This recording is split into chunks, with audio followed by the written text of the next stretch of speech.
Hey guys, welcome to the stream. This is Rod Arriagada coming to you live from KEYSTONE Centre here in Brandon, Manitoba. We're here today for the 2025 Dakota Nation Winterfest pool tournament. It is going on right now. We got a A-side A division matchup and A-side B division matchup going on. This one here is the B matchup between Conrad Constant and James T-Tart. And then we have our other matchup here.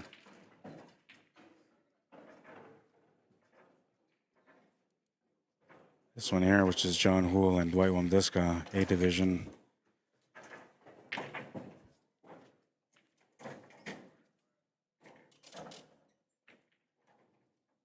Current score is 3-1 for John HOULE, who's at the table.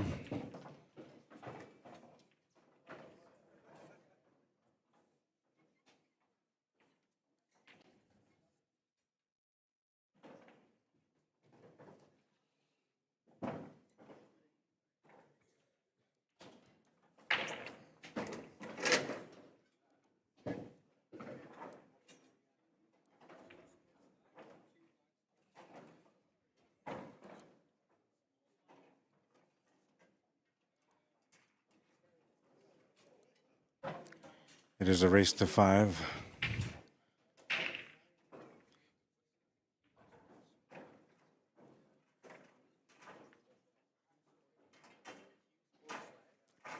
The B division matchup is done already, so we're gonna have another matchup get set up here on the other table. And we're gonna be running the stream all throughout the day. There's gonna be a break at some point because the time's gonna run out, so I'm gonna have to stop the stream and restart. But we're gonna try to run it for as long as I can. And we're gonna have just consistent action all day long. All right, so it looks like Dwight WOMBDISKA is gonna get a shot at the table here. Trailing by 2. Just gotta open things up here. It's gonna work out decent as long as he got a shot on the 3-ball. It's all good, which I think he does. You can use this angle to open up the 8-ball a bit more and 7-ball if you want to.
Experiencing a little bit of signal dropping.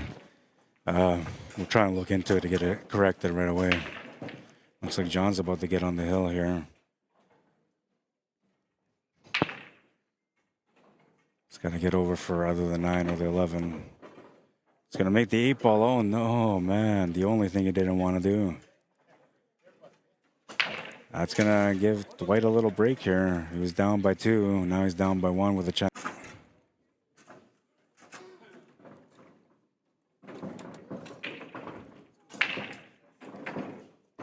Gotta do a little bit of testing here, so be patient with me for a second. I had a echo, and there it is again. So when I'm talking like this, do you guys hear an echo? Because I do. Let me know.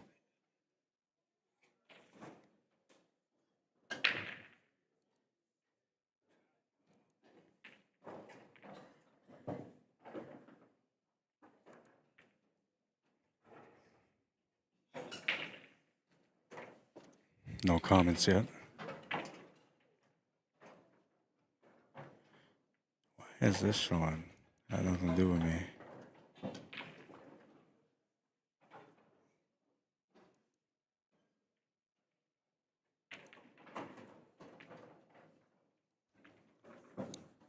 No echo? Okay, good. I'm getting an echo on my side, and I'm not sure what to do about it.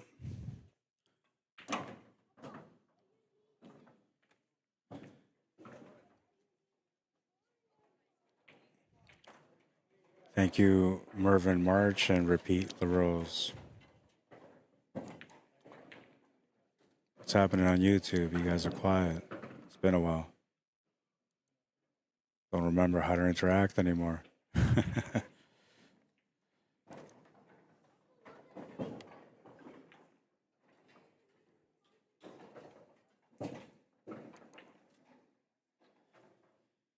All right, so he's looking all right. Just gotta get in between the 8 and the 10, or 12, sorry. No, there was a 10. Nice little angle here. Can set up for the side or corner.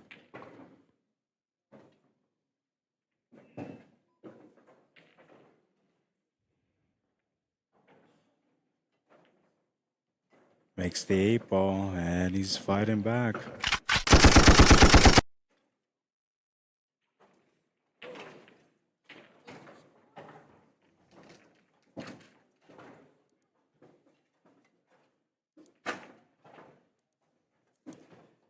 Three, race to 5.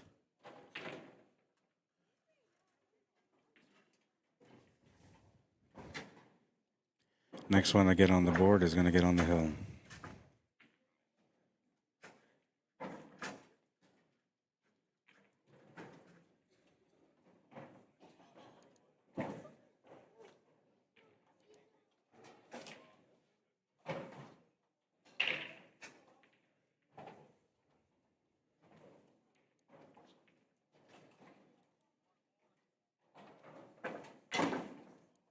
Hopefully that'll be the last of the connection issues moving forward.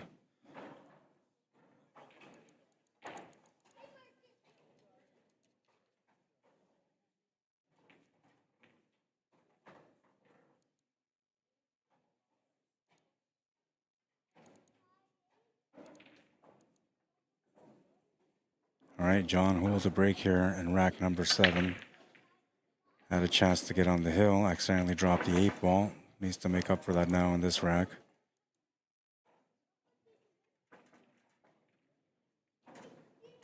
Got Tyrone DeJarlis warming up on this table here. Getting ready for his matchup.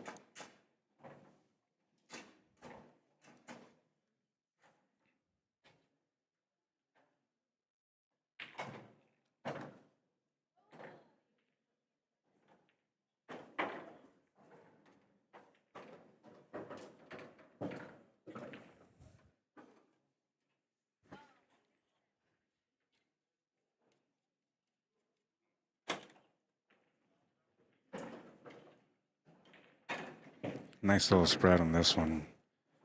It's the 12 ball that he's got a. Oh, it really doesn't really have any issues, but the 12 ball's a little sketchy. You know, the 4 ball kind of blocks the pocket in the corner or makes it tighter. Yeah, I like this. Now you can take the shot to the corner on the 12 on the bottom right.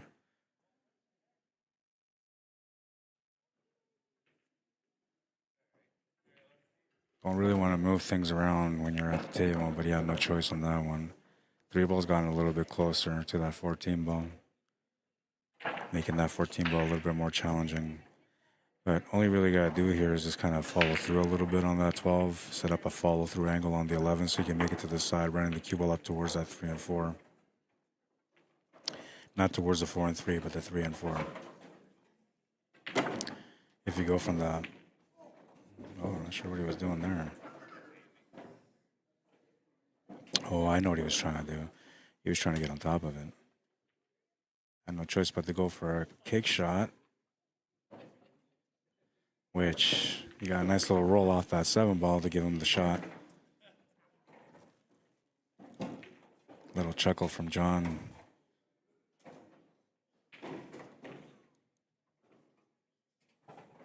And he wasn't really expecting to make it, I don't think, because the shape was not there.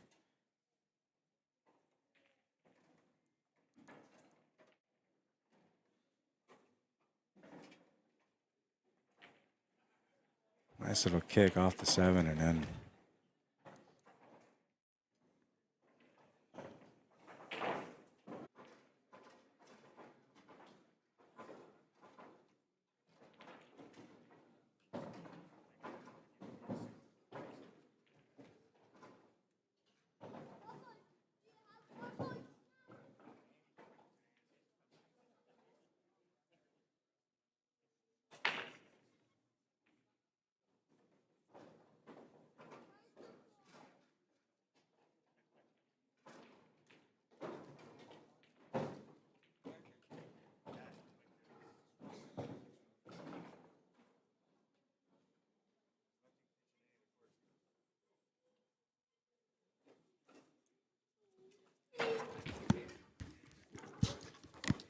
All right, I have to go check up on the internet connection because I wasn't getting it.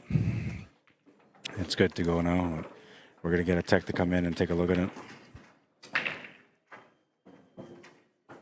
All right, so this is the problem that I said originally. He had an issue with the 2 and the 3, which he's going to have to deal with that now. I mean, he still has a shot on the 6 ball, so he can still get around. Me, myself, what I would like to do is make the 6 ball, get the cue ball over on the left side to make the 3 ball to the right side middle, stopping the cue ball flat for the 4. That's the way I would finish it. See if that's what he ends up doing. Got to put a little bit of left-hand draw, not too much though. He's trying to split him. Oh, and that's going to work out perfect, man. Just open up the 4 ball enough, or the 2 ball enough to go to the side pocket. Now he's got an upward angle too. He's got to watch out not to get a bad bounce off the 11 ball and get tied up to the 3. And he did good there to avoid that. Has an option for the side or corner now on the 3 ball. Side would probably be the easiest, but you're losing the cue ball a little bit. Corner would be harder, but it gives you a better chance to control the cue ball for the 8 ball.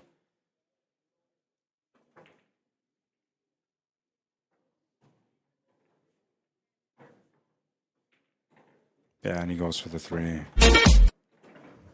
Let's go.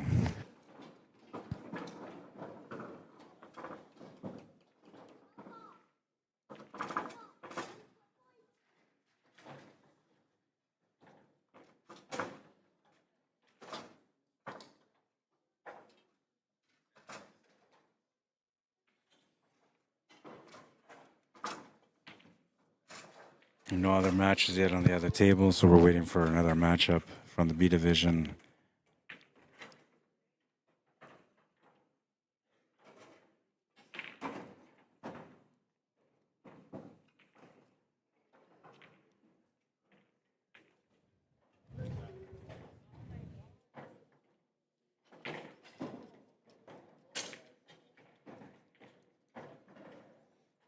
A division rules are 8-ball, straight races, double elimination, A-side race to 5, B-side race to 4, alternate breaks, cue ball fouls only, and VNEA rules. I know, see, 0 again. That's 4 times. I've been streaming for like 17 minutes. I have one. Yeah, but then I got to charge everybody. Nobody wants to pay for it. And then the other thing is that, like, from here, I have to get the dish outside. The dish has to be outside so you can get the signal from the satellite. So like I would have to get another extension cord for that because it only runs 75 feet, the cord, right? So it's not very long. They don't have anything longer than that either. It might die out on you. The wire's too long. Oh, man. I think it's a carbon fiber. They don't get that.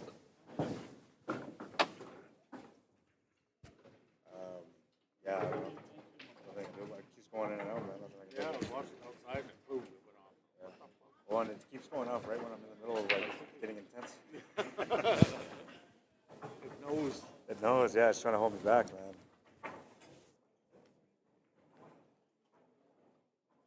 Play your first match yet? 2 o'clock. Oh. 2 o'clock TV table. Oh yeah, it's almost 2 o'clock. Set up like this for the teams later? Yeah, well, these are the TV tables they wanted, right? So then I got camera there, which allows me to cover the tables on that side. Then a camera there, which allows me to cover this way and that way. Yeah. I actually have 5, but the other one I don't really like. I don't really like these new ones either. They were worth $5,000, but they're not worth it, man. No. No. The other ones, this one's worth almost So $2,000. for $40. Huh? They're not very good. They're good depending on the conditions of the lighting in the building. They're really good that way, but other than that, they're not. This one here, it's gold no matter what. Like, no matter where I go, whatever the lighting is, it just looks perfect. Yeah. So I want to get more of those, but the ones that I need to get for those are like $6,000 each. So then I would have to sell those, which I'm going to lose out money on those just to buy one. Right? That's why it's important to buy the right equipment every time. You charge for this for a weekend. Right? Yeah, I always do. It never makes up for the cost of the equipment that I put out. It never does. But the other industries that I do, then it all makes up for it there. I try to be a little bit easier on pool because I understand pool is not a huge industry financially. YouTubing or anything? Yeah, I got everything. No, I'm going to be doing that too. It's been suggested a lot by a lot of different people because I talk too much. Right? Yeah. So If you have a regular time and you do it, people come on and watch it. Yeah. You could change the monetary fee. That's right, yeah. So I'm going to do that, and I'm also going to do like training sessions on there too so people can tune in and interact so they can learn while I'm training, like little things that will help players get better. Whatever. I got lots of things going on, but I didn't have time. It wasn't until like this January now that I had all this time. Usually I'm busy, right?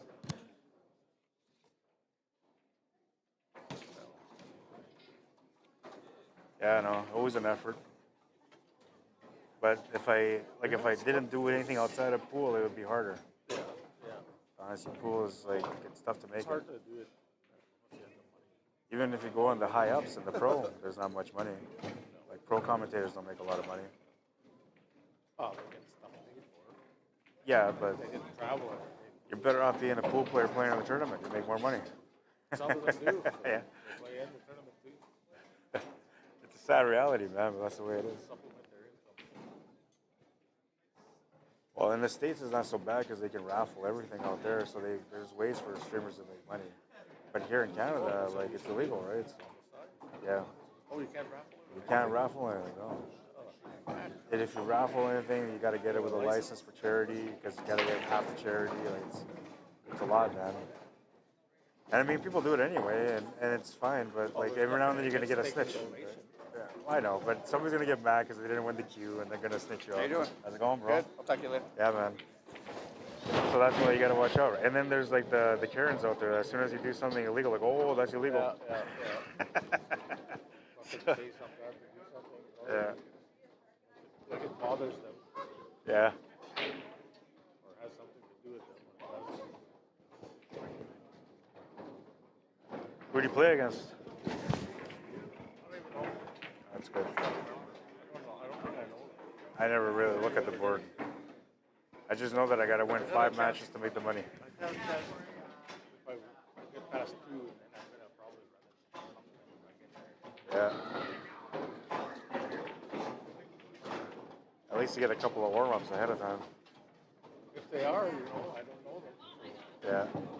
I'm not playing great. That's the problem with these community tournaments. I mean, if you how long I can last. Yeah. If I start getting busy, Oh, yeah. Why is that? From a stroke, like a heart attack stroke? well, brain bleed. You had one when? Essentially, it's a stroke in August. Oh, wow. You're still dealing with it, eh? Yeah. Lucky to be able to do things. So my mom had a stroke years ago, man. She was like limited for the first 2 Well, years. it did affect my right side a little bit. Yeah. Lift Yeah. as much as I was expecting it. Yeah. Yeah. Yeah, I know my right leg. Need it. A little Okay. better. Almost. I wouldn't say 100%. They say you never really get back to that, but I don't know, man. They told my mom that she couldn't walk, drive, or do anything, and she's doing all that now. Yeah. She's, like her tendons are bad, so like. But the thing is, they're telling her worst case. Yeah, I guess so. They never make it sound like that. They just make it sound like it's gonna be like Yeah. that. Yeah. While they're just trying to get her head ready for what maybe. Yeah. It was a tough When I was journey. there, well, you might not be able to do this and that. I couldn't drive for a month. Yeah. I waited like 3 weeks. I felt fine. Just believe in your own, like believe in yourself and what you're doing. Look at the progress and realize what's helping, what's not, those kind of things. And then change your diets, right? Like that's the toughest part for most players is changing their diets. Yeah. Especially because like we're around greasy food all the time, right? And we all know it. Everybody says, hey, take it easy, but we still just treat ourselves bad. I'm doing it right now too. I'm bad, right? Well, it's so commonplace. That's your whole life. Eating and drinking like that. Yeah. For me, I was a it chef. Pepsi. Yeah. Now I got zero Pepsi. It's still no good, man. It's still no good for you, but I'm doing that right now too. I'm still drinking it because it's Pepsi. I drank water for 3 years, man. I went to Vegas last year and I started drinking pop again. Oh, really? Yeah. And since May, I've been drinking pop. And I'm trying to let it go. I go back and forth. I'll drink water. Water is like it has no taste, man, so it's boring. But I'm telling you, eventually you get used to it. I went and bought one of those. All those little flavor packs. Oh, the sparkling water thing. Oh yeah.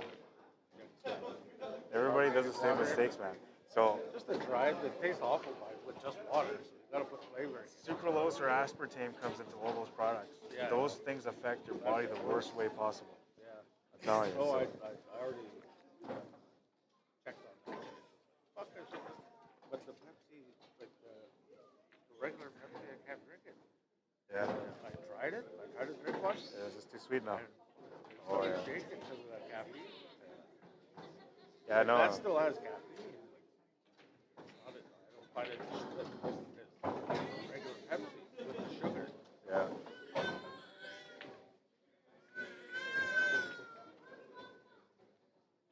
soon as I drank, oh, it's fine. I drank half of it. Drank a little more of it. Then I finished it. 10 minutes later, fuck, maybe I should have drank it. That's how it is, man. You know, like, if you just try to take care of yourself for like even a year, then you can slowly start having bad habits again, but not consistent.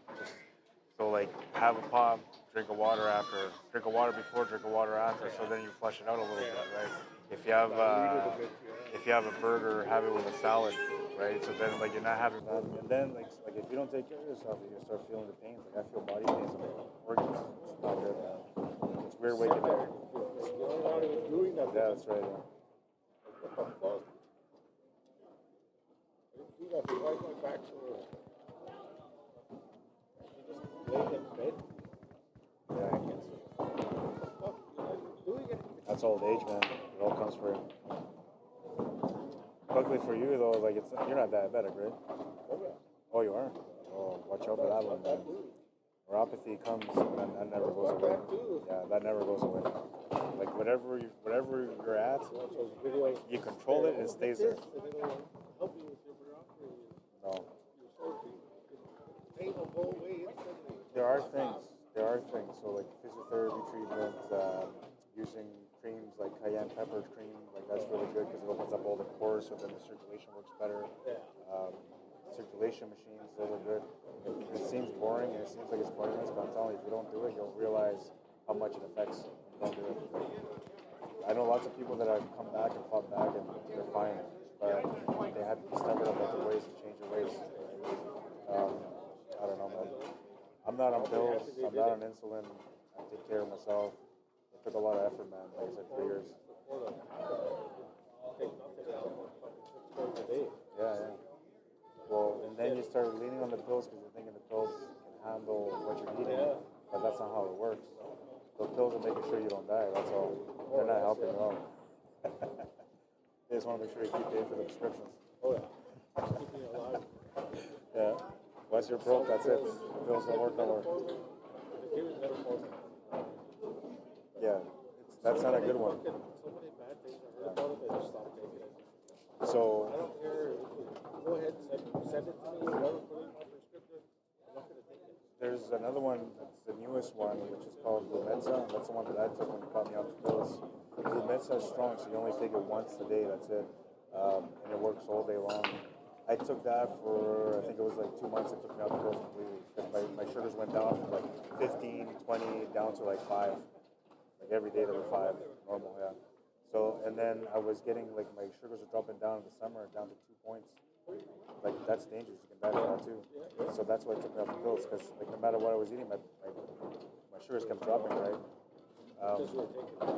And I was training, playing pool, so I was walking around, lots of exercise every day, right? So like I'm burning calories as I'm going. But that's how I got off. Right? It was Lumedsa. It's a little bit more expensive. Lumedsa, yeah. It's second generation metformin.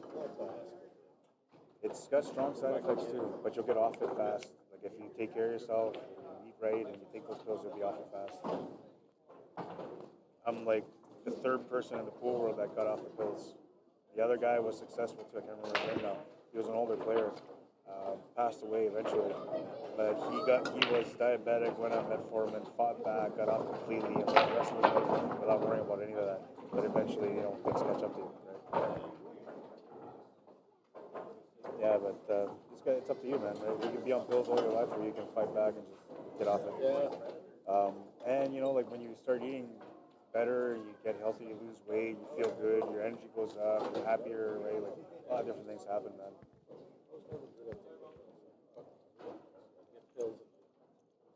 Get to it through half the bottle maybe, and then start drinking.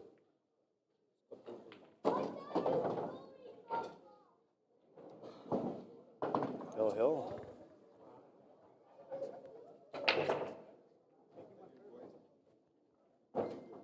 It's a process, man, but to each their own, right? You decide your destiny. You either buy yourself more time or you just give up and then lose time. But if you're going to be that guy that gives up and loses time, then you're likely going to just embrace all the bad stuff and just do as much bad stuff as you can.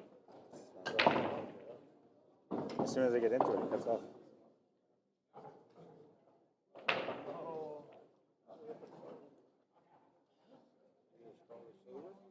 I asked him to ask the tech to come down here.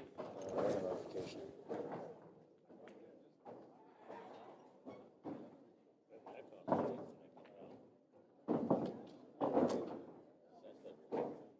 Where's my notification? Just show me something.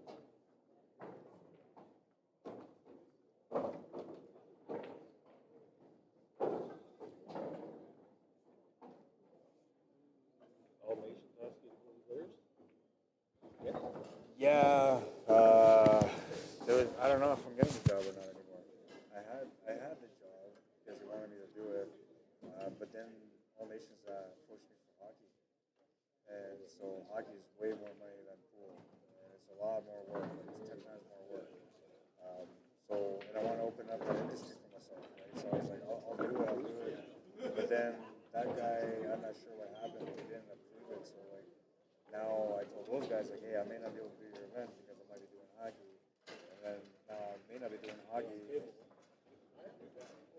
and then I think those guys are probably gonna end up going with Marvin. It is what I told them. I said, if you guys want to go with somebody else, I'm okay. I'm not gonna be offended by it. I know who I am. I know what I do. I'm not worried about it. Yeah. And I mean, I don't know. Like, I never usually pick anything outside of pool. Pool's always first. But because of the income and because I've been so slow the last couple of weeks, right, I'm thinking like I need to make up the ground somehow. Plus, usually that's in April, so the next month I go to Vegas, which is expensive too, right? So that's why I was trying to get more money so I make sure that I had everything covered for me to go to Vegas and all that stuff too. So I don't know. It is what it is. Let it be whatever it goes. Hopefully, yeah.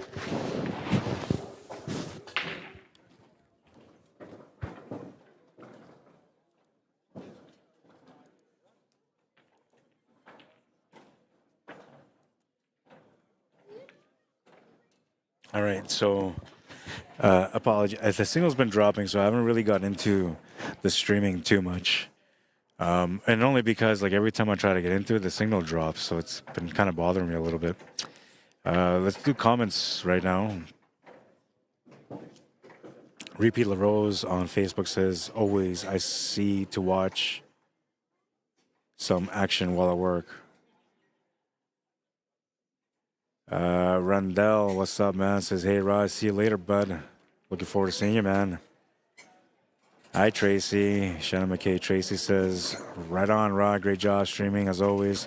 Thank you. It's been a little bit slack today, a little bit, because the internet keeps dropping, but once we get this internet connection solved, then I'm going to get into it. Every time I try to get intense too, man, like something happens with the signal, so I've been having to like calm myself down. It's been a couple of weeks since I streamed pool, so I'm all excited and ready to go about it, you know what I mean? But the internet's trying to fight me.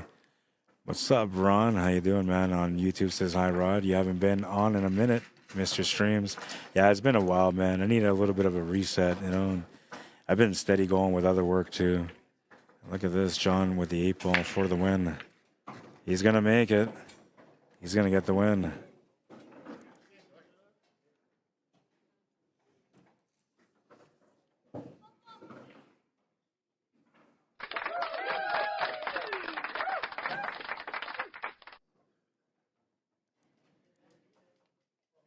All right, so now, well, we got another matchup. Let's go to the other table. I believe this is our other matchup, B Division, Tyson Tame against Greg Young. So I'll do a switch up here.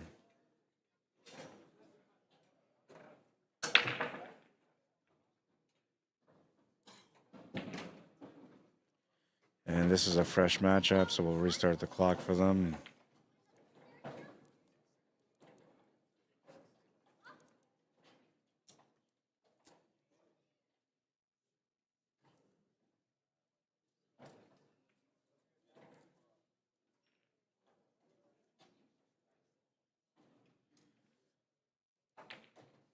All right, and the scoreboard has been updated. This is race to 4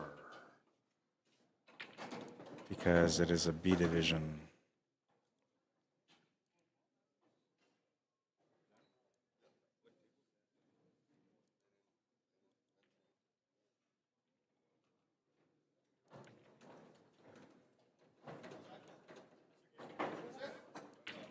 All right, so there it's all been updated. B division singles.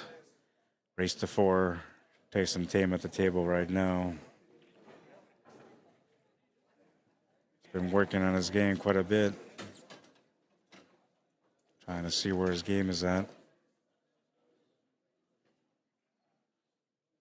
A little disappointed that he didn't get the result that he was looking for in the last turn. Now, Greg Young gets to work, but he's going to scratch off the first shot. Ball in hand for Tyson.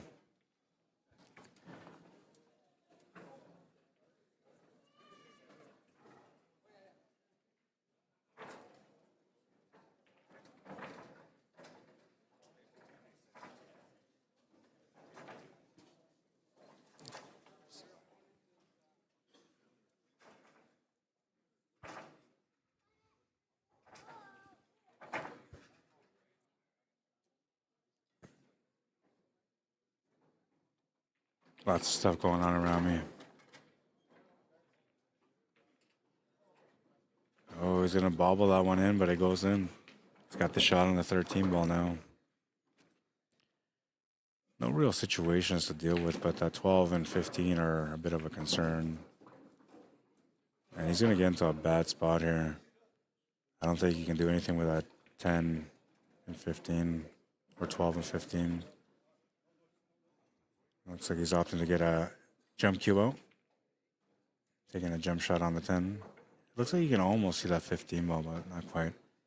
Like you can see it enough to be able to throw it in with some spin, but the distance between the cue ball and the 15 ball, the spin, you know, might take off too fast, or it might swerve around the wrong way because of the distance. This is a tough shot too, because I mean, even if you make it, you're very limited on opportunities to be able to have someone to shoot at after. You can't hit this ball flush. You got to hit the edge of it. And I would hit the top edge of it, not the bottom edge of it. Then it will come back down. If you go to the right side of it or the bottom of it, it's going to come up to the top of the table. He's going to make the jump. It's going to be a foul, and it's going to jump off the table, which is going to confirm the foul, ball in hand for Greg Young. And he had a bit of a shaky start on the first shot, scratching, so he's going to want to settle down a little bit here. He knows he's got a good opportunity with the ball in hand, but a couple areas that he's got to be concerned with. One is the 3, the other one's the 5 and the 6. He's looked at both, and it looks like he's deciding to go for that 3 ball, which technically is the harder ball to get the shape on. Here you want to get up for the 7 ball. You want to follow that up a little bit so you can set up for the 5 to the side. Stun angle for the 6.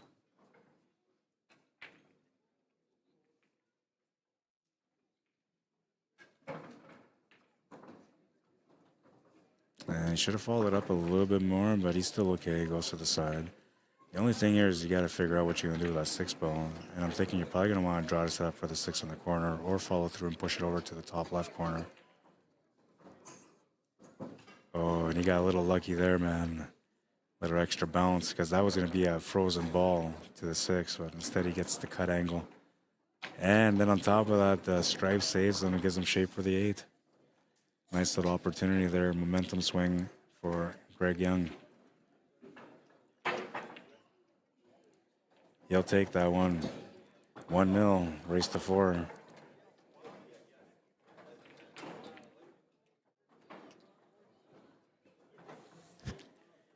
Nice little tight cut here, but the kick off that stripe, man, is what gets him set up for the 8 ball.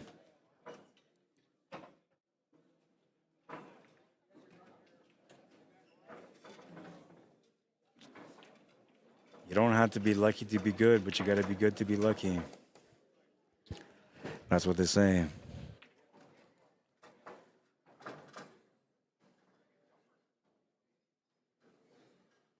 All right, and we continue. This is B Division. B Division rules are, well, we're playing 8 ball, straight races, double elimination, race to 4 on the A side, race to 3 on the B side, alternate breaks, cue ball fouls only, and we're going by the VNEA rules. Smashing that one. He's going to make a ball to the corner. Open opportunity here for solids or stripes. They both need a little bit of work. I'm thinking the solids are probably best. We're off the hop just from a glance. Because there's only one trouble ball that you really have, which is the 7 ball. And you can get that out right away. But the stripes aren't that bad. I mean, technically, once you break out that one stripe that's tied up to the 7 ball, then you're kind of good to go too. But how do you get that 14 ball out? There's nothing around it that can help you break that out. That's how I'll go for the solids myself. He's going to go with the stripes, though. He's going to try to work it out. Bit of a back cut right now on the 10 ball. Almost natural shape for the 9 ball or 13, whatever's on the bottom rail. I guess it's a 9 ball. Oh, no, sorry, that's 11 ball. Yeah, it's 11 ball. I thought he was going to take it out to the bottom left, but he took it to the bottom right. And he was trying to hold shape for the 11 ball, so you can see where his mindset was.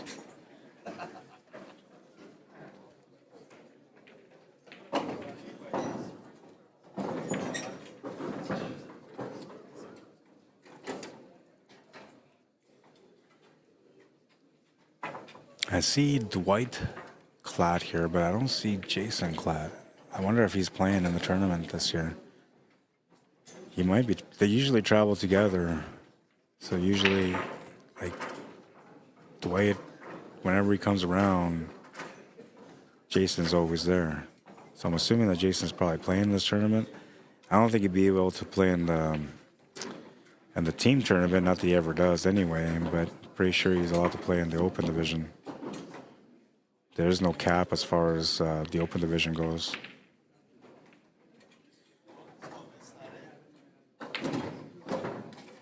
Trying to create something here for the breakout. It's not bad, actually. Well, it depends on what he does here. It's really tough to get a drop back off that 12 to break it out, but that would have been the shot.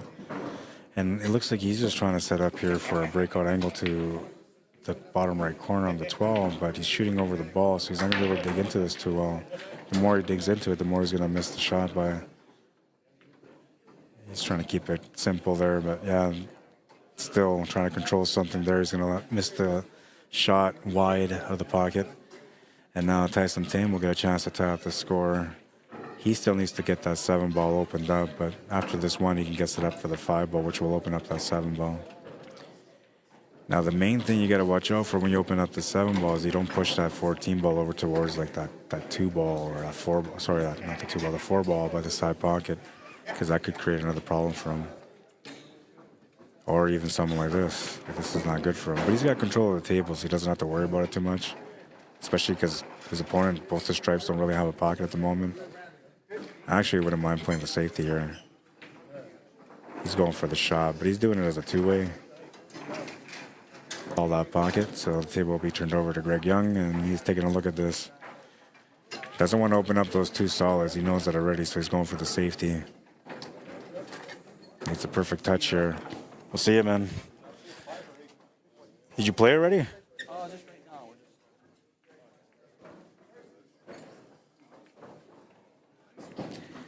All the homies are around, all the pool players, man. They're the homeboys. Haven't seen these guys in a little while. I've been busy.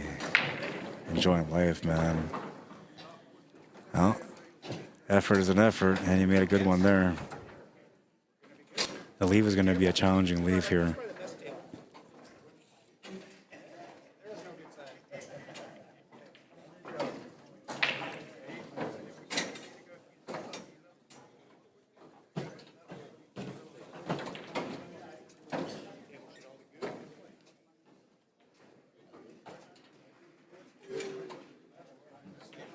By the way, I appreciate those of you that shared the stream so far.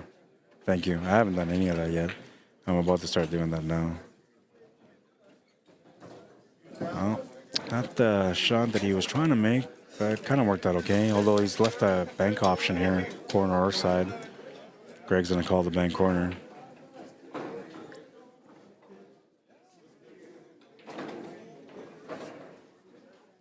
Looking for a 2-way.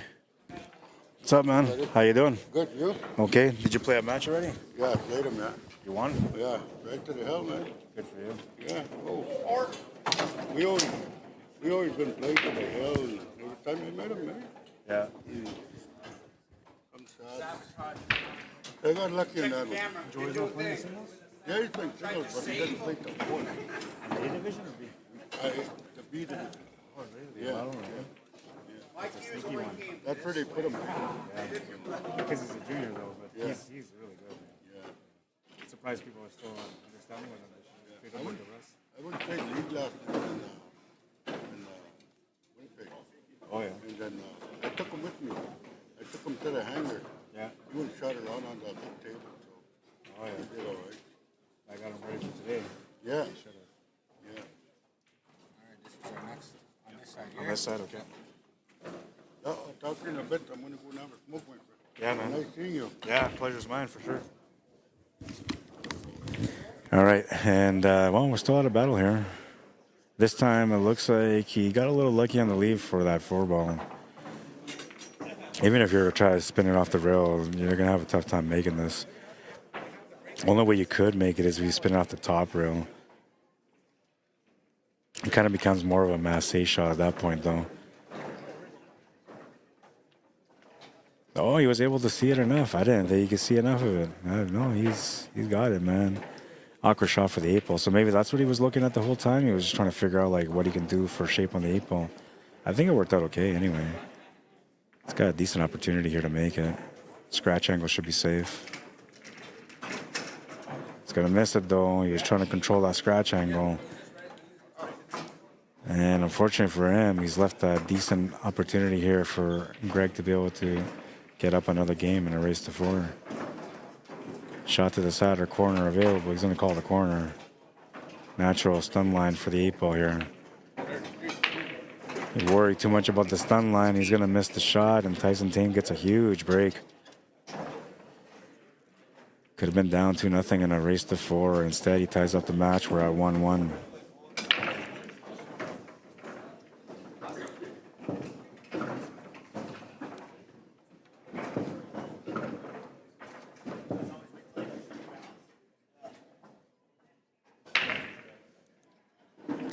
Here's a look at the event. For those of you that are wondering what's going on with the event, Day one, we have the men's A division singles, which has started, the men's B division singles, which is also started, and the women's division singles, which is going to be starting in about 3 hours from now. Then tomorrow we continue with the singles championships. It will be like the A side final, B side final, championship matches. All those matches are going to come back tomorrow. Some of them might be on tonight, though. We'll see, all depending on how the tournament runs. And then we're going to have the team event starting in the afternoon tomorrow, which is going to be really exciting. 4-man team, 1 female player per team, 1 master allowed per team. So it's a little bit of mixed skill levels, which is going to be really interesting because it always comes down to the team that can sandbag the best. And then, it's championship day on day 3. All teams left, and, well, it's going to be exciting. Looking forward to Sunday. The best of the best. Same thing with tomorrow with the singles. It's going to be the best of the best. It's going to be very exciting. Today we're going to have a lot of exciting matches, too. A lot of great showdowns, great highlights, some really close matches. We already had a few hill matches. So I can tell you right now that everybody's out here trying to do their best to win. Competition is on, and it's only Friday, man. Barely the afternoon. Got a full day of this happening.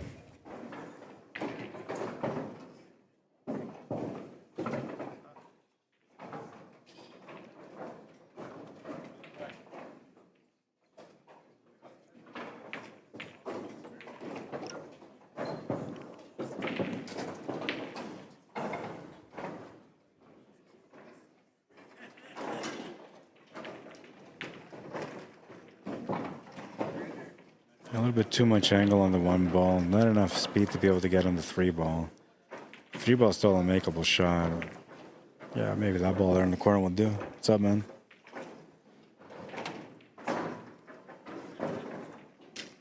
Easy bounce off the rail. We'll set him up for the 1 ball.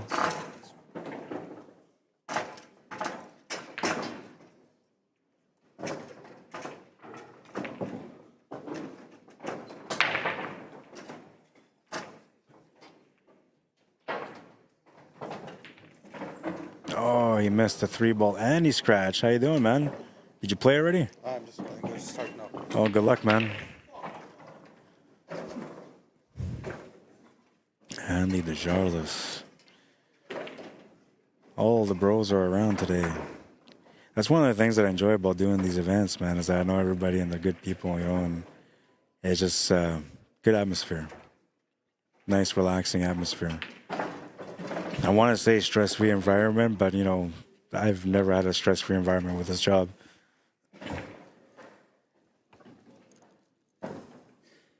I don't think it's time to start now. If it's working, don't change it, they say, right? Oh, and he went right through in between everything, man. Damn. Ball in hand. Greg Young, opportunity knocks. 6, 7, and 3 remaining. That 6 ball is a tough one, but with a ball in hand, it becomes a lot easier. He's got to set up here for the 7 ball or the 3 next. Which I'm thinking he's going to go set up for the 3 ball. I'm thinking he's going to use that 7 ball as a finish ball. Only because it's so close to the 8 ball. But this shot here is going to be the tester for him. Might have to set up for the 7 on the side. Runs into that stripe, that's going to prevent the angle from getting set up for the side pocket, but he still has a shot. Just a little bit harder. Bit of a back cut or a bank side. See what kind of player he is. He's going to go bank corner, trying to take over the pocket. Small window between the 2 stripes. And he's going to do a fine job of taking over the pocket. He's covered up most of the stripes here. He's giving him a peek at the 15 ball, but no opportunity on it. So Tyson will have to find a safety option here.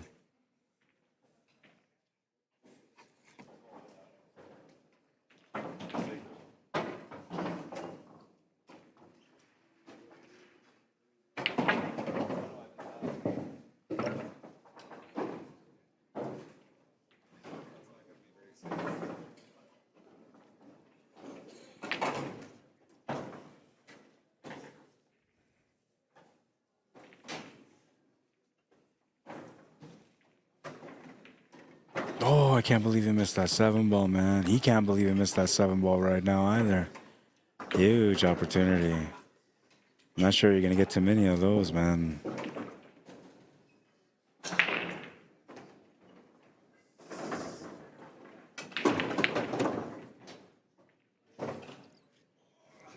Gonna force the cue ball over, and he's tying up these stripes in a bad way.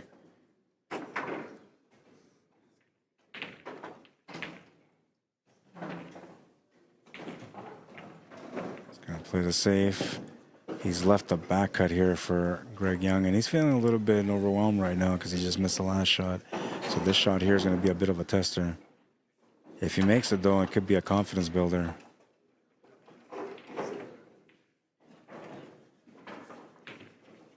He's going for the bank, playing the two-way.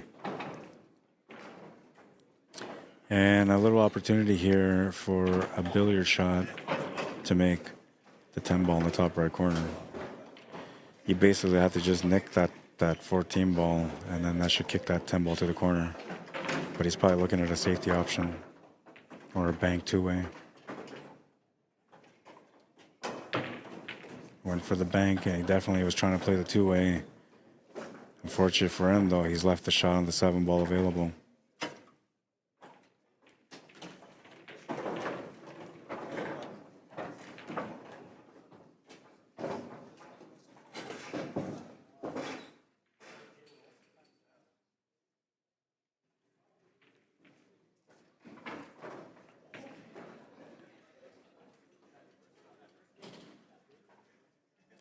And he missed the 8 ball. These guys are a little bit nervous right now.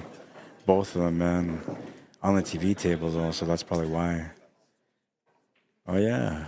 I got my live on air sign. I should put that on just to, shake them up a bit more, right? I don't know.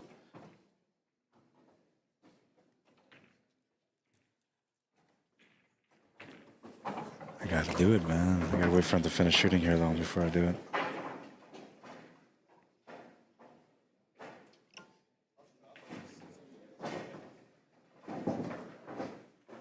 Yeah, he's gonna end up tight on this 8 ball. The shot's still available. Can cut it, can bank it.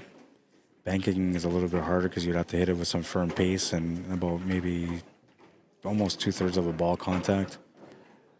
The cut, extremely tough, but makeable, and less of a stress on scratching unless you play right-hand spin on it. You want to put some left hand on it, or straight tops. Because you got to cut it, you want to put left on it. Top left. And that's a scratch angle towards the top right. So you got to be careful how much left you put on it. It would have to be just a touch of left.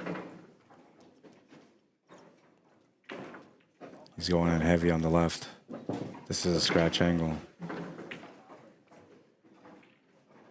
He ended up switching to the right after, and a little bit of jerkiness of body movement on the shot from the intensity, from the excitement. And he's going to come up short on that 8 ball. And Greg Young, I don't know, man. You're getting all the rolls so far on this matchup. Get another lucky roller on that one. Easy 8 for him, 2-1. Needs 2 more to win the match. And Tyson just needs to settle down a little bit. He's a little bit, I want to say anxious maybe a little bit.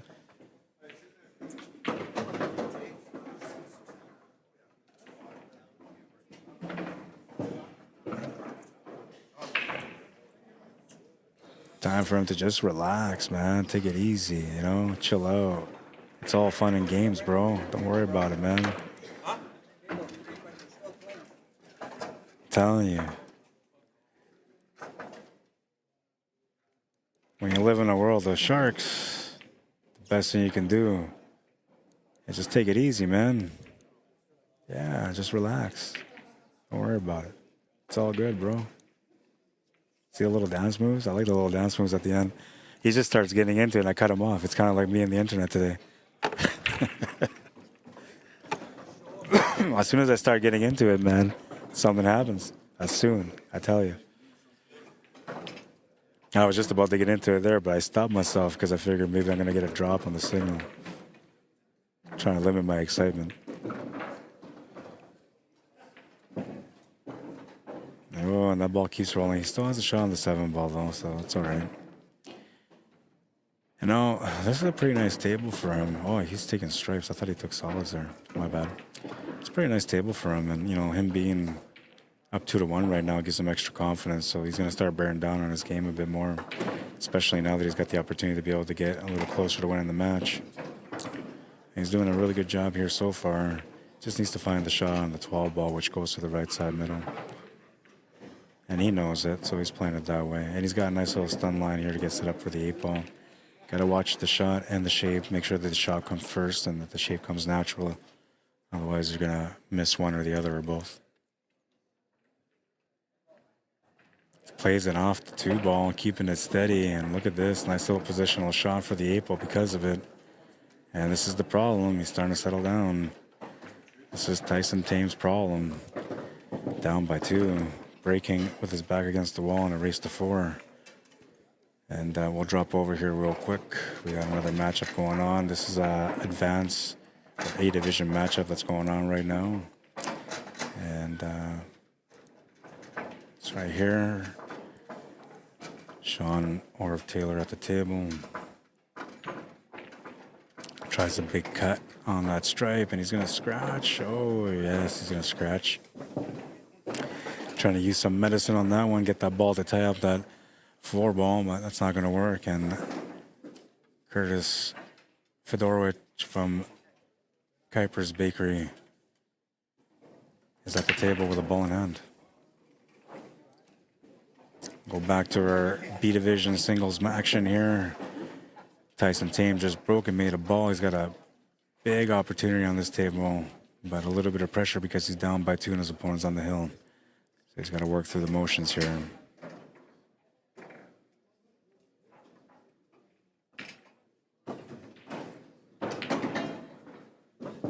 I think he was trying to break that ball out, but it actually worked out decent for shape.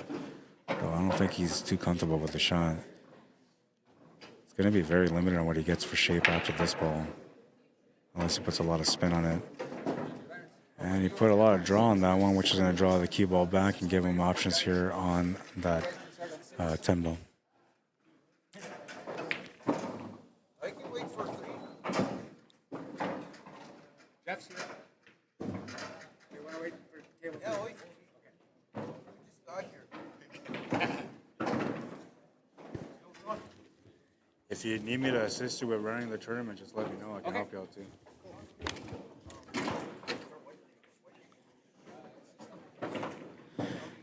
The organizer is playing in the advanced division or the A division, and well, it's tough to play when you're also running the tournament and you're worrying about like players and what, you know, getting them and making sure that they're playing their matches and all that. And just so you guys know, there's no digital bracket for this event. It's all done on paper. I did put up, well, I didn't put up, but I created one for the advanced division last night, and I was trying to create one for the B division and for the teams and for the women's. For the women's, I couldn't understand all the writing, so I couldn't do that one. For the men's B division, it's 64 bracket, so it's a split open, and the way they have it on paper is, you know, half the brackets on the left, the other half the brackets on the right. So for me to get the order right on making the bracket digital, I have to talk to Orv and figure out which is which before I can do something like that. So I might do that maybe today, but it's kind of pointless because, you know, by tomorrow we're going to be down to the last few matches from each division anyway.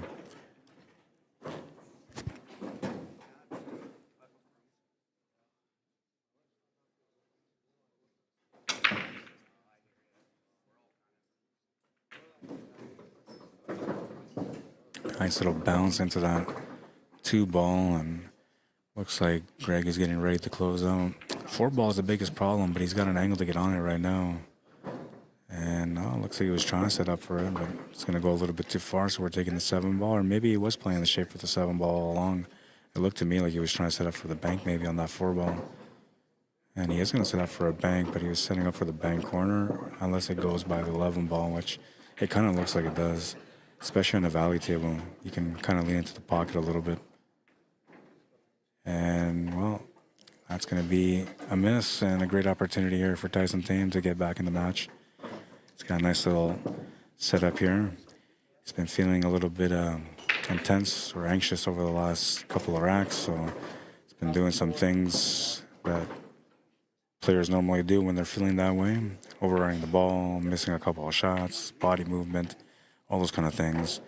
But now he's got his back against the wall, so it's time for him to bear down and just take the shot at a time. Which looks like that's what he's doing. Sometimes, you know, having your back against the wall is the best reset for your game because it just makes you bear down more. And I'm thinking that's what happened here for him, but we'll see. Shot on the 9 ball coming up now. He needs a little bit of luck for the shape on the 11 ball. Natural line off the 4 ball to get set up for the 11 ball, though. Makes a big bank. Sets him up for the 11 ball. And a little bit of body movement on that one, too, showing a little bit of nerves. You can mainly see it because his neck kind of stretches out. It's going to be a little bit of nerves on this one, too, and you can see there's an adjustment. Missable shot when you make adjustments, but some players are good at doing that. And another body movement shot there. He popped up on the shot a little bit. So these are all things that just tell me that Tyson's just feeling a little nervous right now. Wasn't quite ready for maybe the first battle, or maybe he was ready for the first battle, but he didn't know that he was going to be on the TV table. And then being on the TV table kind of just spun out the mentality on the table. Open for another chance, and we'll see if Greg's going to allow him to have that chance. I think he called 2 rails, kick side pocket. Now he was going for the kick to the corner. And Tyson will get the break that he was looking for. Shot on the 8 ball only. Doesn't have to worry about scratching because his natural digging into the shot, which is going to take him away from the side pocket. Oh, he actually hit the horn of the pocket. Wow. I can't believe that, man. He got that close. Down by 1, though. That's all that really matters. The battle continues. Look how he hit this, man. Like, hit the cue ball right in the horn. That could have been a scratch for sure. Oh, man. So I'm going to let it play again. Watch the scratch angle. If he doesn't hit that 4, he might have scratched in the left side middle pocket. Watch it now. If it was going to scratch on the right side, had it not hit that 4 ball, it might have gone to the left side. So a little bit of luck. But I feel like, you know, it was well-deserved because, you know, he had a rough start. And I think everybody deserves a chance to get warmed up in a match, and I feel like he's going to start getting warmed up now. Could be a dangerous thing for Greg if he doesn't shut him down in this rack. We'll see. He'll make his effort, though. That's for sure.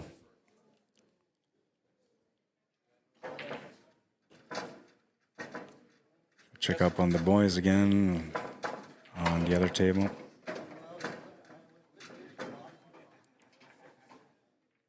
Curtis Fedorowicz at the table.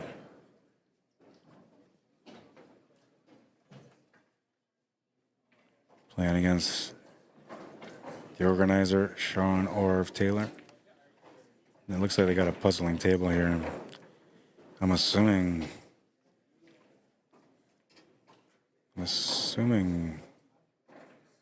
yeah, Curtis has got to be low ball because the way he was looking. If he was high ball, he would have shot already. Go back to this table, and looks like Greg is going to come up dry on the break. Tyson with a chance to get tied up in the match now.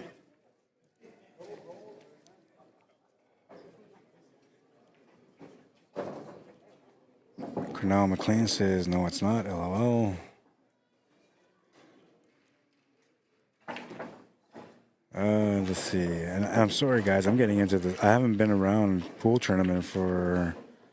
Man, it's been a month. I mean, streaming-wise anyway. So I'm all, like, excited here, man. I just want to enjoy this, and I've been getting intense into this matchup now that the internet's kind of stabilizing on me. David Wilson, where do I find the bracket for this tournament? There is no bracket. It's on paper. Sorry, man. Kathy Sechrist, how you doing? Says, thanks for the stream, Rod. Thank you for tuning in, Kathy. Conrad Constant, who was playing just a little bit earlier, says, go hammer. Priscilla Constant is tagging Bridget, Kaylin, and Joanne Young. Welcome to the stream. My friend Vinny Lathland, what's up, Vinny? Says, how you doing, Rod? Stupid work responsibilities has me here instead of with one of the best friends there, Greg Young. No echo here. Thank you. Appreciate that for letting me know. What about me, says Conrad. The guy. Nah, man. Yo, I didn't want to repeat that. Blaine Hersack, how you doing? Says, good run watching from Medicine Hat. Thanks for tuning in, man. Hope you guys are enjoying the coverage. If you guys are, you could always give me a like. It's a good way to support the event as well.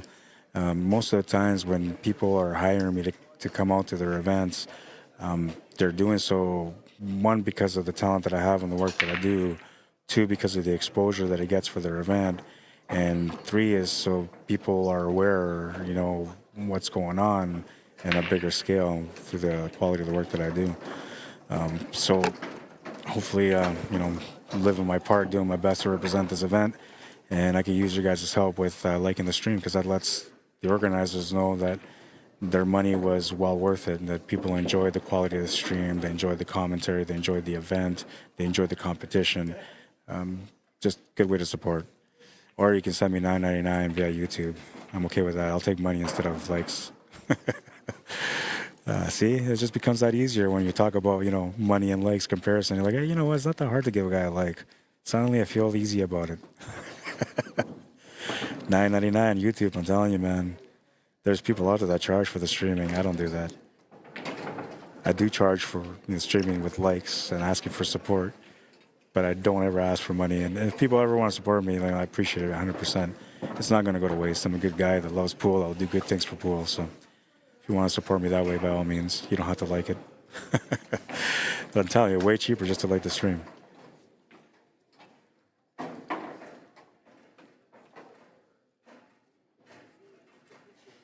And the battle continues on this table. Tyson Tame, turn of the table, very limited.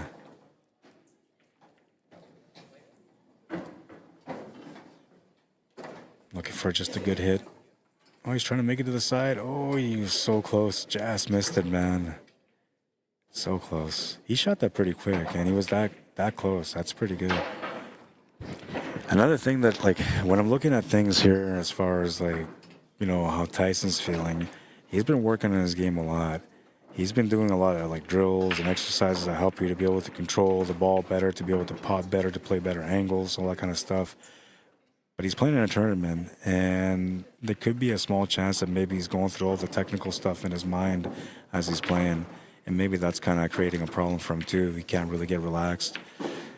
And just for those of you that go through this kind of situation, I just want you to understand that, like, pool is like that in a sense. You have to learn what you're doing while you're out there on the table playing. But when you're playing, try not to think about all the technical stuff so much. Try to make it more natural.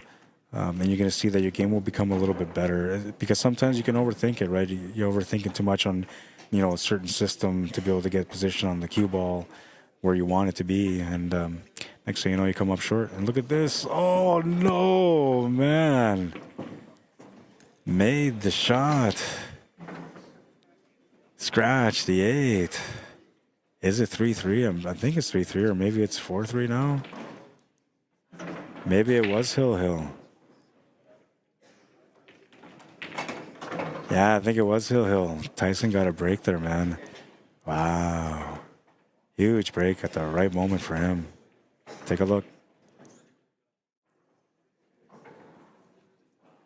Made the cut. I mean, that ball, it looked like guaranteed there was no way he was going to scratch, man.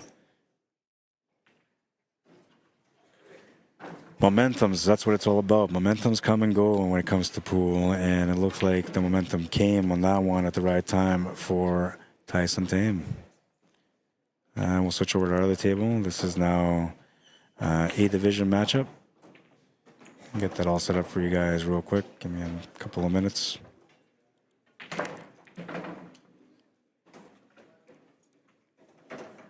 A division.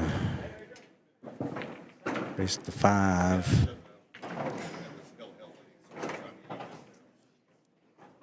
All right, there we go. So that was a more exciting match than I thought it was, man. Because I thought, like, you know, they were still battling, but that was the battle. The whole time, that was the battle. Tyson Tan trying to get back into the match, and he did. Should we go with Sean Taylor? Yeah, we'll go with Sean Taylor. And Curtis Fedorovich.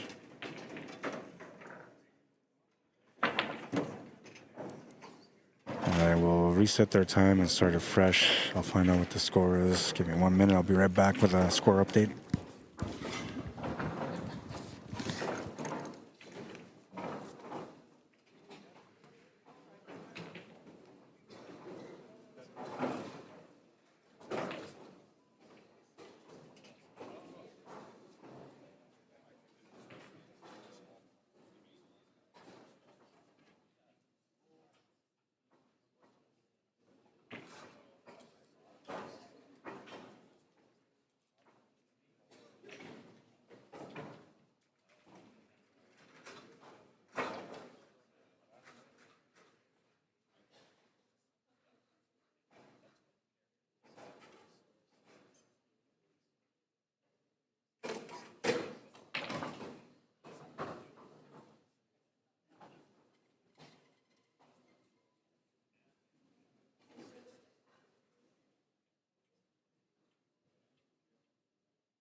All right, and it's 2-1 for Curtis.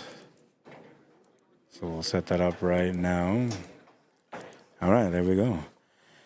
2-1. And we're just going to let that timer run just because, well, these guys started a little bit ahead of time. Obviously, the 3 racks in. So if you were to calculate, the average rack is about 7 minutes. 3 racks would be about 21 minutes, so we're about 25 minutes into the match. That's the formula, basically. I mean, there's some players that do play a little slower, but the formula basically is 7 minutes per rack. And we're waiting, I think, for Orf to finish updating matches. One of the responsibilities of running the tournament is taking care of those kind of things, so...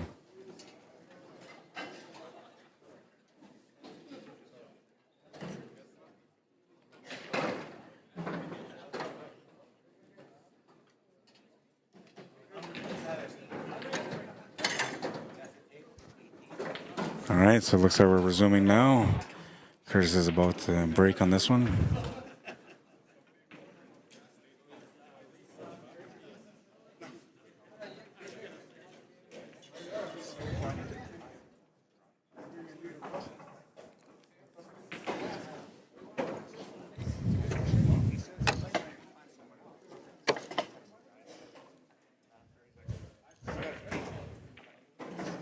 Still waiting. I don't know. Maybe I'll take a look at these other tables.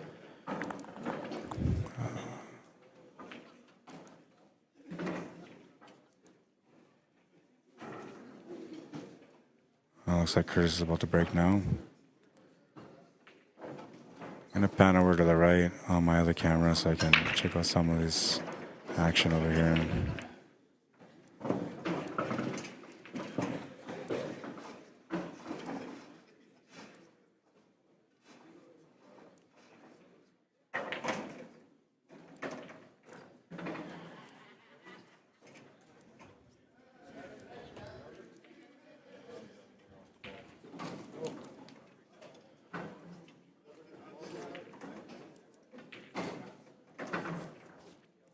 So we do have cameras set up here. This is on the right side of these main tables, and we got lots of matches going on. There's 6 tables on that side.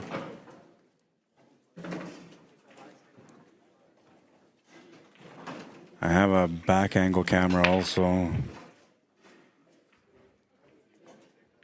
which I'll use to zoom into either table when we have to. If not, I'll just be a background. You guys can see me here. I'm waving to you guys. I'm in the background.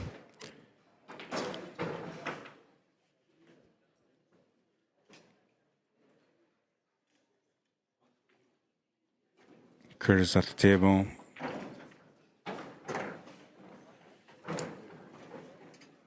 Thinking he's highball. Well, he's looking at the table. I'm assuming he's highball. Yeah, he definitely was.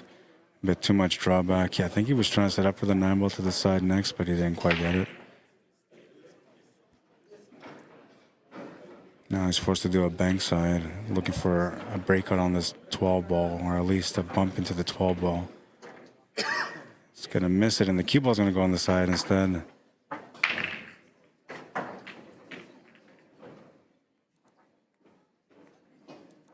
put it as Orv, because that's what he's known as also. Sean Orv Taylor.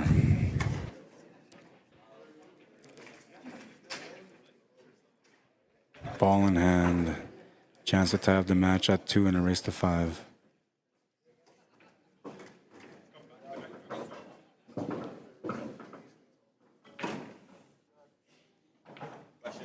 What's up, man? I shot the 8-ball. Yeah. I scratched, but I never got the 8-ball down, and he thought it was a win, and he grabbed the balls and moved around. What do we do? Okay, so you scratched the wait off the break or like No, just you made the 8-ball and you No, scratched? no. Okay, so you were on the 8-ball. Yeah, and I tried to make a shot, and I scratched, but the 8-ball didn't go down. And he thought, it was a loss, so he just scrapped it. The rack has to be played over. Huh? The rack has to be played over. Yeah. Because there's no way you guys can remember the setup, right? Yeah.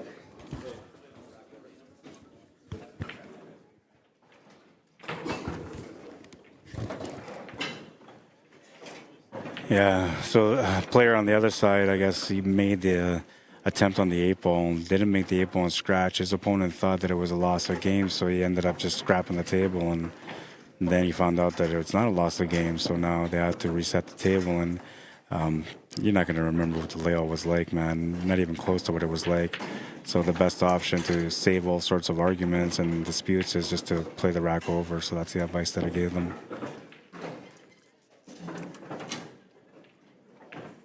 Hey, Orv's feeling it.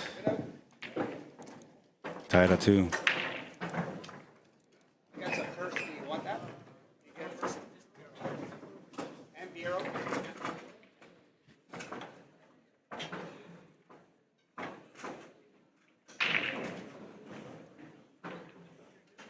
Alternate breaks.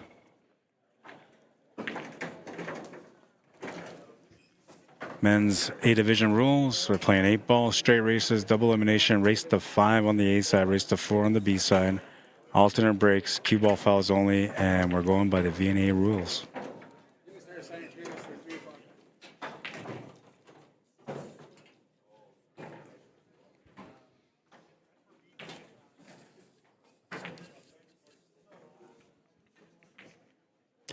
Rack number 5. Sean Orv Taylor to break.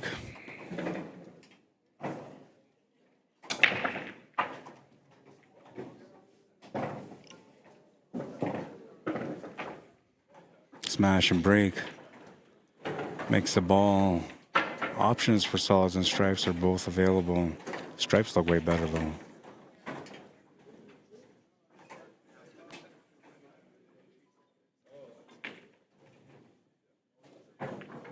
Oh, he went aggressive to the shot, to the corner, off the rail, and then he's going to miss it. And now Curtis will have a chance to take the solids or stripes. It's up to him. Stripes are about the only option he really has. And it is the better option out of both suits.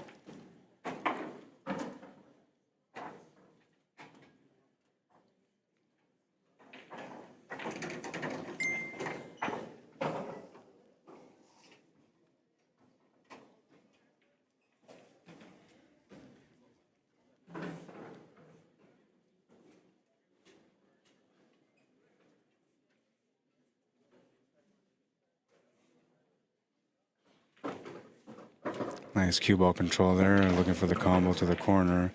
Didn't really have to move that ball from there because it does go to the top left slightly, but it's a little tight, so it's better just to go for the combo. You want to hit this light, but you got to be careful not to hook yourself behind the 7 ball because you're hitting it light. Yeah, good. So now things opened up for him, and now he can open this 9 and 12 ball up if he wants to. He doesn't really have to, but he probably will. Just to split them in between, that's all he's got to do. Oh, and he didn't. Smart. He didn't have to, I'm telling you, he didn't have to. But if he was going to, the best way to do it would have been into the rail and split both the 9 and the 12. I just don't think that he would have got a good result out of it, so I like the fact that he didn't try to hit him at all. And to me, that was a smarter choice. And I like the choice that he's looking at here, too, because, you know, you got the cut.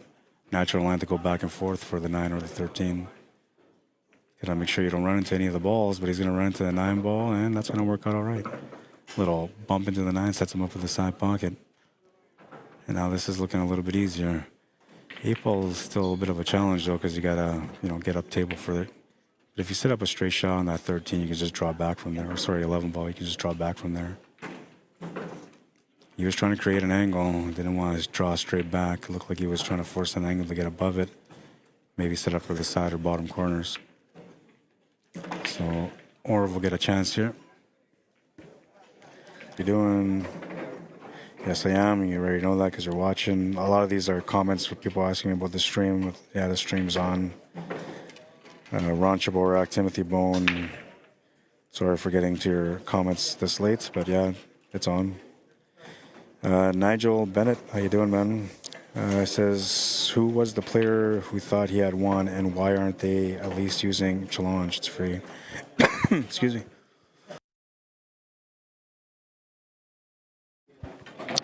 Yeah, so I'm not sure. So the player, getting back to your question, the player is a player that I don't know. I only know one of the 2 players, and they're a B division matchup. And yeah, I don't know. There's a side table, and this, you know, sometimes you don't see these rules come into place through most of your career because, like, you just never see that situation come up. But every now and then, a situation like that will come up, and then you learn from it. And I feel like both those guys learned a little bit something from there.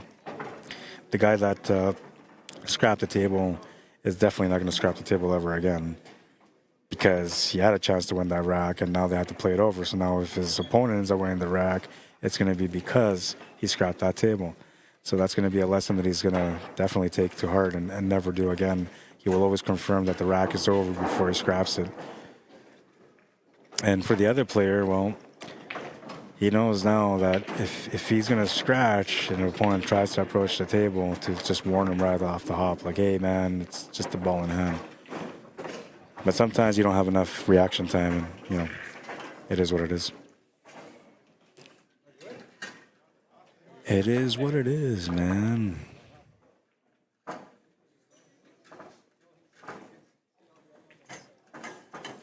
And looks like we're about to get another B division matchup started on the table on the left.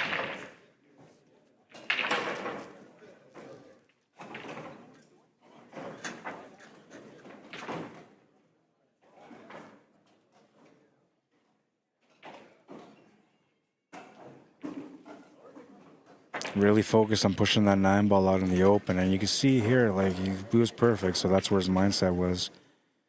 It's so tough for a pool player to separate both the shot and positional play. And like technically you're not supposed to separate them, but you're supposed to separate them when you're learning, right? Then eventually, as you master the skills, you don't separate them anymore. It just becomes a natural play. But yeah, like so many players will do that where they focus so much on the shape that they'll miss on the shot or give up on the shot a little bit just to try to like make the shape. So they cheat the pocket and then the ball doesn't go in. It's just part of the game. Like I say, you eventually learn how to play better through all that. But technically, like whatever position that you need, if you use the right amount of spin on the shot that you're taking, you should be able to get to this angle that you're looking for the follow-up shot. And these guys are feeling a little bit nervous too. The TV table's giving people jitters, man. And I just turned on the live on air sign, so you know that's every time they're facing towards the camera and they're all looking at that. And you know, you're welcome. I'm trying to help you out with pressure, man. I'm trying to help you understand that pressure is just a part of the game. So I do what I can to throw you off.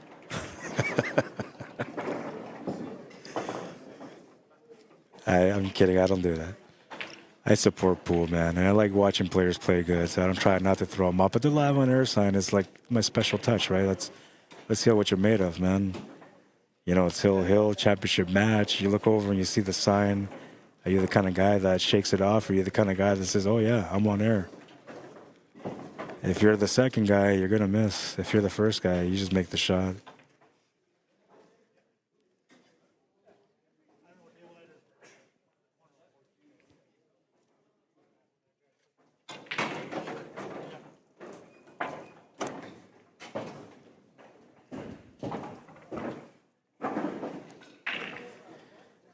Ball in hand for Sean Orv Taylor. Tied up in a 2.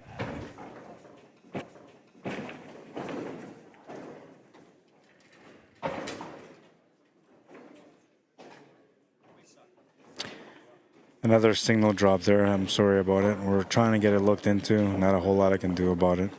I asked him if it was a Starlink system, because usually Starlink system will have some dips in the signal, but it's not. It's fiber connection. And I don't know, man. It shouldn't be like that. Especially if it's fiber, it should not be like that.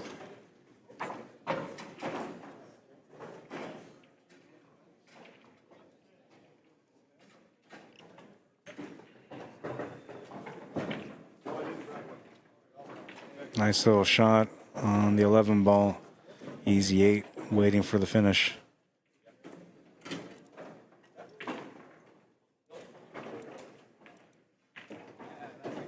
Three, 2. Curtis takes the lead.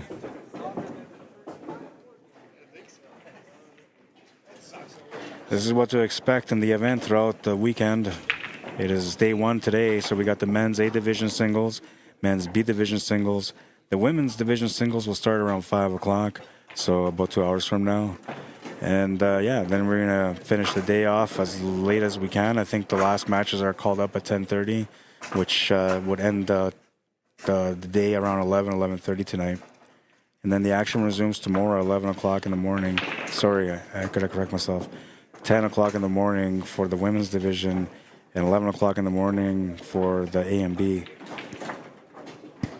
So the action will continue tomorrow morning as early as 10. And day 2, we got the singles championship, so all the A side final, B side final, championship matches. And then we're also going to have the team event that begins in the afternoon. And then day 3, it's all teams, man, championship day. We'll see who stands tall on the last one, the last day of the event. There's always favorites. There's always people that you feel like are going to have a good chance to win. I can tell you right now that this team event is probably going to be one of the most competitive team events you're going to watch this year. And I know there's a lot of pool, and we're only just at the beginning of the year. But I'm telling you, man, I know my pool. This is going to be some great competition throughout this weekend.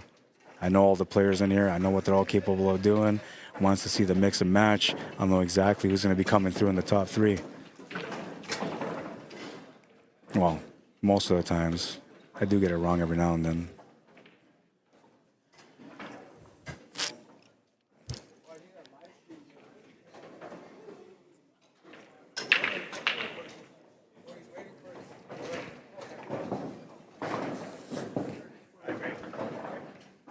3-2 and a chance to get on the hill.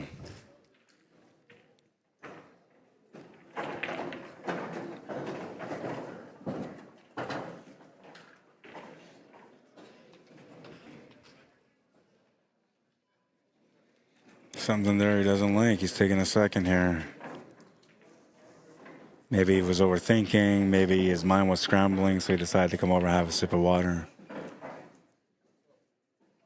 That can happen, man. Sometimes you have so much information in your head from your skills and knowledge that it just overwhelms you when you're looking at the table because, like, you're trying to keep it simple, but, like, all the dots are making you think complicated. So then, yeah, you got to take a break, reset, make sure that you're thinking the right way. Looks like he's made his decision. He's made the 1 ball. He's got the 7 to the side or the 4 to the corner. Also has an option to be able to make the 2 ball if he wants to take on a challenging shot, but there's not much reward there. Looks like that's the way he's going to go, though. Looking to draw back here for the 4 ball. Maybe he's trying to go forward for the 5 ball. Nah, I think he was trying to find that 3 ball. He didn't find it. I'll have to back cut the 7 ball now. Or maybe that was the intent the whole time, was just to get set up for the 7 to open up that 3 and 5. A little bit of movement on this one, adjustments. Got really unfortunate there not to run into the pile a bit better where it would have given him a reward. He's left himself very limited opportunities here. I don't think you want to open up that 8 ball, so you're going to have to find a different option. You don't want to move that 5 and 3. That could be the only opportunity that creates something for you off your opponent's turn at the table. He's going to open it up, though. Now this is dangerous because now the 8 ball is open. And I think the reason why he did it is because the way he's looking at it, like, you know, that 12 ball doesn't really have a pocket. 9 ball does, but the 12 ball doesn't. So technically, like, it's a decent risk to take. Now, the only thing that I do like about him opening this up, though, is that the 5 ball is pushed to the rail. So now, like, if his opponent tries to play a bit of a safety shot on him, he'll have some options to be able to get out of trouble. So in a sense, he kind of prepared himself for a battle, but we'll see if that battle comes. Sean with a chance at the table now to make it 3-3.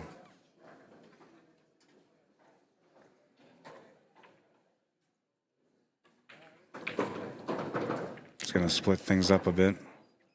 Worked out all right. Still in control at the table. Needs to get that 9 ball, though. That's the biggest problem he's got.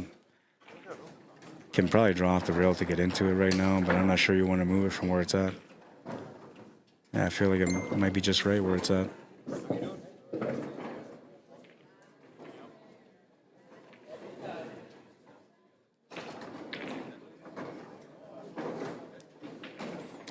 I'll take a look, Nigel.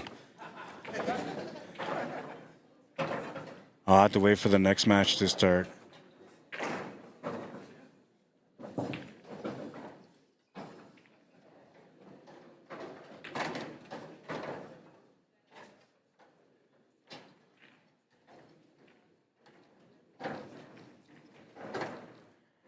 See, this camera is decent. Like, the one that I'm using for this table is decent, but it's not like the greatest.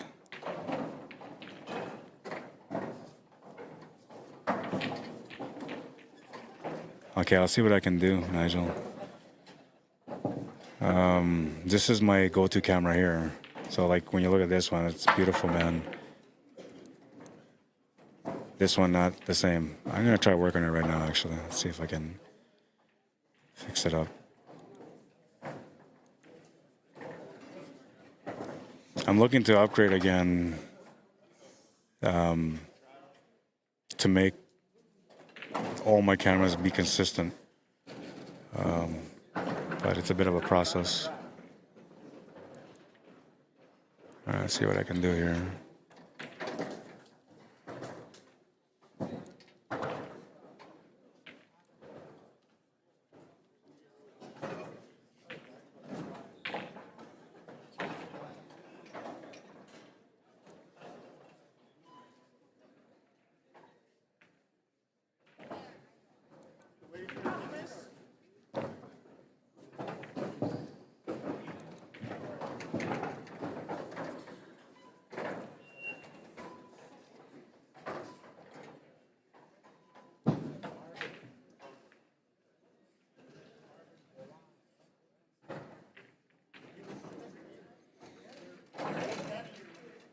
Does that sound one better, Nigel, or not yet?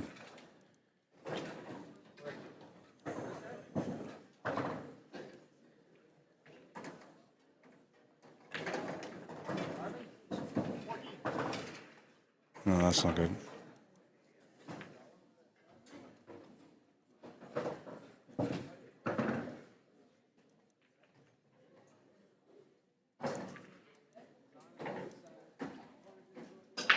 I know you gotta let me know, man. I'm trying to fix it, but yeah. So, anyways, I'm trying to upgrade so I can have proper setup, and I have 4 cameras right now, but I'm looking to get 2 more to make it 6. So it's gonna be a very expensive upgrade.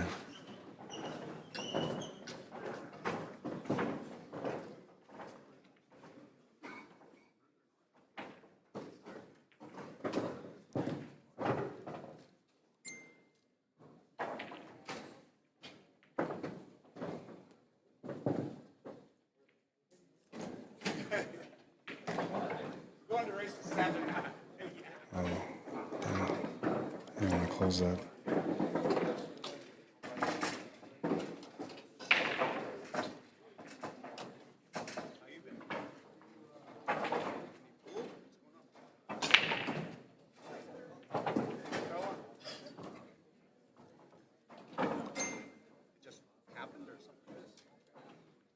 Okay, thanks, Nigel.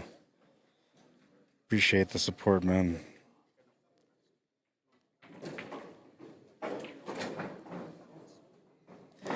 Gotta watch out.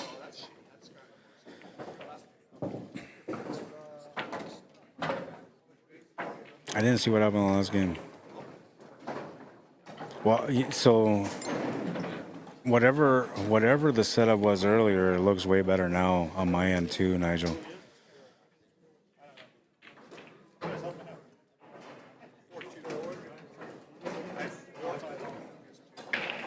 All right, so Curtis is on the hill. Sorry about that. I got sidetracked on technicalities and yeah, lost track of what's going on. Somebody got to do something about it, or I'm going to get muscled out.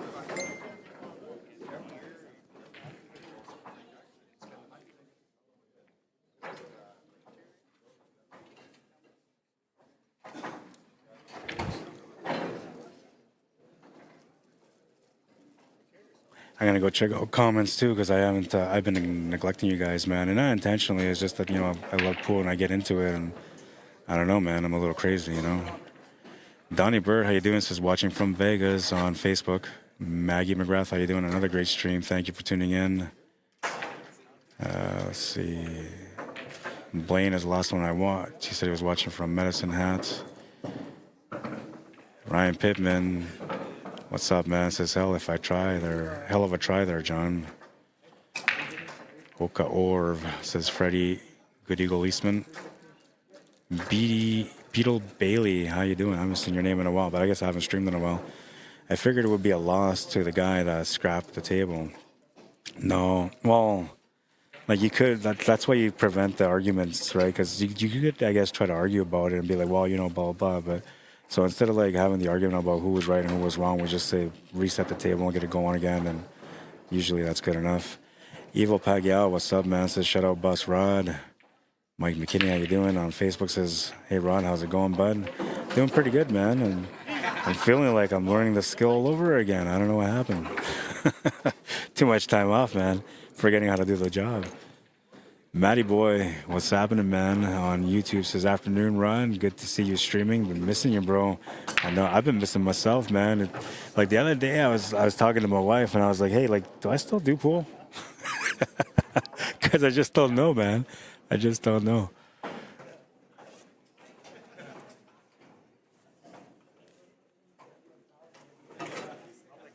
Signal drop again. It's back on now. Okay, that's good. Nigel Bennett on YouTube says, oh, I would disagree with that rule. I especially if the rules are posted. They weren't. They were not. So what is the call on that one, Nigel? Is it a loss of game for the guy that scrapped the table, even though that guy had a chance to win? I'm kind of curious about that one. Ron says, Colonel McLean, you playing? I'm not sure if juniors playing. I think seniors playing. Seniors here anyway. And Nigel says the trouble is one of the players has a grievance if he loses because the rules weren't applied. Ah. And he says, I agree with an earlier statement you made. I don't play in tournament. I'm running way too busy. Yeah, I know. That's honestly, you got to be smart like that, man. It's I can do it, but I have to choose which one I'm gonna do instead of the other. And like the streaming is always important to me. Don't get me wrong, but as soon as I have a cue in my hand and I'm playing pool, the rest of the world doesn't matter. It doesn't exist anymore. It's just me and the table and the shot in front of me. So when I get on the table and I start playing, like there's a 90% chance that I'm gonna neglect that stream while I'm playing because I'm trying to win. And when you try to win, your focus should be on what you're doing, which is what I do.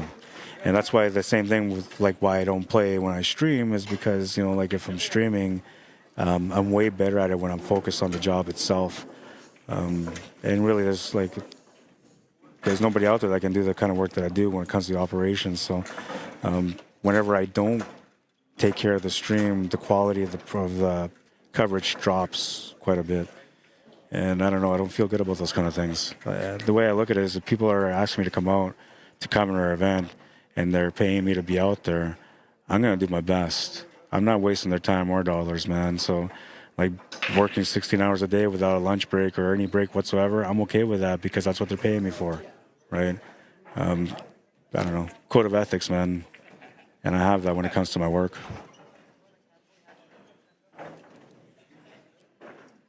Anyways, back to the match. We're at 4-2. Curtis Fedorowicz with a chance to be able to win the match now. He's on the hill.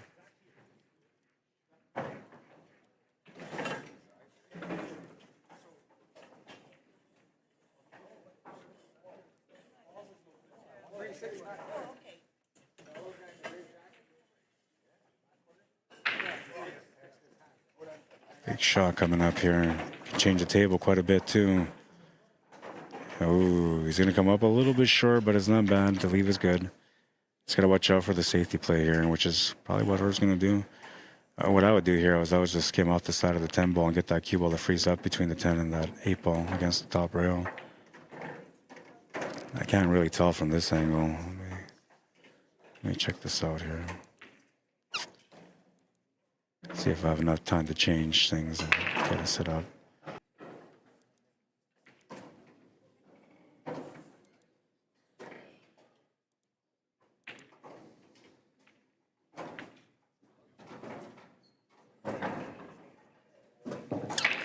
I was trying to switch over, but I can't do anything because the signal dropped.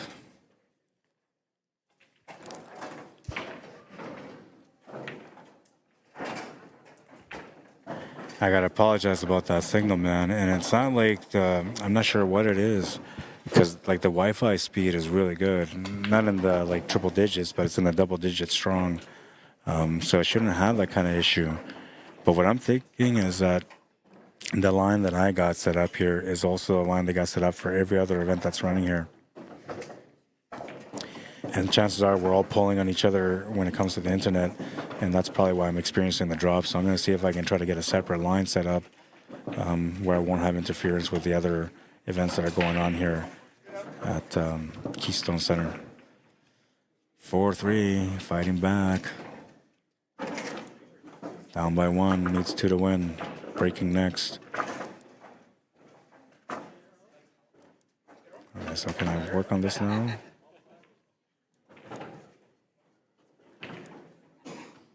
Which way did I rotate? This way, I think.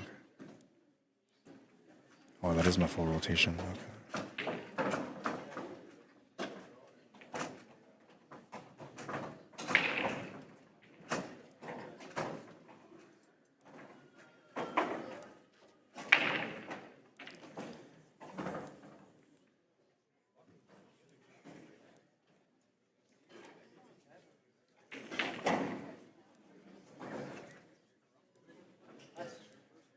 Okay.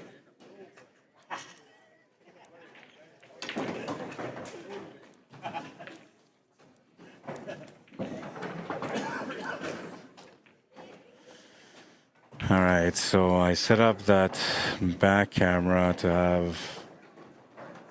Oh, it's delayed. It was doing a pan there. Surprised that it did that. All right, rack number 8 on the hill. Breaking for the match. I thought it was Orv that was breaking to tie it up, but it looks like Curtis is breaking to try to win it on his break. He's going to make a ball off the break, and he's going to have a really nice spread on this table. There's a little bit of work, but there's always a little bit of work, no matter what. And, like originally I said I wanted to go stripes as soon as I seen that break go. But I'm kind of feeling like solids might be better here. And it's a little bit more work, obviously, more positional play than the stripes. But the stripes require a couple of great positional shots, where the solids only require to have some decent positional shots. You just got to get within range. Yeah, but there's the back side of that table, so you can see both ends. I really don't like the way this camera looks, though. That's what I'm saying, man. I got to upgrade. And these are like really expensive cameras too, man.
So we have this section here on the right of the tables, which has 6 tables set up. We got another 6 tables on the left side. And then we got the 2 down the middle, which is this one and this one. Rick Capo on the table on the left. Looks like he's just starting his matchup right now.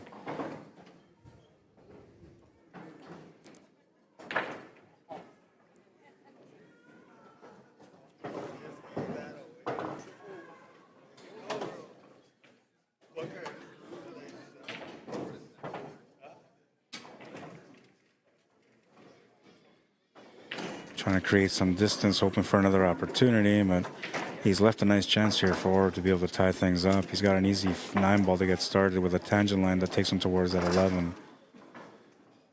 So you can play this natural and just topspin. The only thing you got to watch out for is you don't overhit it and end up getting stuck with a combo. You don't want that. You can also drop back here and set up for this 15 ball. Yeah, he's going to end up with a combo, looks like.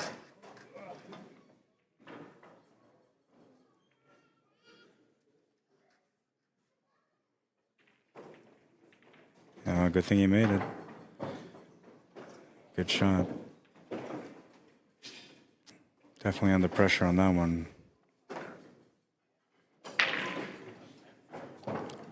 You couldn't tell if he's under pressure or not because his facial expressions are the same. His discipline at the table is the same regardless of what the score is. So but you can tell.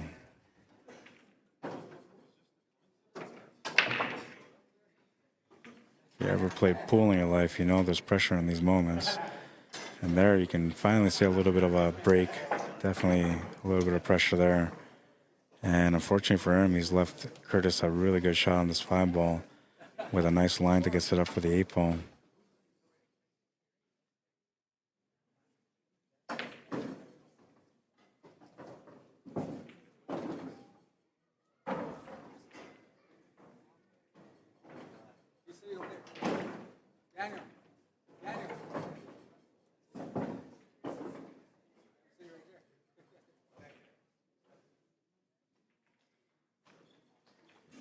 tightened up for the shot. It was all about controlling the cue ball and the 8-ball. And, well, he might still get another chance here, but it's going to be tough to see if he can get a chance here because there's 2 balls left for Orv plus the 8-ball. He's got a nice little drawback angle, stun draw angle here on this 12 or 10, whatever it is, to the bottom right corner. That should be able to take him over to the left. Good enough for him to be able to make that 15 in the top right. It's a big shot coming up, though. And it's not very missable because of the angle. Ooh, that worked out nice. Could have been a bad situation there, but he hit that horn perfectly. Slows down the cue ball just enough for the shot on the 15.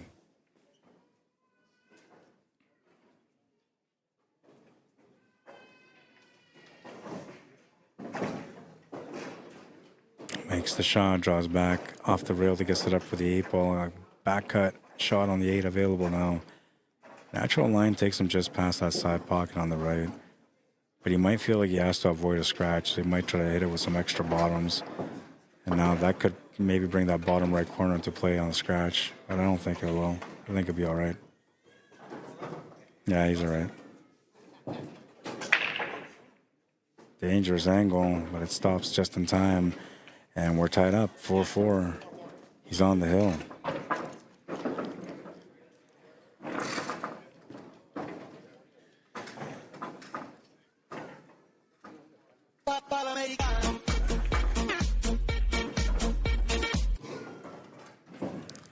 Hill action, and it's Sean Orv Taylor who's going to be breaking in rack number 9, the final rack in this A-side A-division singles matchup.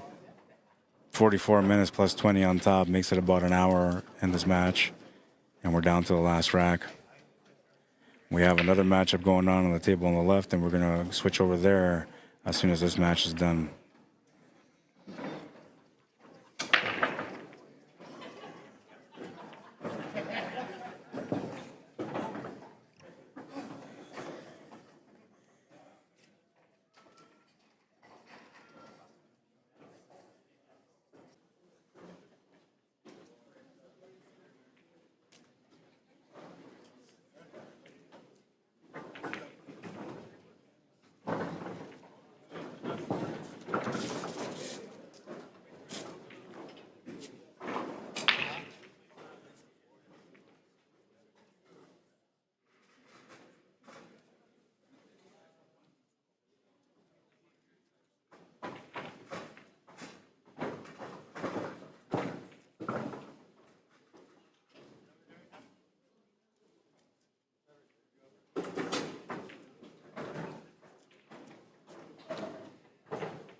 Not Rick, Keith Shadacapel.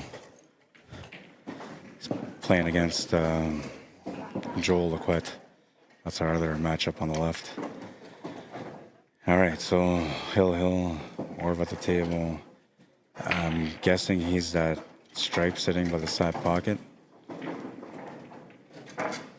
Looks like he went to go grab his jump cue, so yeah, that's got to be a shot.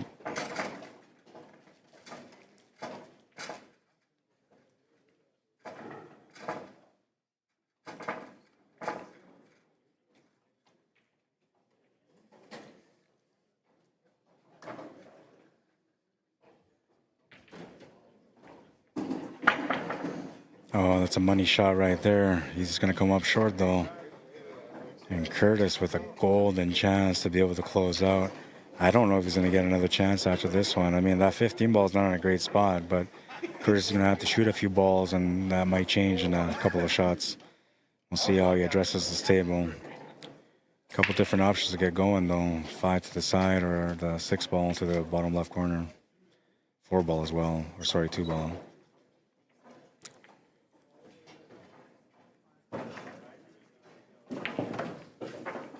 A few different options here. 2, 4, 5, 7.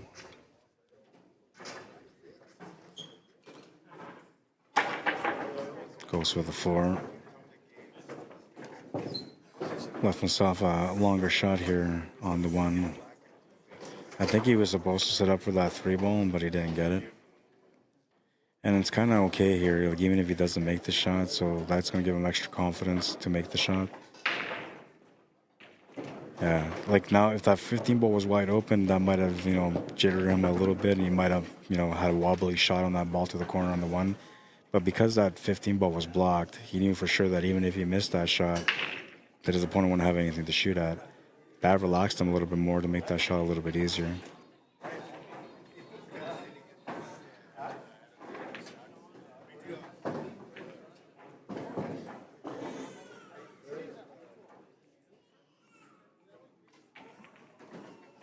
Oh, he's gonna miss that 4 ball. But he did play it on a smart angle, making sure that he didn't give away too much. There is a huge back cut here to the top right corner, which I don't know if anybody really would take that on. But maybe. I mean, I'm crazy enough to take it on. There's also a bank corner to the bottom right corner, reverse bank, which pool players kind of like that shot. It's just a half ball with a little bit of lefts, and now go in.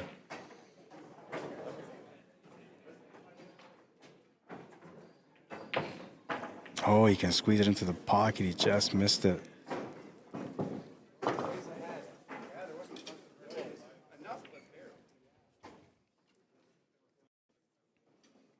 Oh, Curtis will try to make this table work now.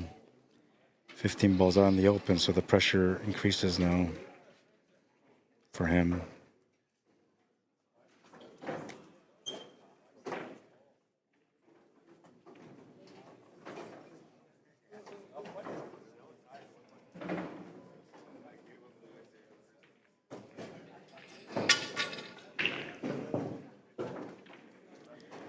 To me, pool is about making the right choice on the right angle for the next shot.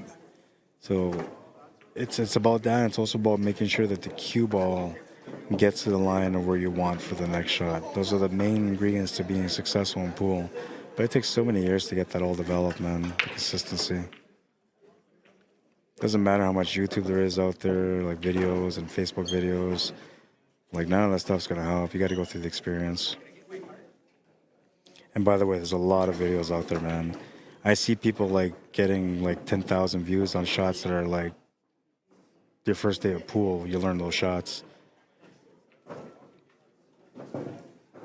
And everybody watching those videos like it's going to change your game, but that's like the very first thing that you ever learn when you're in pool. Whatever works for you, though, that's going to be the match. Curtis is going to win that one with a score of 5-4, and Orv had a good opportunity there, considering the fact that he's running the tournament. You know, tough situations to be in. He actually did pretty good. Almost ended up winning that match. All right, so now I got to figure this out here.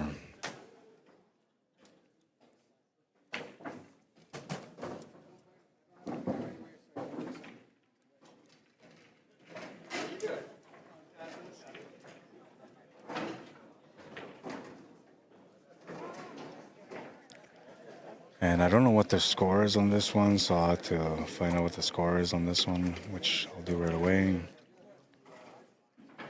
This is also a B division matchup. Pretty sure.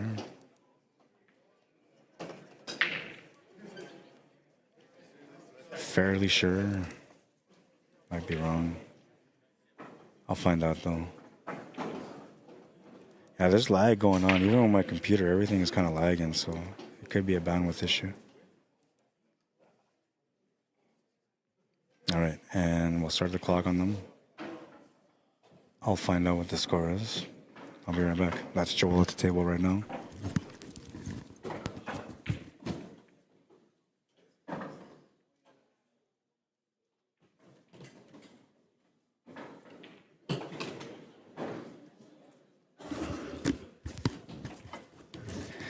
All right, the score is 1-1 between these guys. So they're just on their third rack.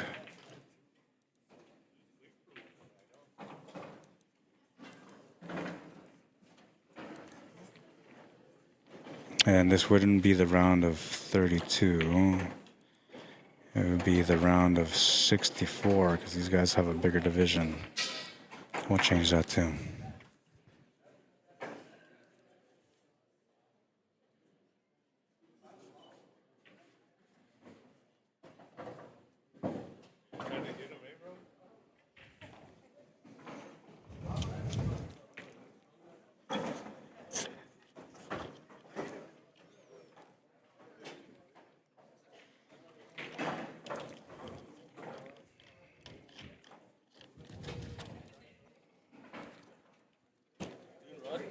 What's up, man?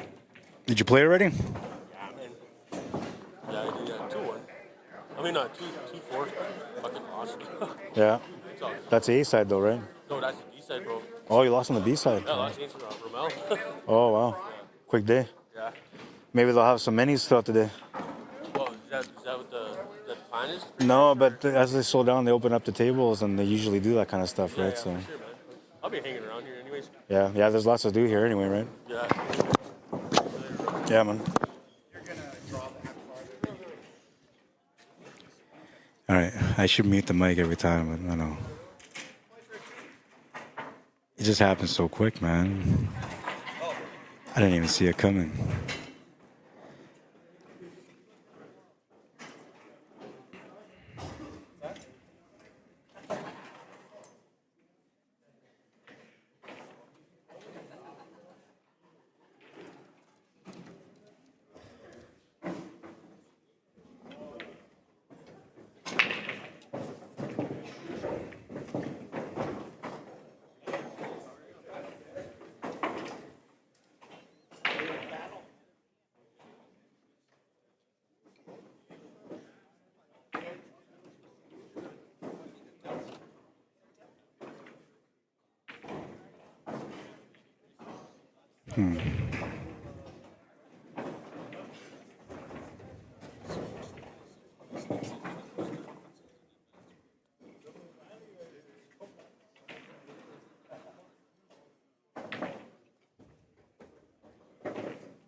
All right, and I finally joined you guys here on the stream on Facebook, so now I'll be able to see who's tuning in and who's not. It didn't work for me the first time, so I don't want It'll help me to keep up with comments too, if there's any comments. Oh man, that almost went in. I finally joined you guys here on the stream on Facebook, so now my volume is up there, and I gotta turn this down a bit.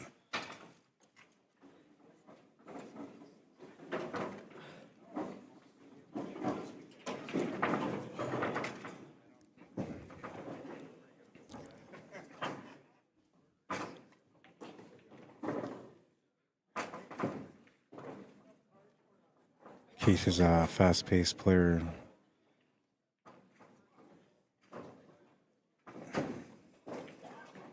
Always has been that way. 2-1.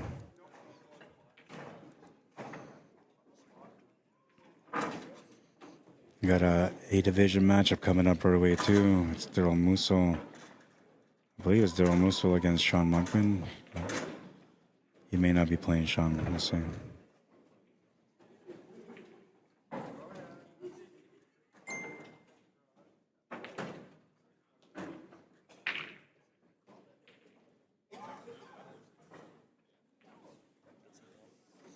What's up, man?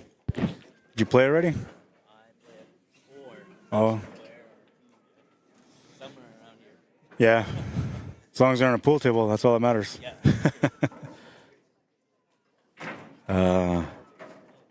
Hang on.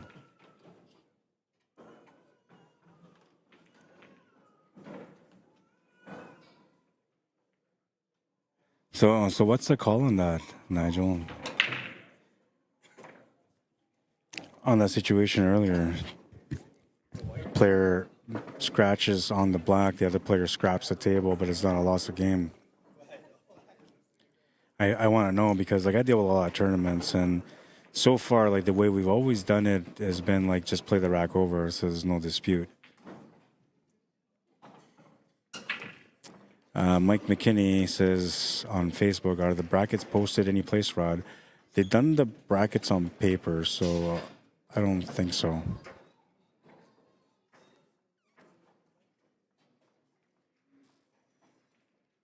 I'll see what I can do for you guys, all right? I'll,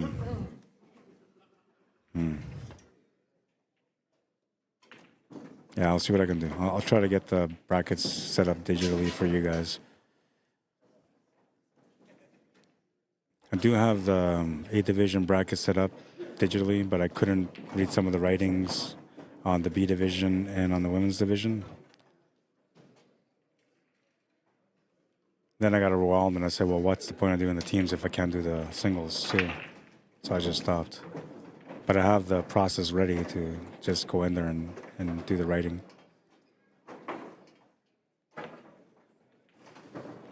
Yeah, he's always played this kind of pace, man. Natural. Just knows where he wants to go and knows what he needs for shape.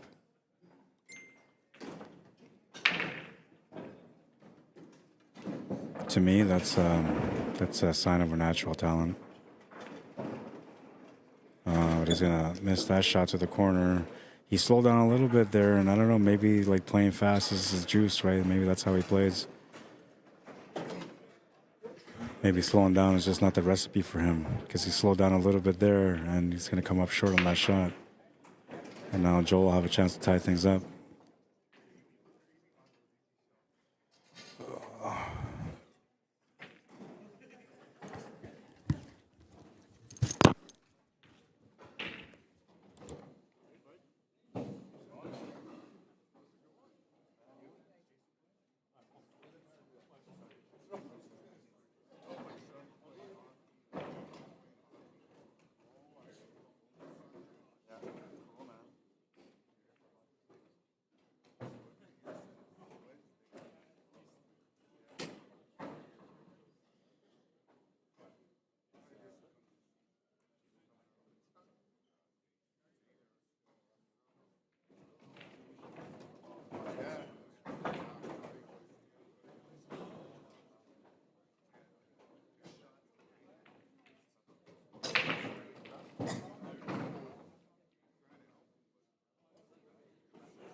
Yeah, I'm streaming right now.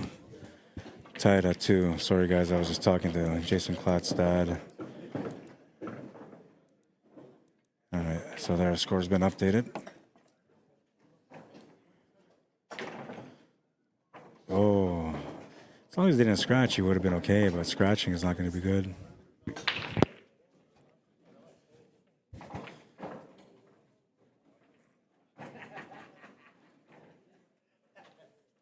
Ah, when I seen you here, I thought Jason was here for sure. I was like, they always travel together. No, it's my other son this time. Yeah. Is he a good hockey player? He's a goalie. Oh, wow. The most important position, man. Well, he's paid his dues and stuff. So one of the guys called him and said we need a goalie for this tournament. So he said, okay, if you help me out with the flight and the hotel and everything, I'll come. Cool. Did they play already or no? They played, yeah, and they won. And so they play. If they win tonight, then they're in the final on Sunday. Cool. If they lose, then they play Saturday, and then if they win, they'll play on Sunday again. Yeah, these hockey tournaments are pretty big. Yeah, Lots of people travel for them. there's a lot of people here. Like, Yeah. lots of things happening going on. Well, and they cut back a few things too, right? Because like I came here last time I came here was 2 years ago, and they had like maybe 10 different events going on. And this year I think they only have like 4 events going on. There's no basketball or volleyball. Yeah. It's all over. I think they took down the talent show too. No talent show. Oh, yeah, right. I think the. Guys selling furs and stuff over there, eh? Oh yeah. Over there at the Keystone. And got all these mitts, Nice. seal and fox, and all nice mitts, man. Yeah. It looks pricey, man. I'm assuming probably at least $100. $70. Yeah, that's not that bad then. For the mitts over here, they're $70. These are, I think they're going for about 7,500. Some of them are 100. He said, yeah, like those furs and the keychains are $10. Oh yeah. Some of the foxes are 150. Not a bad price, really. Yeah, no, it's not bad. Do something with the fur. Making stuff with moccasins or something. Yeah. Well, that's where the money is in the moccasins. Missed the combo. It's a lot of work. Yeah. And Let's go over pretty good. yeah. Well, I think because the moccasin, there's more manual labor on the sewing, right?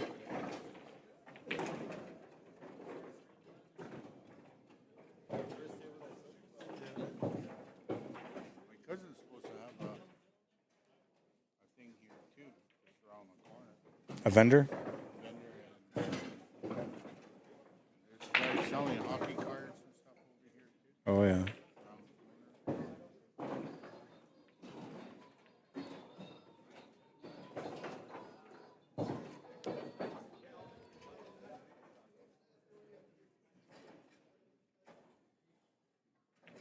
Big shot coming up here on the bank. It's pretty lined up though. 90% chance to go in. Ooh, and he's just gonna miss it. Overhit it slightly. A little less power and it would have been good, but he was just trying to get the shape on the 8 ball, which he did have. Now Keith will have a chance to get on the hill.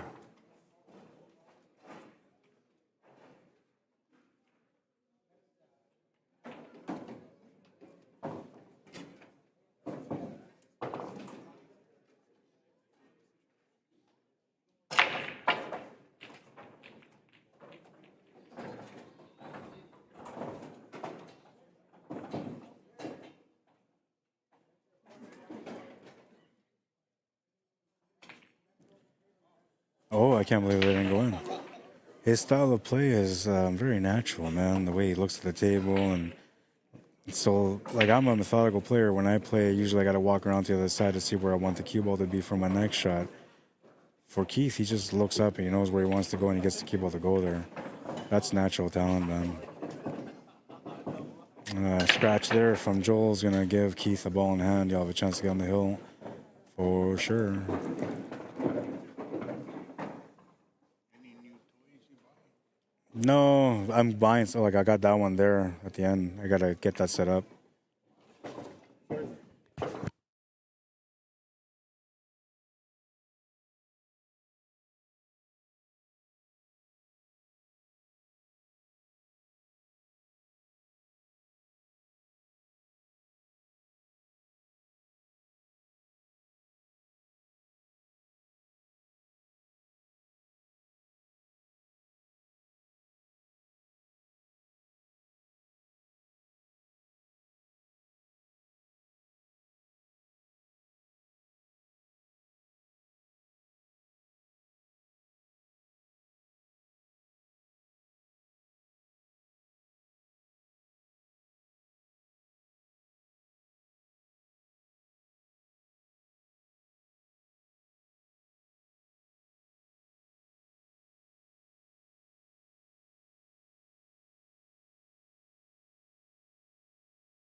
All right, so it's 3-2, and Joel at the table trying to see if he can tie things up. I like going forward here on this one, but he's going to stop it for the sides.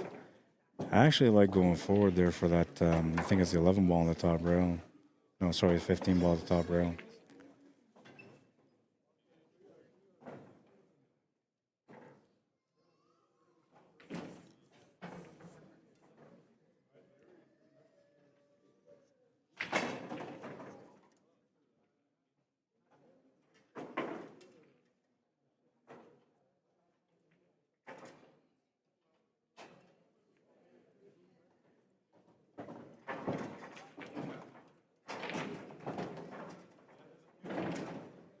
Oh, he's interested in that ball now.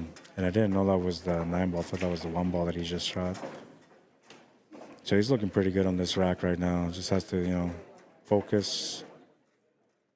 Keep it down to the shot in front of him. And the shape for the next ball.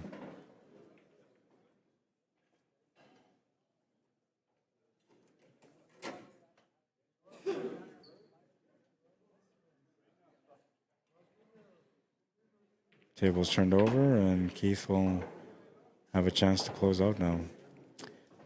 Tough setup here, though, because that 15 ball block in that corner. But the 15 ball is in so deep that technically you can do that follow through draw shot and you'll be fine. Lost cue ball control on this one, though. And we'll have to come up with a different shot.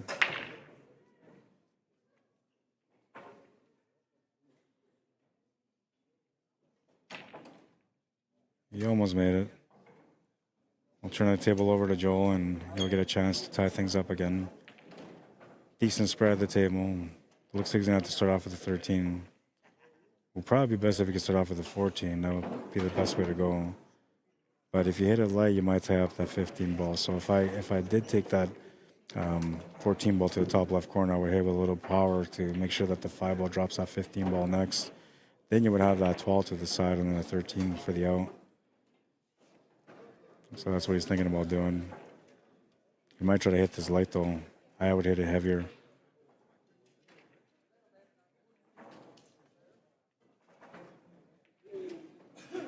Makes the shot, and gosh, he was good with hitting that light. It looked to me like the tangent line was there where he's gonna knock that 5 straight into that 15 ball, so that's why I was gonna hit it harder. But he managed to be able to make the shot, not tie up the 15 ball, and still have a shot on the 15. And yeah, he's got to take that now, even though it's blocking up 3 balls. Technically, it's gonna be hard to get to because of those 3 balls. And the 8 ball sitting down by the 13 ball, so that 13 ball should be the finishing ball. I think the problem here, what he's trying to look at is trying to figure out how to get through these 3 solids to be able to get set up for that 12 to the side next.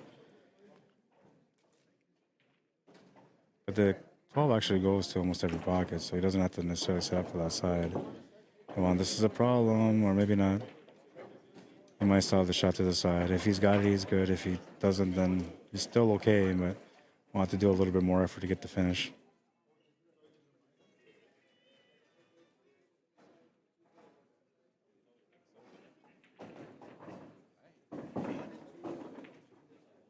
Oh, and he's good, man. That ball dropped in, he was still okay, but that ball not dropping gives him a chance to be able to get set up for this 8 ball in a better way. I would just play the skim off the side and come right back across to the left side of the table, or if you're not too confident, just stop shot it. And so what he did there, I would just play the cue ball across to the left to make it easier. What he did there still gives him a shot, but it's a little bit more of a tight cut, but he should be all right. Oh, and he wasn't, damn. See, and if he would have just stopped on that 13 ball, he would have been straight on that 8 ball and didn't really need to create an angle on it.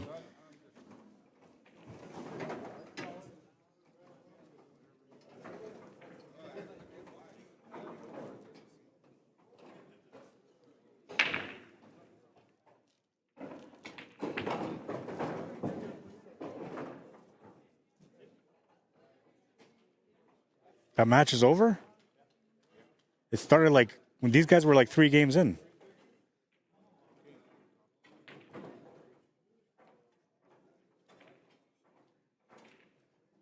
Damn. There was a A division matchup on the right side of me, and that match lasted maybe like 20 minutes, man. If that.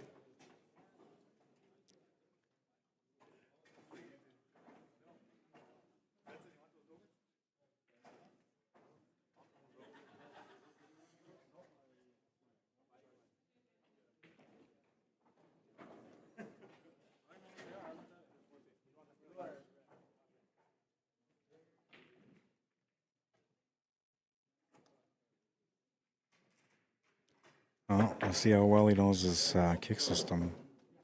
A couple of ways you can do this. You can look at the middle point by counting the diamonds and then kick into the middle point with a slight right spin adjustment. You can do the ghost ball system, which that will show you the proper spot to hit it. Or you can just go by instincts. It's going to get a good hit. Just missed the shot.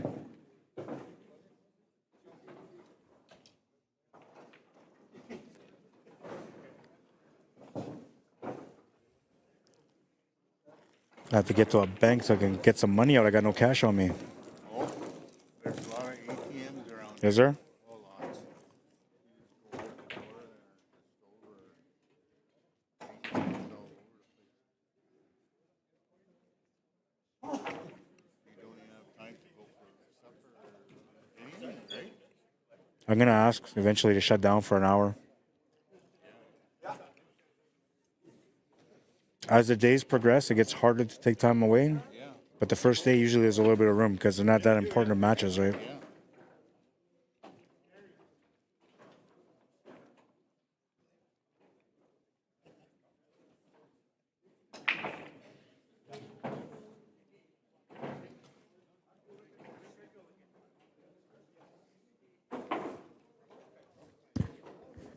So here, like, he almost has to, like, intentionally tie up a ball. Okay.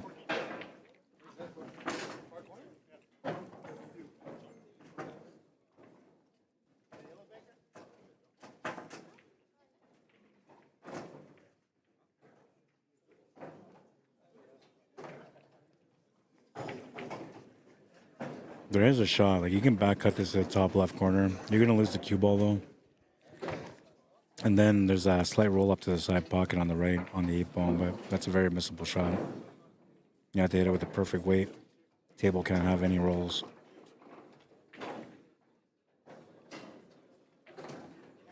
I'm a little nutty man, so I'll go to the side. I think that's what he's doing too.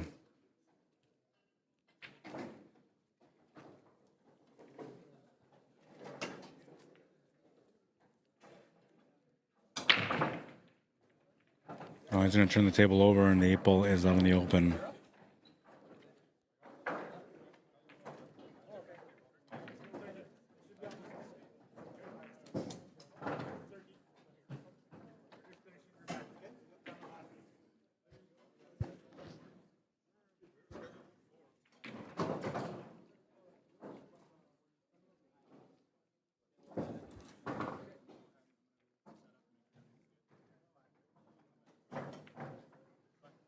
Overcuts the 4 ball. Lucky kick on the 4 ball there to get a safety out of it.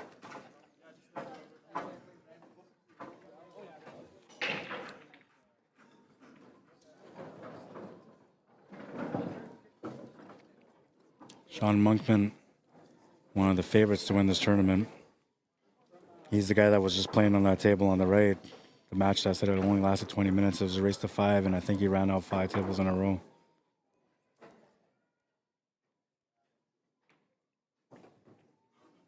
Safety battle continues here. A bit too heavy though.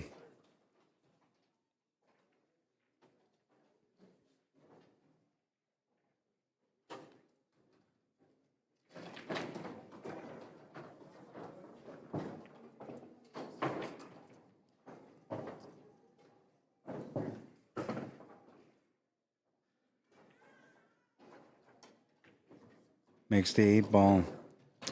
That should be the match. Yeah, that's the match. 4-2 for Keith Shanakapo. And we've got a match going on. What's up, Chief? How you doing? I shake your hand. Not too bad. Did you win? No. Yeah. Are you playing a team event too?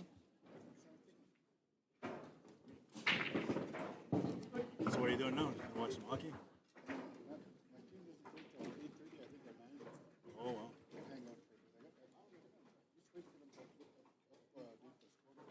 Oh, yeah. I'll take a look.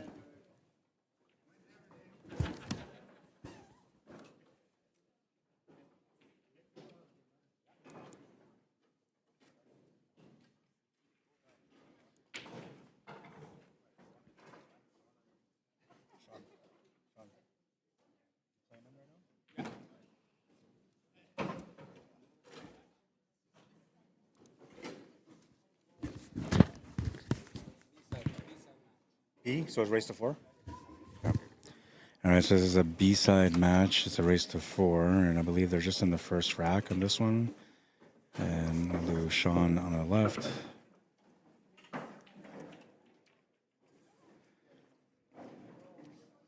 Tyrone on the right.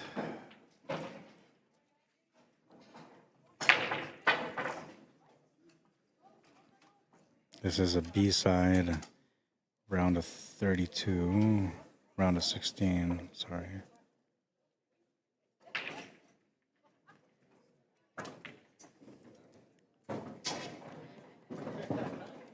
Reset the time, started fresh. This is A division. I changed that too.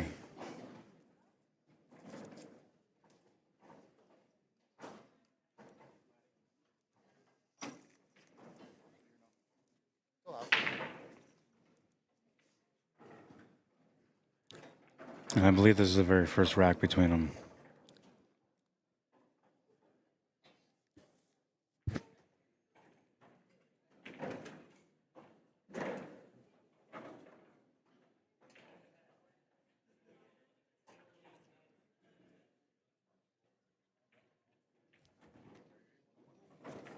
Charisse McKay, how you doing? Austin Martin. NJ Paskey, welcome to the stream. Timothy Nieves, what's up, man? Good game, Keith, says James Shanakapo. Scotty Gearhart, how you doing? Art and Smoke from Crazy 8 Billiards in Winnipeg, welcome. Shane Broussard, Muggs HOULE, was playing in the event, welcome. Ira Lim, how you doing? Ben Martinez, hope everybody's enjoying the stream and the matches so far. It is the Dakota Nation Winterfest event and is running for 3 days. This is day 1. So we have singles matchups all day long. And then tomorrow, when we come back on day 2, it will be championship matches, most of them for the singles. And then in the afternoon / evening, we're going to have the team event starting. Lots of great competition here in the building today, though. If you want to come in and watch the matches.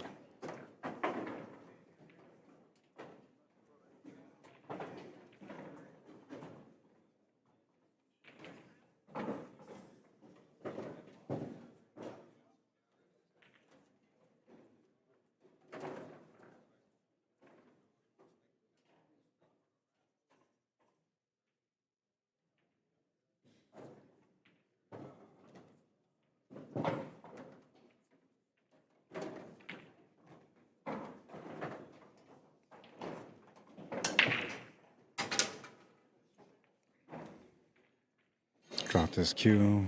Bit of a sign of nerves there.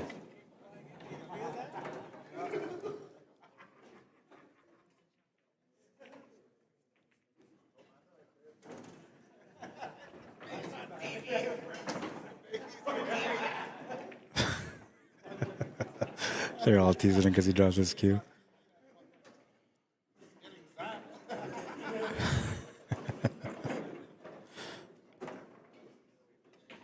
He's gonna make the shot. They're just razzing him too. That was the first rack?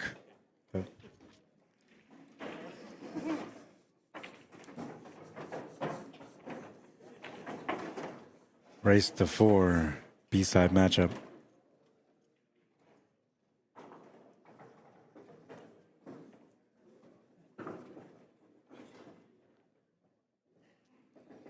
Drop in on the folks while we're checking things out here, waiting.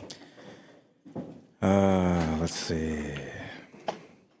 I got a few comments here on Facebook. I apologize, guys. I don't know what it is. I guess I haven't streamed pool in a little while, so like I'm just all in it, man. Let's go, Gwen, says James. Gabe. Correction.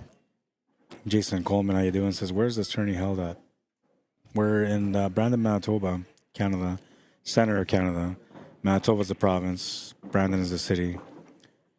And we're at the KEYSTONE Centre here in Brandon, Manitoba. It's a nice little setup in here.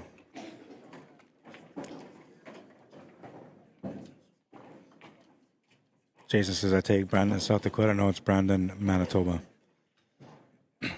Those money pockets are messing with him, he says. Oh, tough one there.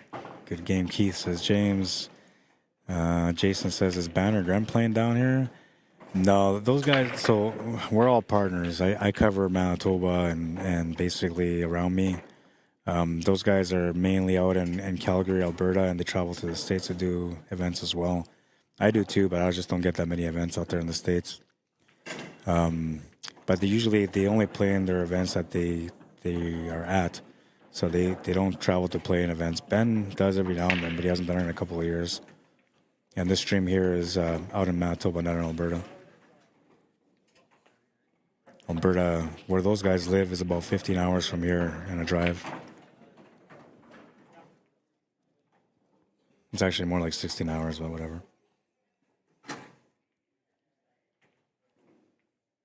Check up on YouTube. I hate neglecting people. I'll try not to. All right, everybody's good on YouTube. No comments. What's this goal thing?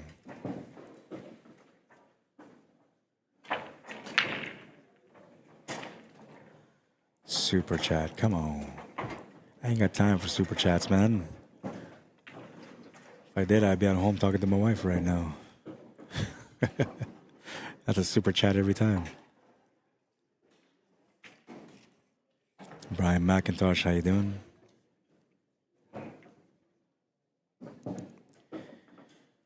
All right, let's get into this match. So he's got a pretty good spread here. The angle that he's got actually works pretty good for the finish also.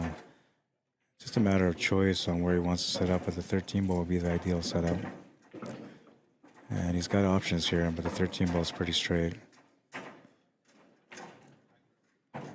All he's got left is that 14, 15, and a 13, plus the 8 ball. He's got a stun line over for the 15 ball here.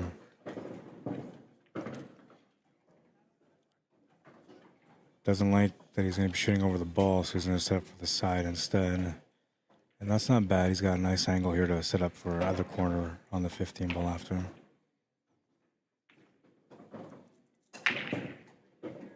Now that angle works better. But the 8 ball is challenging. It doesn't really have many pockets.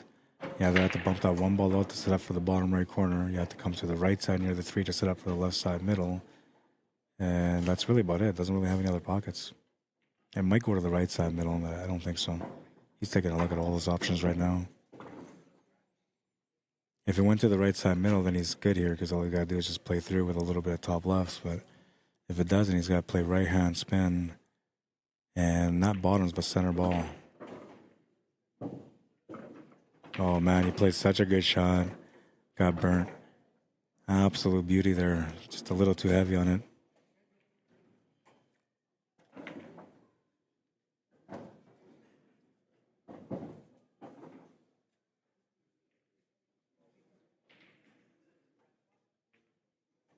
Two real kick shots about the only way I can see things happening here, but I don't see it happening. There is that that shot where you use a little bit of, I think it's bottoms, just slightly below center. You can hop off the rail to come over that 3 ball and then hit that 8 ball. But that's a really tough shot, and if you don't practice it, then you're not gonna really have that shot because it's more of a feel shot. I mean, it's a technical shot because you know where to hit it and how to hit it, but it's more of a feel shot because you have to have the experience of being able to do it over and over again before you get comfortable trying to do it in the middle of a match. So I don't think he's going to do that. And then we go back to the 2 rail kick shot again, which that would be the top left corner, but the 1 ball's in the way for that.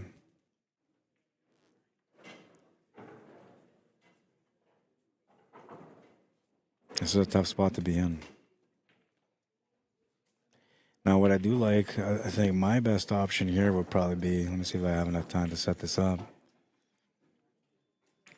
But my best option would be to go off the top, to come there straight down to here, and then just kick this ball down table somewhere. And you're going to turn the table over anyway, so it doesn't matter, but at least you're not giving him a ball in hand. And he's got about a half a ball available. But the problem is for that shot that I'm talking about, like, he can't go at this angle because that ball's in the way, right? So he's got to go, like, up this way and then spin back this way, which that makes it a little bit difficult still. Especially because the spinning angle that he needs on the cue ball is covered by the 3. This is going to be a tough hit. 2 real hit is going to be very, very tough. Especially because that 1 ball angle. On the way up. Oh, nice try. A really nice effort. It's going to be a scratch and a ball in hand. Tyrone will get to work.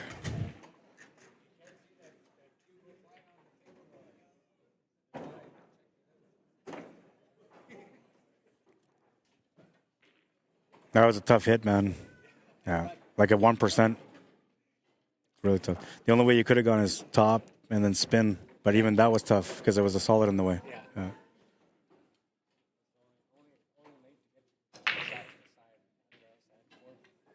You played it so perfect, just a little bit too much weight. Yeah. Because, like, so most people would have tried to play that shot like you played there on the top one. You played center right. Most people would try to play top or bottoms. But you're supposed to play center to get perfect on it, and you did. It just burnt you, man.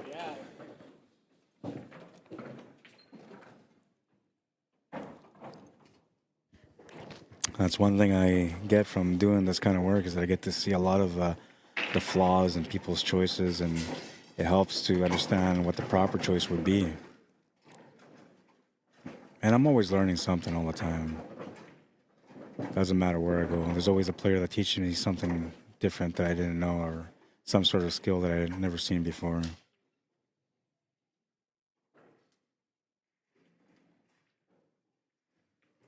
That's what makes this game so beautiful. It's the variety and skill. How we could all learn the game, but we all have to learn our own process, our own way. And so the competition is always varying. I imagine the world if this was like, I don't know, like football or soccer or something where everybody was good. You know, that would be so tough to play in. Like being a pro pool player, and you walk into a place and you're like a 780, and you're like, oh yeah, you know, I'm really good. Best in my country, best in my province. And then you go and play against guys that are 800 and up, and you realize that you're just about average compared to them. That's why this game is so interesting, because things always change, and the process of the growth makes the competition that much better. 1-1. All right, we got a battle.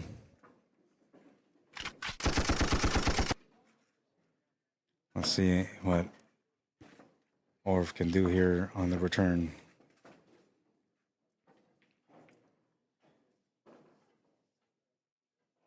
Leo Amiot, how you doing? Welcome to the stream. Jaden Liberty, Jeff Johnson, Dexter Kapoor, welcome to the stream, guys. Denise Lisa May, welcome to the stream. Tyler Newman, how you doing? Welcome. By the way, if you guys are enjoying this, you guys can support the work by either liking the stream, sharing the stream, whichever, you know, makes you happy. I prefer a like, but the shares help a lot. Or you can send $9.99 to my PayPal account. Where is that one? It's been a while since I used that one. I'm trying to find it now. And this is only jokes. There you go. CSLmanitoba@gmail.com. $9.99 or give me a like. I gotta sell the likes that way, because humans are interesting, you know. Like, if you say, hey, listen, if you just like this stream and you support me, like, I can do something better in life. Like, nah. Okay, so how about you just donate $5 to my cause, and then I just don't try as hard. They're like, you know what? I'm just gonna like your stream. I ain't got time for that. Yeah, so from now on, it's either $9.99 or like the stream. Figure it out. It's not that hard, man. Hit one button right there. The one with the thumbs up. Hit that one. I'm so grateful that Facebook doesn't have the thumbs down, because, oh man, I would get some bad reviews sometimes. All right. Rack number 3, and we continue here. Tyrone Lajarlis at the table. Finding himself on the B side, which is not common for him, but he's got to figure it out. Definitely locked into a battle here, and he's got to come up with a really good positional shot after making a really good shot. Looks like he's figuring things out. Looks like he's going to go for the positional breakout right now. At least it's got the angle for it anyway. Although if he just stops there, he can set up for the 11 ball and break out the 9 ball naturally from there, which I think is better.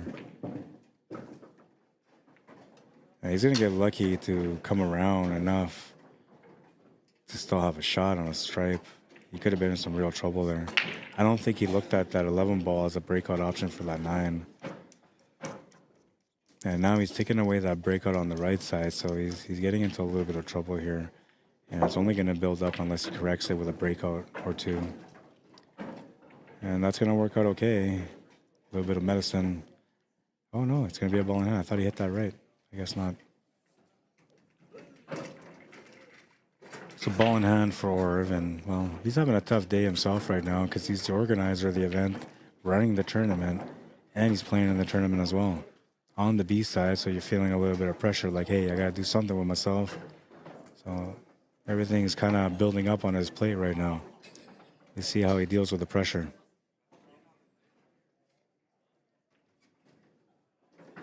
Looking for a stun angle on this 3.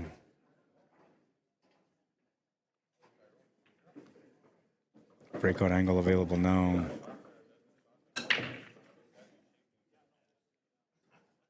He's in tough here, though.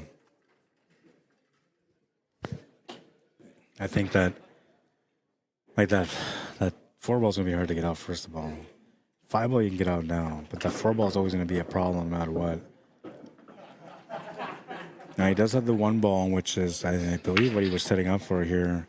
The angle off the 1 can get him up there to break out that 4-ball, but he doesn't have any escape shots. Oh, wait, he does. He has a 6-ball to the side. So that's the shot that I would take right now, is the 1 with the breakout angle, and then have the 6 as an escape shot. Looks like he's thinking about using the 5 as an escape shot and then taking that 1-ball as an escape shot from there. Or sorry, the 5 as a breakout angle shot and then the 1 as an escape shot from there. But he doesn't have enough angle there, so I don't think that will work. And now if he's going to try to make this 1 to create a better angle on the 5, then he's committed 100% to the breakout on the 4 after that. Trying to create more angle, and he's going to get as close as he can to a tight angle that he needs. Looks like he's thinking about going off the rail around the 15 and maybe off that 12 into the top right corner. It's a possibility on these tables. Not an easy shot, though. Oh, he had a wired combo. Okay, never mind. That was a 7-ball on the top. So he had a wired combo, which is why he was so nonchalant about taking this shot. I'm thinking to myself, this is crazy. Why are you going for this kind of shot? But I didn't realize that there was a 7-ball on top of the stripes and he had a natural lineup for the combo. And now this is where he's going to earn his keep. He's got to make this shot and come down for the 5-ball. And he's got to be pretty perfect on the 5-ball because it's so close to the side pocket. So a little bit of extra stroke required. And I'm thinking we're going to go inside spin, but we'll see. He went around it instead. Interesting choice. A little bit too much pace. He's going to get around. He's going to have a shot on the 5, but it's not what he was trying to set up for. And so I'll have to reset here, take a look at the shot, make some calculations, and get ready for the opportunity in front of him.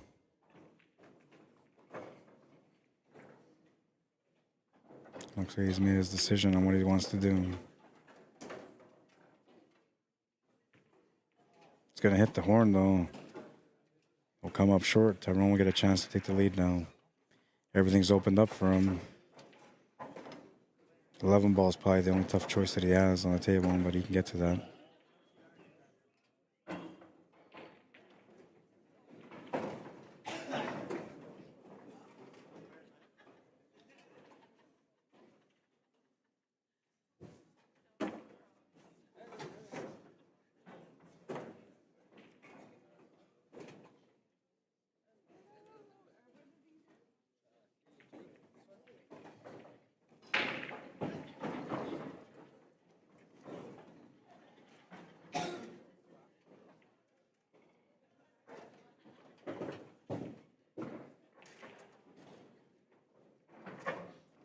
Ball was the concern, and he's taking a look at it right now.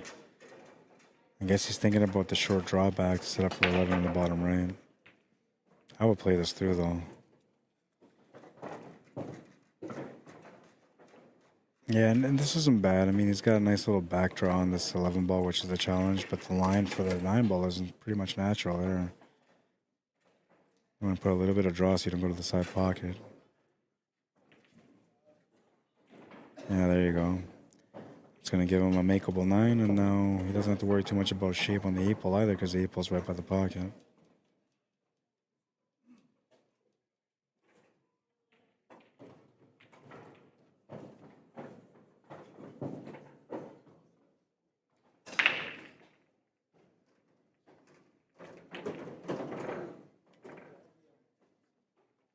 Two to 1 for Tyrone.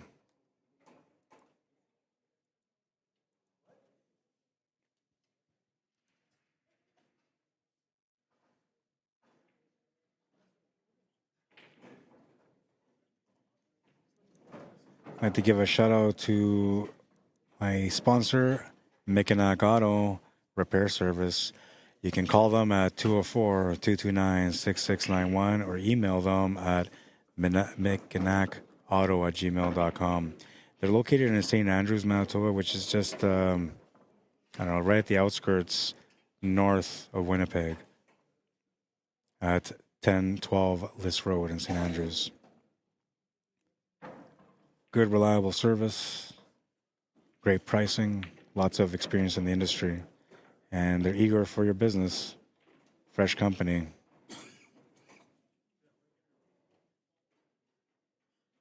Give them a shout. Let them know that you've seen the commercial on Q Sports Live on the stream, and that Rod said that they would look into things, take care of them.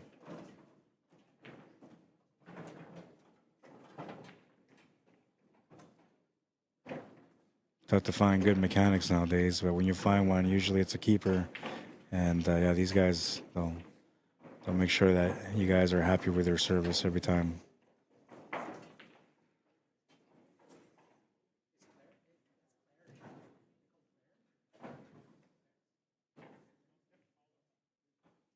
Just waiting for Orv to come back. We'll switch over to this other table in the meantime. This is I want to say an A division, but it might be a B division matchup. And the Jarl is at the table right now. Just waiting for Orv to come back. I might have to take a little runaway to the room to grab a sweater. It's a little cold in this room.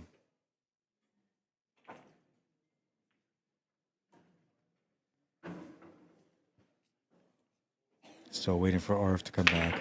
I guess we'll pause the timer in the meantime. This one did start up on time, so I don't want to rob them of their time. Crisanto Torrentera, welcome to the stream. Corey Rain, how you doing? Frisco Catchaway, welcome to the stream. All on Facebook. Yatinderpal Singh, welcome to the stream. Sean Wilson, what's up, man? Eric LeBeouf. John Alex. JT Staten. Brian Moody. Bob Wolf, what's up, man? Willie Parks. Sahil Singla. Kevin Timmel, welcome to the stream, everyone. All right, so we're going to resume on that table now. We'll go back over there. We'll resume the clock, too. Rack number 4, Tyrone the Jarlers to break and erase the 4. He's up by 1 with a score of 2-1.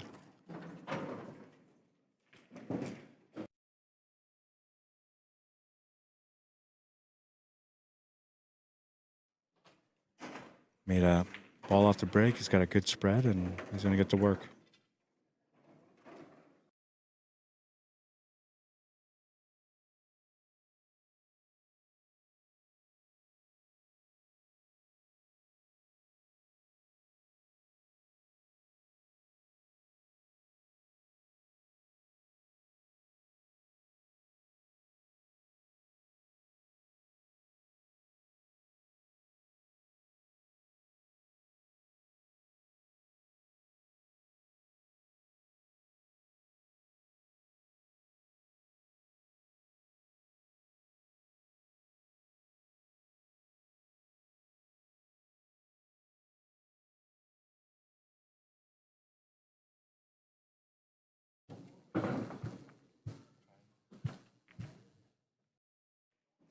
Trying to get into a bit of a rhythm. Slowing down his stroke a bit. I gotta go watch a shot. I'll be right back.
Who won the last game between you guys?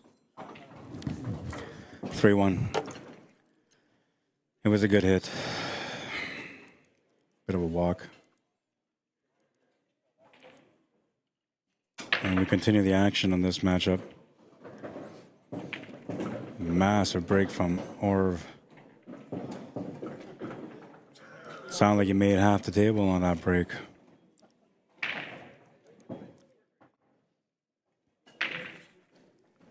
Take a look at it. 1, 2, 3, 4.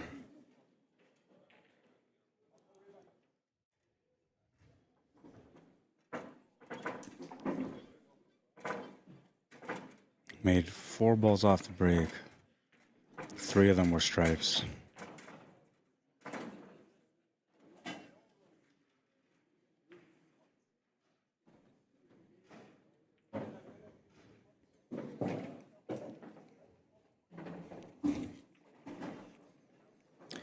All right, so I was asking Nigel earlier a question. He answered it for me. I've just been tied up.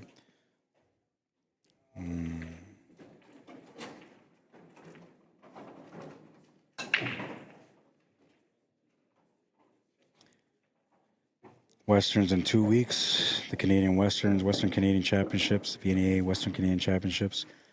And he says that there's 1,300 singles altogether and 378 teams. That's a pretty big event. And then he says, scratch on the black without making the black as ball in hand. The other player knocking the black in because he thinks he won is a loss of game. Interesting. I didn't know that. I appreciate that information, man, because now I know. I'll always know. I've always just gone with like the re-rack because it's less arguments that way. And it feels like it's the most fairest way because then it's up to chance whatever happens on the break at that point.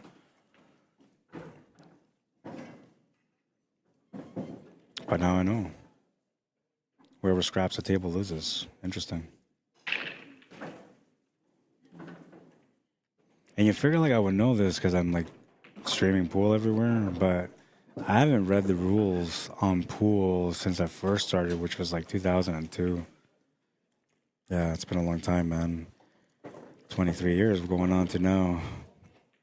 Longest relationship I've had in my life. Pool, man. And it's never been a pleasant one, I'm telling you. Not until I started learning all the skills anyway.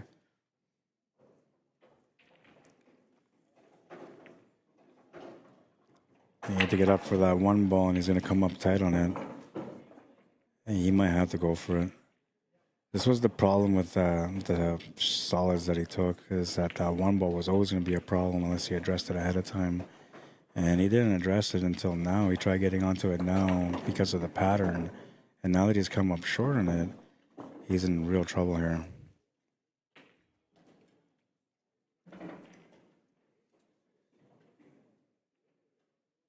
Terry Robson, Craig Murkey, Chris Harrison, welcome to the stream, guys. Tyler War says no echo. Thank you. Appreciate that.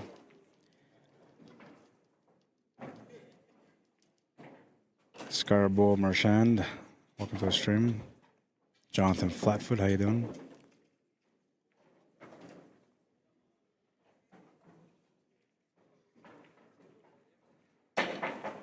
Looks like he's made his decision.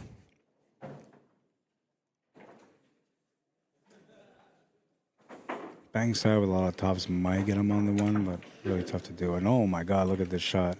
Oh, what a shot. Such a big shot, man. He deserves way better reward than he got. That was such a big shot.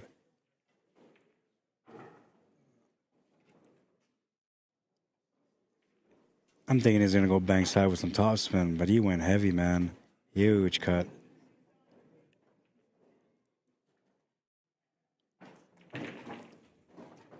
And now he's taking a look at this to see what he can do here. There is a possibility of a reverse bang corner to the top right where he's standing right now. Tough on the 8-ball, but you would not scratch for sure, and it would be a makeable shot. Bang side would be tough to do on the left side middle pocket. The top left corner is blocked by the 11 ball. So the only other option is what he's looking at now, which would be the kick shot. And you're going to have to do this as a direct one rail kick shot, or maybe just catch the second rail barely to be able to make it. Do or die, he says. He's going for the big one. One to the corner on a kick shot. If he's able to make it, this will give him shape on the 8-ball. He's going to get a good hit, but he's going to scratch. And Tyrone will get a ball in hand. He'll have a chance to close out the match now. Pretty good spread. Not a whole lot of trouble here. But I've seen players get into trouble on their own with less than this. We'll see how he can handle things.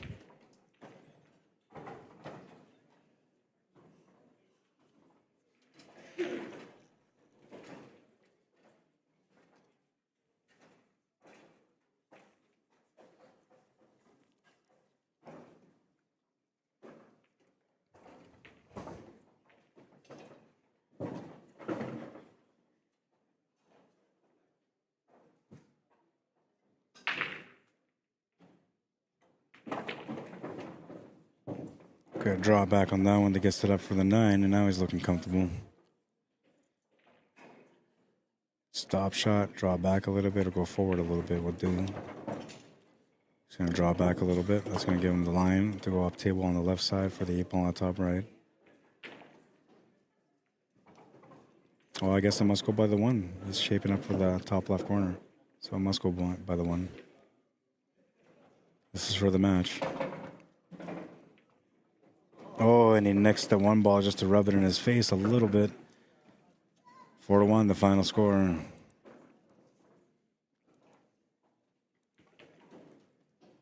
Time for that match was 31 minutes.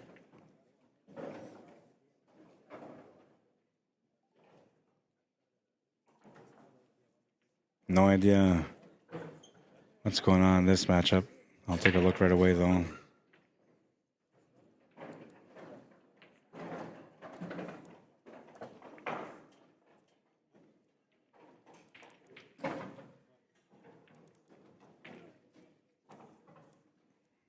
I gotta go take a look at their score sheet to see what the score is.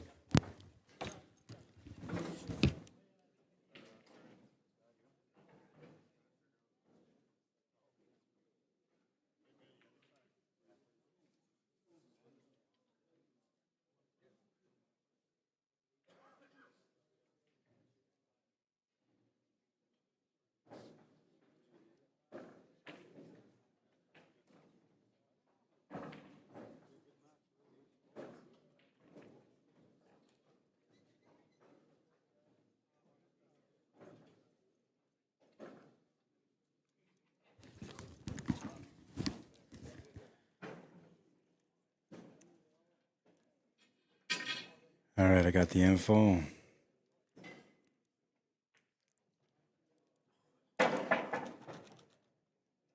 Nice attempt on the jump there. 2-1 is the score. And I gotta find out what division these guys are.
both.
process of life.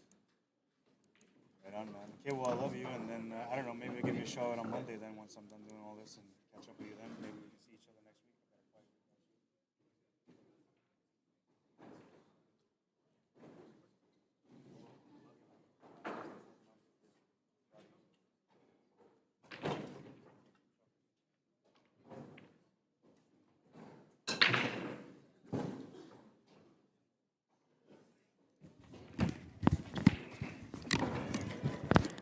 All right.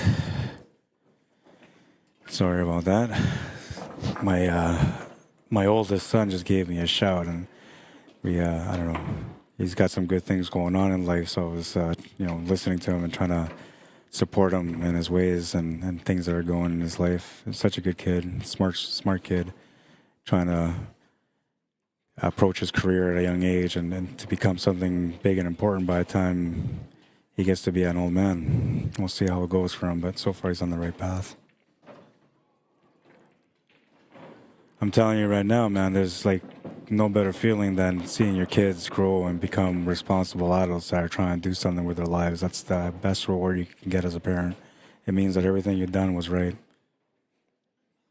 And of course, there's going to be some moments, man, don't get me wrong. You're going to have moments where you just don't see eye to eye with your kids, or they don't see eye to eye with you, and all you can do is just love them the best you can and just try to be understanding of what they're going through. Before you know it, it doesn't matter no more. They're back to loving you and everything's good again. One thing for me, though, is I never took it easy on my kids. I always try to make sure that I discipline them, that they have a structure in life. And I'm thinking that's the way you're supposed to be, because so far I'm seeing the results of both of my oldest kids. They're both very, what would you call it? Career ambitious, dedicated. And the battle begins on this one. It was a 3-1 score, now being 3-2. Andy trying to fight back in the match. Derek's going to try to slow things down a little bit here by replying with a safety himself. Took away most of the options from Andy Desjardins, but he's left him an option here to hit either the 5 or the 7 ball. He looked at the 4 ball, that's what he was calling, but I don't think he's got the shot.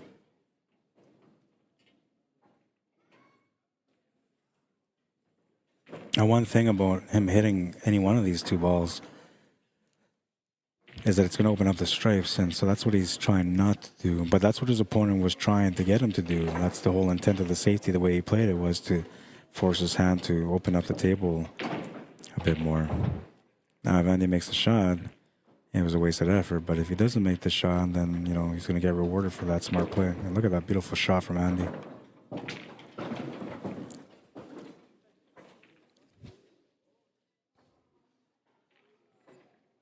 Beautiful, beautiful shot.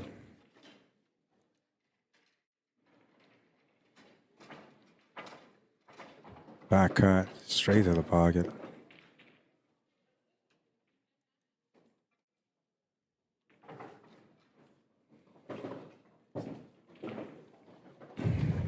Looks like he's going for another big shot here. I think he called the bank side. Bank corner is a better option, I think, but he called the bank side, I'm pretty sure. Oh, he was going corner, okay. More of a 2-way. He's left a shot available, though. A couple of shots available. Andy had the toughest table out of the 2 players here. Usually for me, if I'm in a situation like this where the table is really tough, I try not to make too many shots. I try to be smarter about my opportunities. Play safe, that kind of stuff. Set up for the next breakout. Andy's hand was forced, though, playing off a opponent's safety. Made a huge shot. No reward. Derek looking to close out the match now. It's a race to 4 on the A side on this one. Trying the bank corner. He's going to come up short. Andy will have another turn. I think it's time for him to play a safety shot. I would just hit the 4 and rub that cue ball up against that 3 ball. That's what I would do. A little bit softer would have been better. He had the right idea.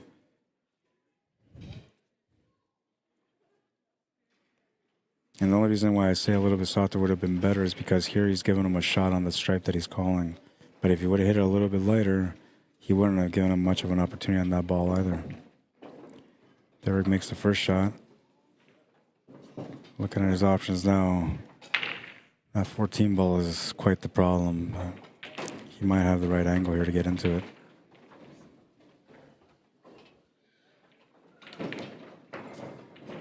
Decide to not go for it.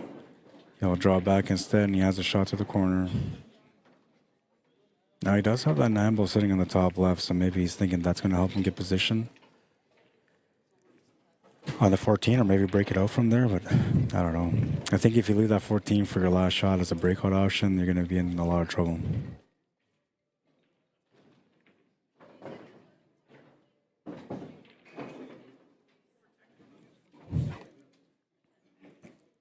By the way, if your Facebook stream gets all laggy, just close the stream and come back in. It should be fine.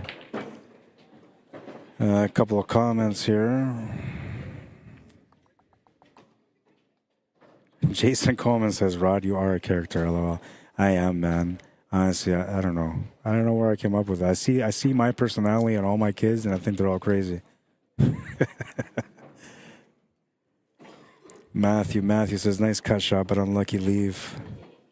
Quentin Mosher says, is there brackets? Wish I had cash to go to this. I want to play this tourney. The brackets are all done on paper, man. I'm gonna see about doing them. I'm gonna see about transferring more for you guys. I do have the A division done. The B division is the one that takes the longest because there's more players in it. But I'll try to get that done for you guys, so that way you guys have access to the brackets via digital pool or challenge. Actually, I'm gonna do it through challenge. I think it's a little bit better for this event anyway.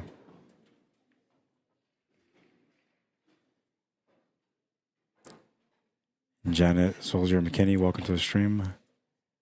Marvin Joseph Idnako, welcome to the stream. Dave Unger, Chad Deck, welcome to the stream, guys. All on Facebook. Derek Thomas with a chance to close out. He's going to play smart here. He's left the shot on the 3 ball. And he just needs a breakout angle on that 4 ball to get the 7 ball open. I'm wondering if it's better just to play a safety here. Slow roll. Get the cue ball on the top rail near that 8. He called just a shot, so I'm assuming that's what he's doing. He wanted to get it on top of the 8 to limit any kind of contact on that 14 ball, but the way he's hit it, he's giving his opponent a look at it.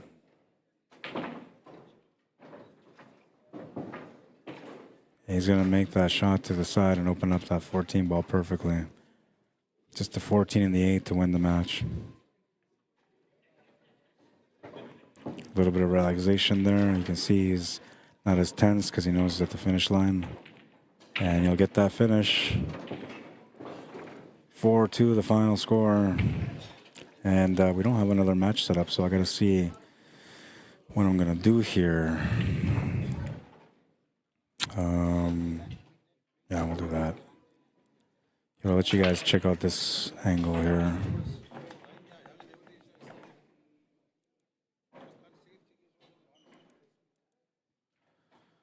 All right, well,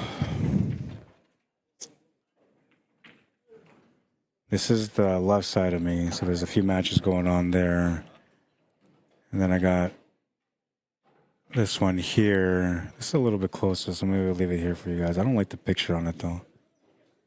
I'll go back to the other one. All right, I'll be back. I'm going to find out what the next matches are.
All right, so we got our next matchup. It's going to be the women's division.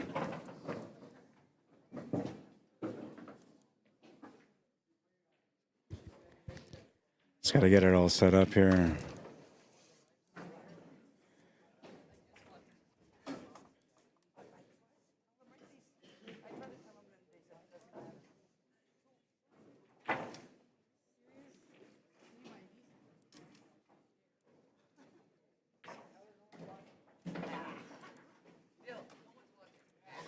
It's a race to 3 for the women's division on both A and B.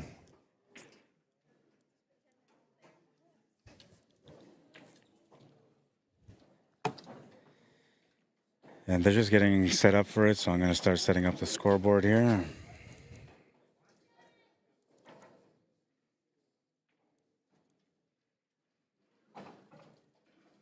Dolores McKay.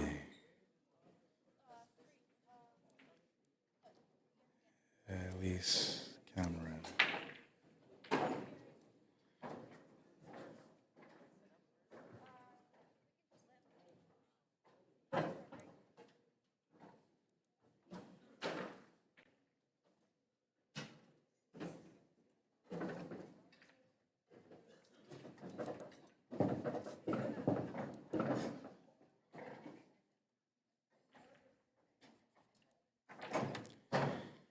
All right, and they're still getting ready to get started. So we're just gonna keep it on here for now. Maybe I'll switch over so that way I don't miss out anything.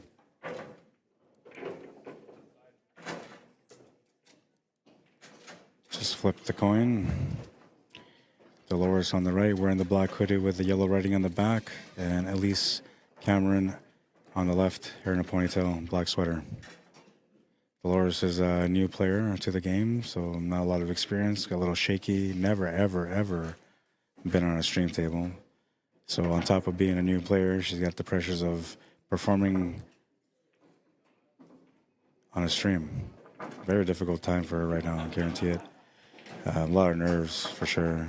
And Elise Cameron, well, she's a little bit more seasoned. She's an experienced player, has been to a lot of events, has won a lot of events in the last couple of years as she's developing her skills, becoming way more competitive each and every month and every year. So I expect her to have a good performance, playing against a player that's a newer level player. So she definitely has the edge on it as far as experience. But you never know. Sometimes the pool gods come in between and they start to create some ruckus. And we might see some of that here. Plus, we don't know. She might be an amazing player, and maybe it's just a new time player, but actually a really good player. So we'll see how that goes out. We'll see what her talent level is at. And well, I'll do my best to be informative to help her develop skills properly if she gets to watch the stream in the future. All right, so she came up dry on the break, Dolores, and we have Elise Cameron at the table now. Timer has started. This is opening round matchup, the round of 16. The women's division just started now at 5 o'clock. And we're going to have some more of the A division and B division coming up soon, too.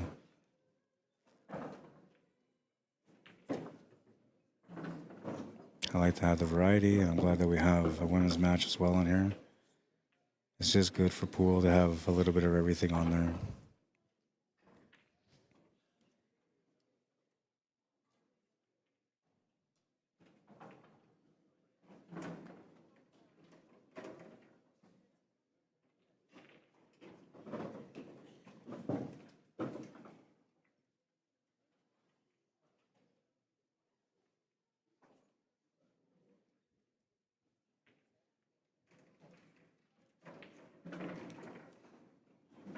Good opening shot. Gonna have to take the 11 ball now, though. She could try to cut that 10 ball in or that 14 ball in, but I feel like both cuts are a little extreme. I'm thinking 11 ball's a little bit easier.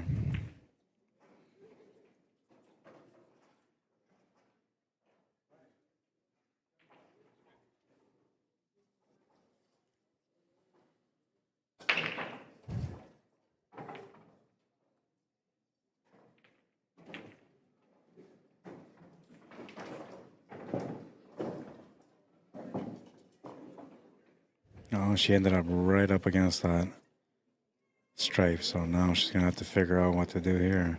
I think she could still make the shot, but as far as controlling the cue ball, that's not gonna happen. And another thing here is that if she goes for the shot, tries to shoot it at an angle to the left side, cue ball's going towards the 8-ball. 8-ball shouldn't go into a pocket, but you never know.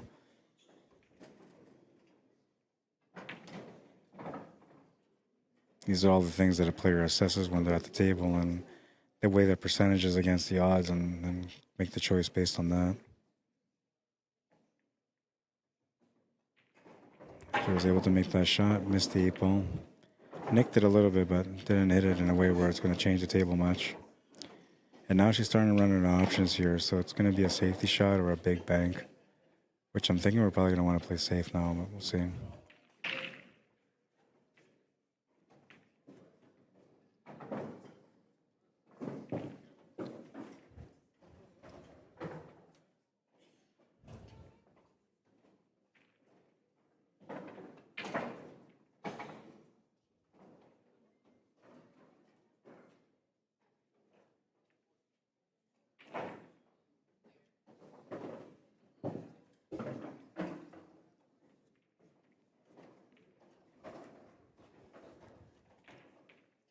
Goes for the bank.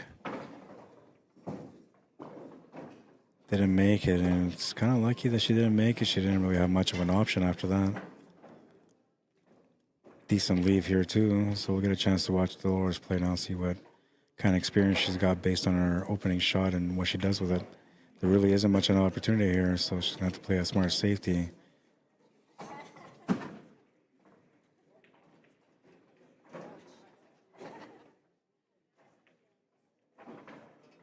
Looks like she called the safety.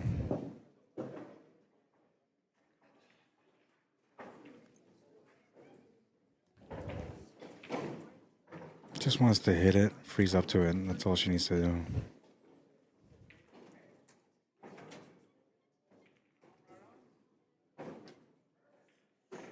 That's going to be a miscue.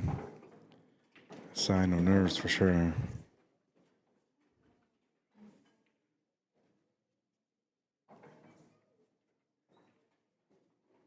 At least he's going to get a ball in hand out of this, but it's not going to make things easier.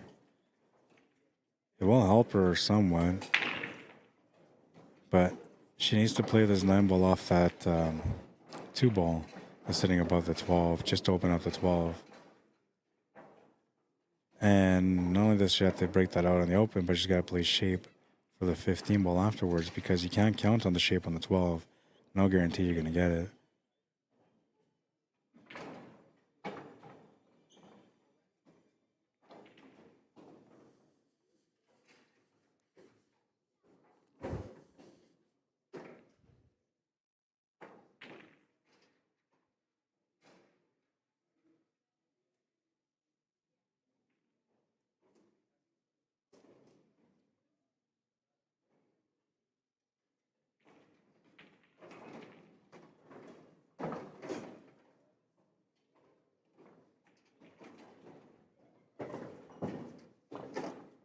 Did not get the breakout. That changes things quite a bit. And now there's a little bit of comfort in knowing that your opponent is new to the game, but you don't know your opponent, so you have no idea what they're capable of doing. You can't rely on that information to make sure that you get another chance at the table. So you have to make a smart shot, pretend you're playing against a high-level player, and play a shot that would be hard for that player to be able to get out of. And then you might have found the answer. Or not might have, you should have found the answer. Just gonna call it just a shot.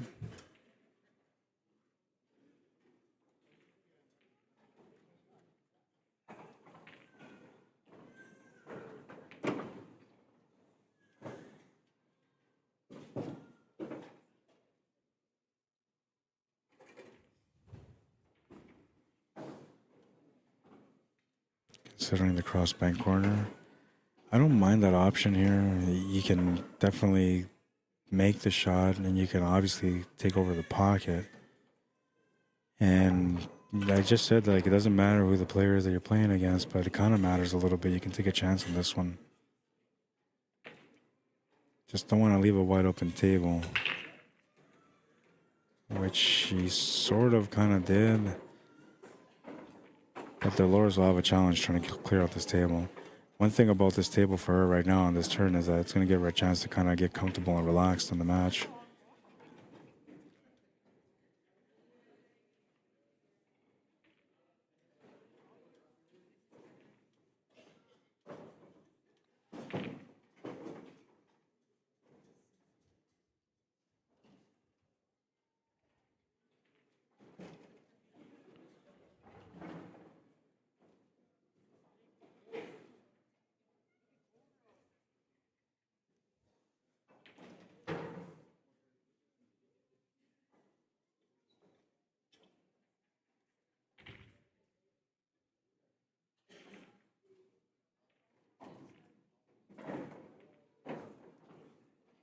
Slight overcut. Gonna work out okay. Well, she's left the bank side. But even if Elise was to make it, she would have to do something special on a 15 ball afterwards. Another bank, perhaps.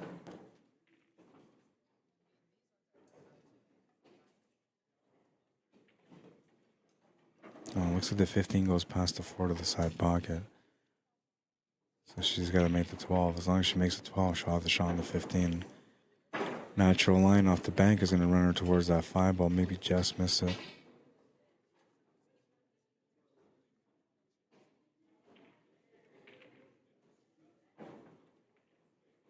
Just missed the bank and she just missed the shot.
She's considering the bank combo here. Kind of an aggressive shot, but I appreciate the thought of it if it's wired.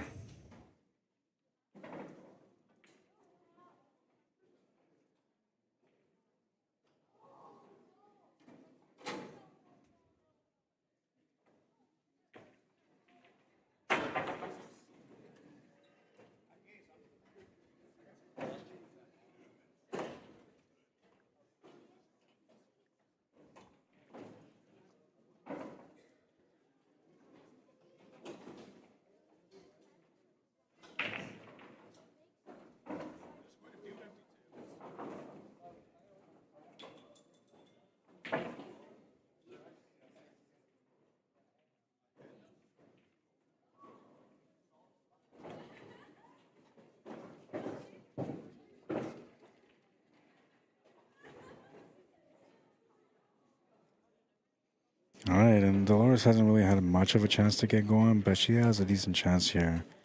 And you got to keep in mind she's a new player, so she's going to be a little shaky at the table.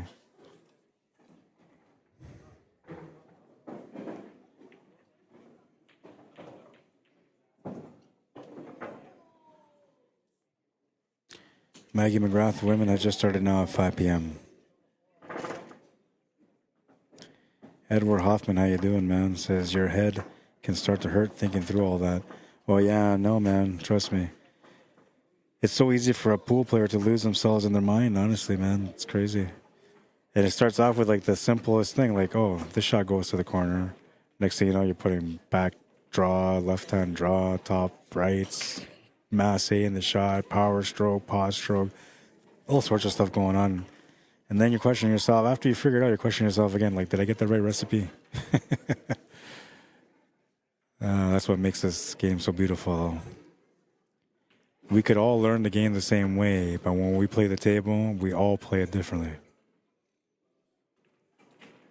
But when you get to a certain level and you're playing pool the right way, and you look at all the people in front of you who are better than you, everybody plays the same way.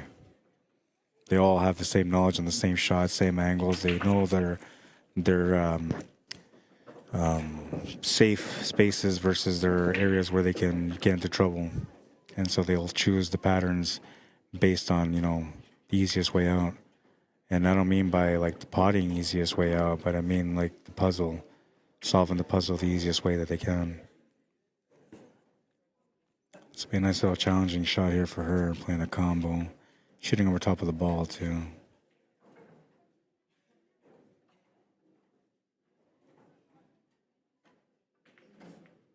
Good effort. Jumped up on the shot a little bit, and because she jumped up on the shot, there was a lot of body movement. That body movement is going to cause her to come up short on that shot for the one ball. And now, at least we'll take a look.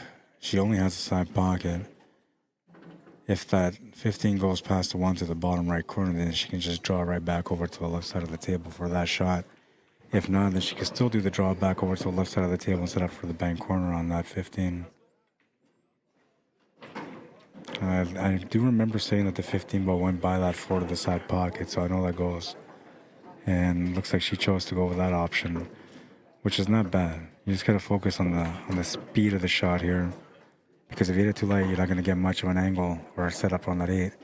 And if you shoot it through with some right hand tops, you're gonna push that 4 ball out of the way. You'll be comfortable on that 8.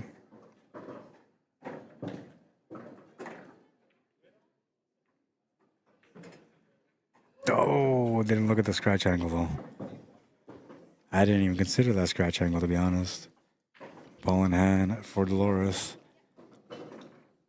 And now this is going to be good for her because she'll get a ball in hand. This gets to show us a little bit about like how her positional play is, how she sees the patterns, all good stuff. Now here, like myself, I would probably take that 4 ball and then the 1, then the 5. But she's new to the game and playing a tournament.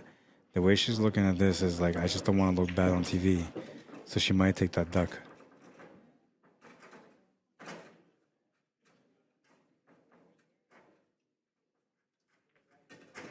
Everybody does it, I'm telling you, man. We were all here. And this isn't so bad. It could have been worse. It's actually not bad. She can just draw back here, go forward. She'll still have the shot on the 4 ball.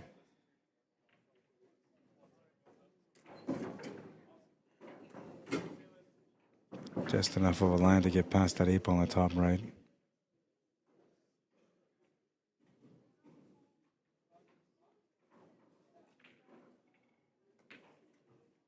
Oh no, she's gonna miss the shot. She did pop up on that shot though.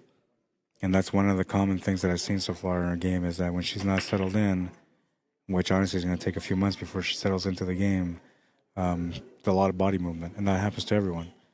If you watch anybody that plays that has a little bit of body movement on the shot, it usually has to do with missing information. So like maybe you know what you're gonna shoot at, but you don't know where you're playing the cue ball. Or maybe you know what you're going to shoot at. You also know what you're playing on the cue ball, but you're not 100% sure if you can pull off the next shot after that. So all these little things kind of get in your way, which mess up your mentality in the end. And then pool's a weird thing too, because like you can be warming up and playing amazing throughout the warm up, like never missing a shot, breaking all the angles, you know, breaking good on the break too, all that kind of stuff. And then you start playing and things don't go right. And it doesn't take long before you start telling yourself, I'm not having a good day today. I'm not playing very good. Man, I should have slept more. I'm going to get knocked out right away. Like all those little things. This is all part of growing as a pool player, I'm telling you. That was a nice shot. Perfect weight. Discipline. A little bit of body movement, but she makes the shot. And she gets on the board first. Not bad for a first-timer. I think we should give her an applause too, right? Because she won the first game. Let's do it.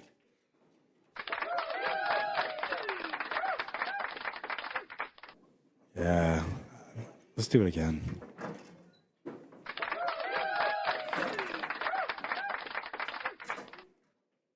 Good stuff. Good stuff. All right, and we're moving into rack number 2 now, and well, Elise felt like she had a little bit of comfort there playing against an experienced player, but that inexperienced player has won the first game. That means it's time to wake up.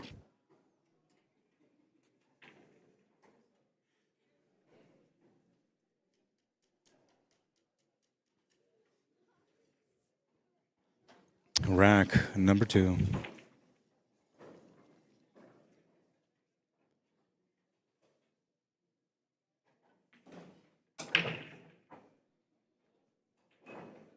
Nine balls fall in the pocket. And this is a really good spread minus that 11 ball if you're looking at high ball. A decent spread if you're looking at low ball. It's actually not that bad. A little bit of work still no matter which way you go.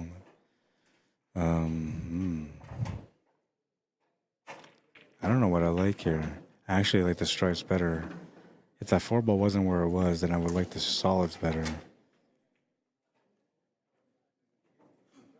If you can make the 4 to the side right off the hop, maybe I'll go that way then. But she's not looking at that, so I don't think that's an option for her.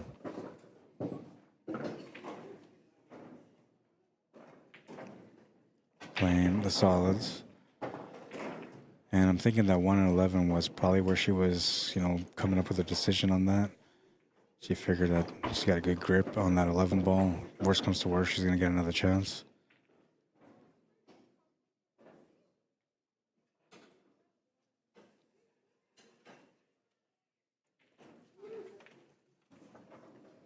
Makes the 5.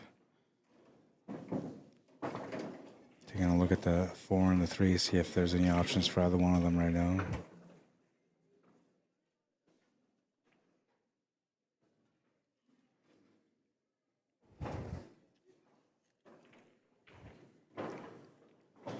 Now, the one thing you don't want to do is you don't want to move that 1 ball. You want to leave that where that is. You could just, be a little bit aggressive here because you have the table kind of leaning towards you. Because of that 1 ball, you can just pop that 4 ball up to take over the top right corner. You don't want to do this. She's doing this because she's feeling like, you know what, she's got a better chance against her experienced player. But now you just open up the table for that player. She has no breakouts left. All positional shots, which even when you're a new player, you can manage angles decently just by playing straight center ball.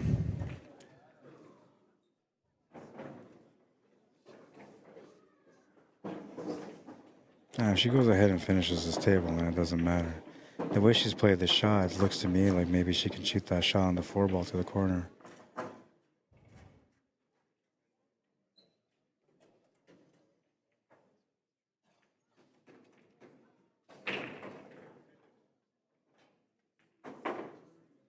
Good effort.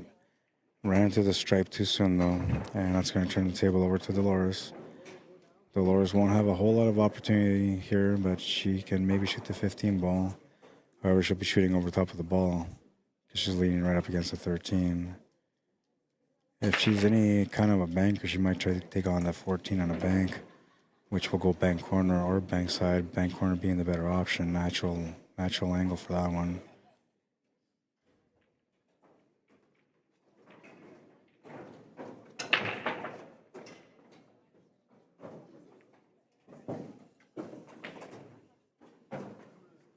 And she made a good cut on that one. Miscued though. That's what I'm saying. It's a dangerous thing. You can never play the opponent no matter who your opponent is. can never play your opponent.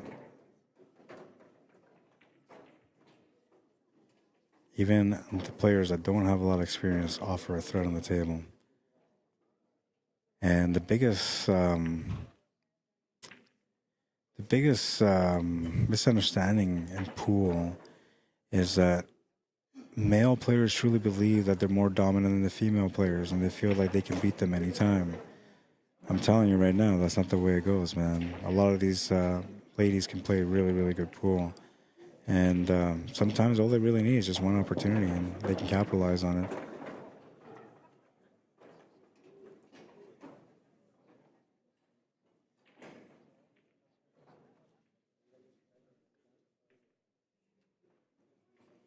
Great execution on that one.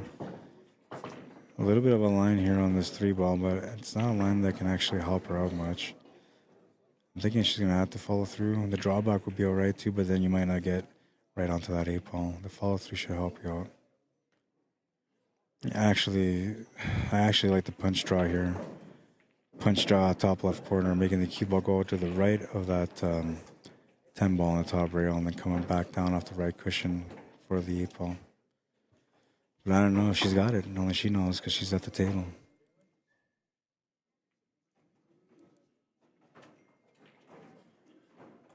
She was going to run into that stripe, it looks like, and she did as good as she could. She got a shot on it anyway.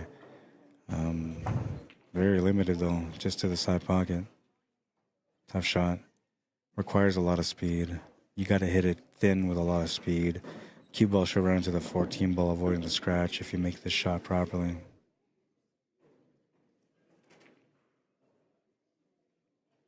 Bank corner would be another option if you're a banker, which I'm not, so I wouldn't feel comfortable here in a bank. I would probably feel more comfortable in a back cut to the side. She's assessing right now, trying to figure out which way she wants to go.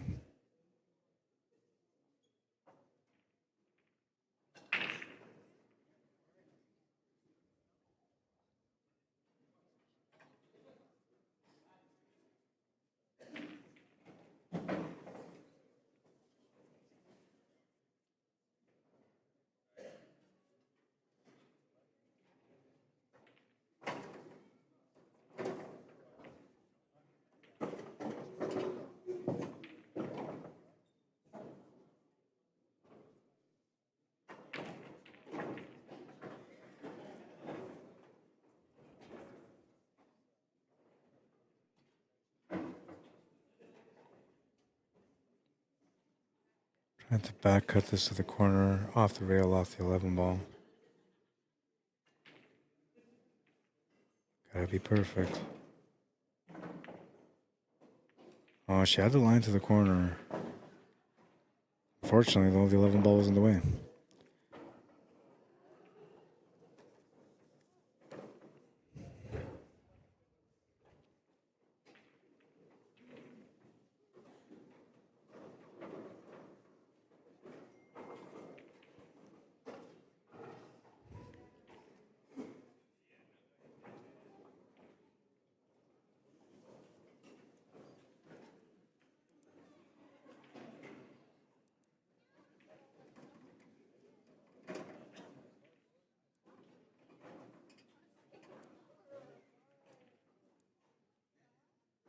Oh, nice try on the cut.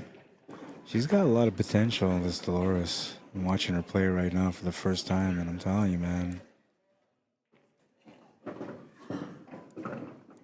Don't be surprised when you see her coming out swinging next time around. Definitely has a gift for seeing the game and the angles.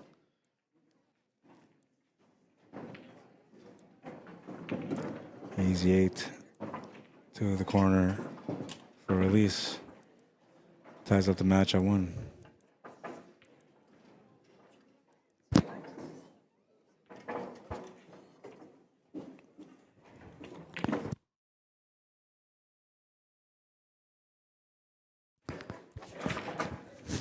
All right, all right, all right.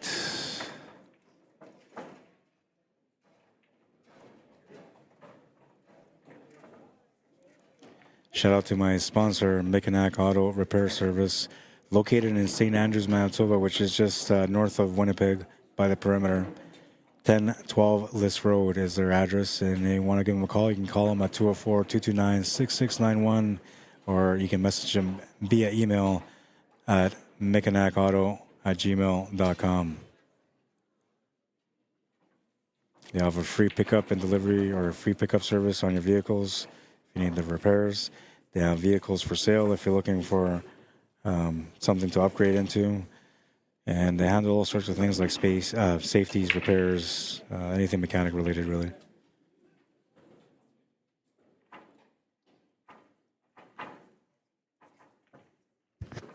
Oh, that reminds me, I got to talk to Orv about their sponsors, because these guys got sponsors for their event too, and I got to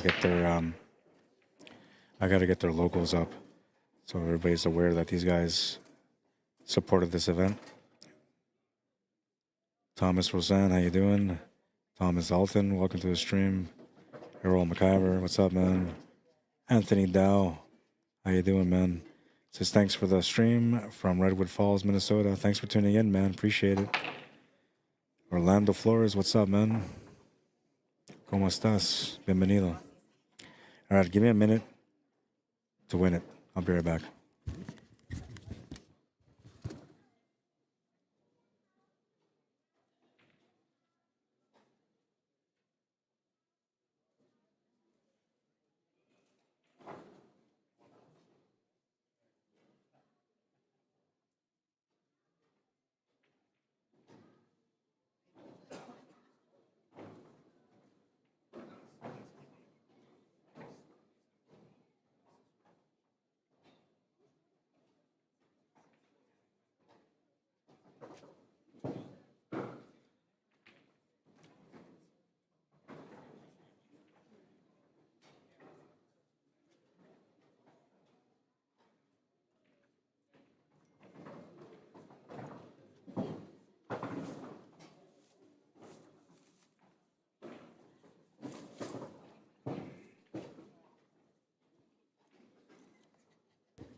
All right, I'm back. Yeah, so we're going to get a list of the sponsors that supported this event as well, and then we're going to make sure that they get some recognition for their support of the event.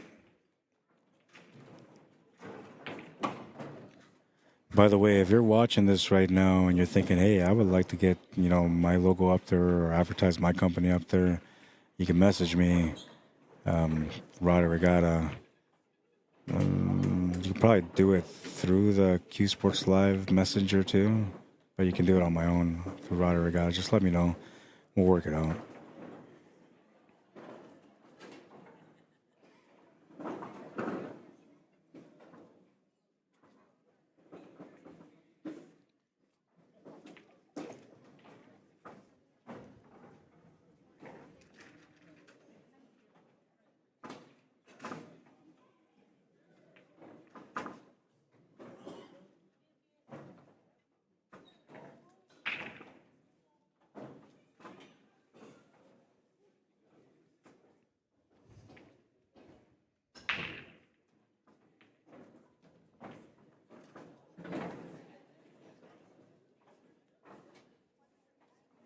Just gonna call the one ball.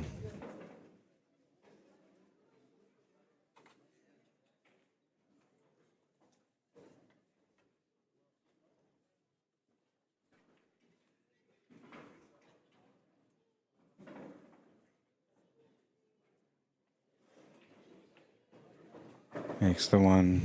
Perfect angle for the 6. 4 ball goes to the pocket, so it's not an issue there either. I think you got to go 6-5, 3-4, 8. 6-5, 4-3, 8.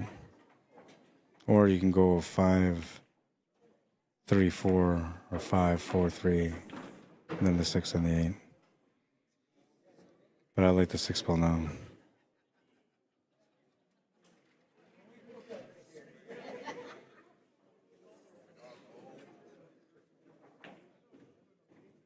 I like that she played this through.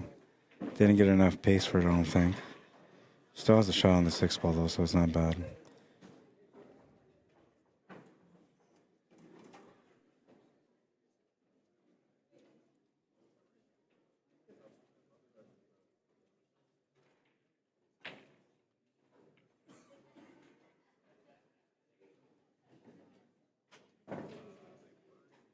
She did have enough for it.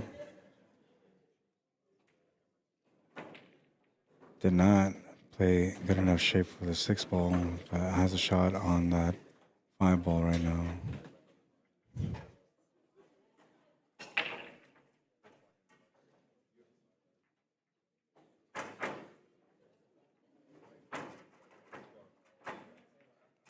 Oh, she can see the 6, but she couldn't see it enough to pot it. Now, I'm not sure if she was playing intentional safety there or she really believed that she could make that 6 ball. But whatever the case is, it worked out pretty good for her. Dolores, we'll take a look here. She'll call just a shot. It's going to be a good one.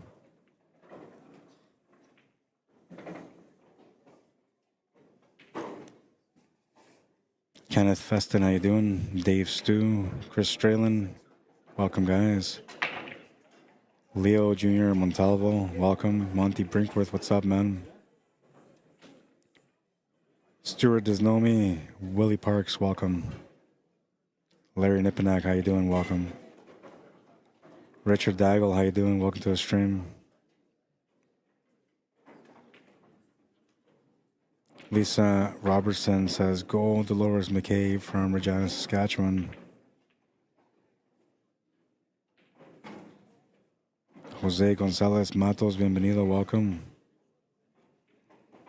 All right, so I'm caught up on Facebook. Let's see what's up on YouTube, man. I've been away from YouTube for a little while, so not that I'm trying to neglect you guys. I'm just into the game a bit today.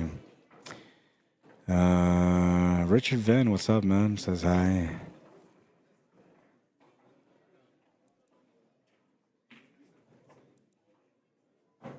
Ron says I would have done the 4-railer. I would have done the 4-railer. Bruce Jensen, what's up, man? On YouTube says hello, Rod. And Jay Money says thanks for the stream, Rod. You're welcome, Jay Money. Alf Johnson, how you doing? On YouTube says hi. Welcome to the stream, man. Thanks for tuning in. If this is your first time watching the stream, my name is Rod Arriagada. I represent Q Sports Live here in Manitoba, Canada, in the middle of Canada. I love what I do. I truly do. And yeah, you can always support me by subscribing to the YouTube channel. You can find our Facebook page as well, which is Q Sports Live Facebook. I usually stream on the Q Sports Live Facebook page and on my own YouTube channel. So if you're watching on YouTube right now for the first time, this is my personal YouTube channel, which is why it's Rod Arriagada /CSL Manitoba. Q Sports Live has channel also on YouTube, but I have no access to it. I don't stream on it at all. And that one's under Q Sports Live, just Q Sports Live, 3 separate words. For me, mine is Rod Arriagada /CSL Manitoba, which stands for Q Sports Live. All right, and we're tied at 1 in this matchup, and Dolores is trying to figure out a way to work things out to her advantage here. Looks like she might have the combo to the corner. She's looking at that right now. Oh, she's aiming at the 13 ball, though. Not bad. Two-way shot, playing smart.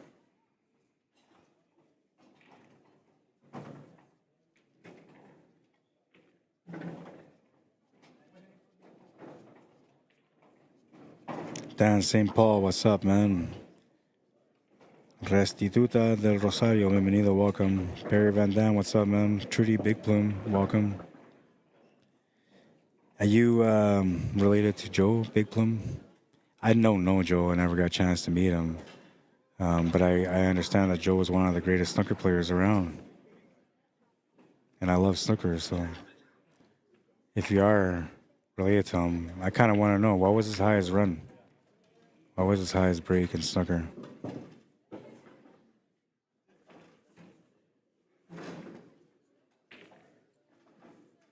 Good safety. Wanted to get right on top of that 6 ball. She's giving her a peek at the 14. But there's not much of opportunity there unless it goes past that 5 ball to the bottom left corner. Joe Big Plume. That's one of the biggest names that I hear when it comes to snooker. Josie Lynx River says hello from Alexander First Nation, Alberta. Welcome to the stream, Josie. Ni Mama Bear, how you doing? Welcome to the stream. Daryl Musso, Matt Crawford, Brian Wilkin. Welcome, guys. Oh, that's going to work out nice. Locked her up in jail. No escape shot. See, that's the problem with playing against beginner players is that you don't know how good they are or how good they're not. But they also tend to get lucky rolls because, you know, it's like, I don't know, what do they call that? There's a certain something they say when it's like your first time. And you get all the lucky rolls going your way. I can't remember what the saying was, but anyways, yeah. You kind of get the lucky rolls when you first start off because the pool gods want you to play, right? They know that they have a potential master at their hands, and the only way you're going to turn that player into a master is by giving them a few breaks when they're not playing as good yet, right? And then you take away all that stuff when they're playing really good. You make them suffer and get stressed out all the time. Oh, wait, that's me. That's what it feels like anyway, man. You learn all these skills, all this knowledge, and then luck is the only thing that kills you. Especially if you're playing 9-ball or 10-ball. This would be a nice kick attempt. Reverse English off the rail. As long as she hits the middle dot on the bottom rail, she's good. Oh, she's still going to do it with that spin. Nice shot, kid. Nice shot. She escaped troubles. Going to survive that turn. Her opponent will get a crack at this table again. We'll see if she can capitalize on it.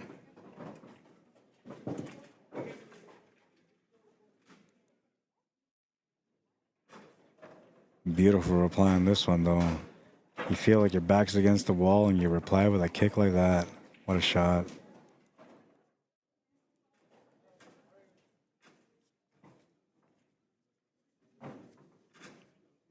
Oh, she's going to have to go to the kick shot here on the 5 or 6. Unless you can see one or the other, then she can clip them slightly. But I'm thinking we do a smart shot here, maybe a kick shot into the 5 to pull the safety off.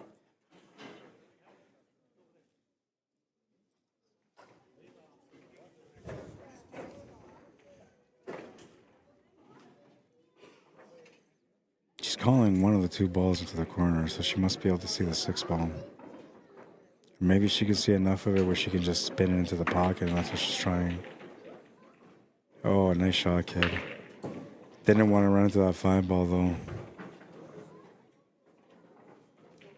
That was not part of the plan. And now she got to rely on her kicking system again. This is not bad, though, because they're kind of lined up horizontally. So that means that the true point vertically should work. Especially if you do a little bit of left-hand spin off that point. Now, the only times we go wrong here is when we actually try to make the shot instead of just calling the shot and going for the angle that might give you the shot. She called the shot to the corner, though, so she's all in on this kick. And she's going to hit it. It's going to avoid giving her opponent a ball in hand, which is a good thing. But she's turned the table over, and that's not a good thing.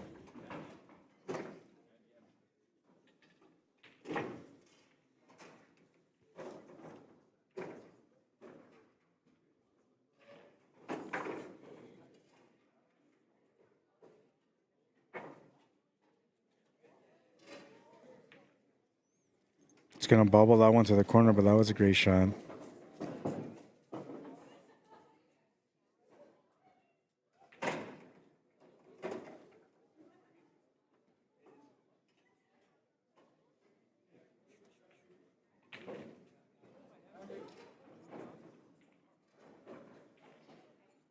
Oh, it's Dolores, not Dolores. Okay.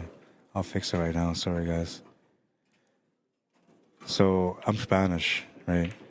And for us, Dolores means like pains. And it's spelled Dolores. So that's why I thought her name was Dolores, not Dolores. I apologize for that, Dolores. It's been corrected now.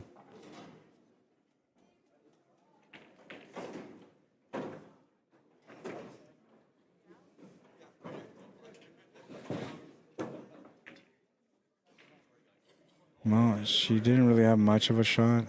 She was just trying to open up the table and change it a little bit. And it kind of worked out. She blocked that 8 ball anyway.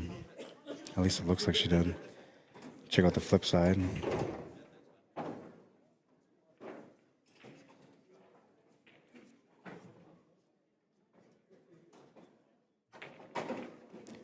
I don't think that 8 ball goes to that corner.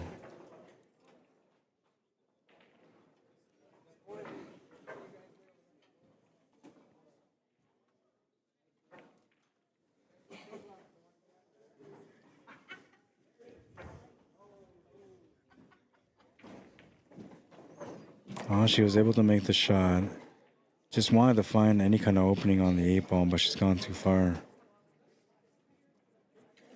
We'll have to rely on the kick system again here. This time, cue ball and the 8 ball a little bit off, so the true center will not work. You might have to go slightly left of true center for this one.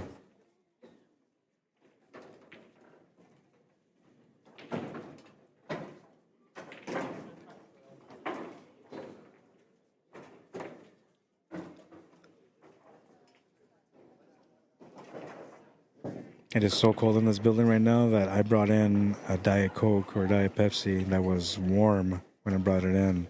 It is now perfectly cold.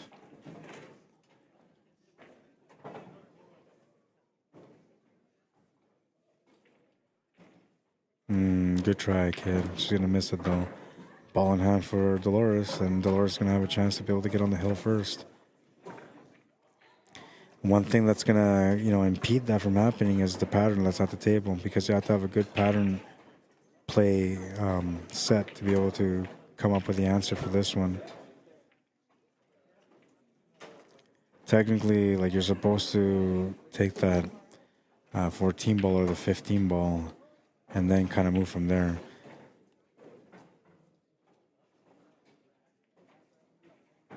Not bad. I like taking the shot to the corner now in the bottom left corner for that 14 ball.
Well, she's battled enough to know not to play a crazy shot and to play smart. Trying to buy herself another opportunity on this rack.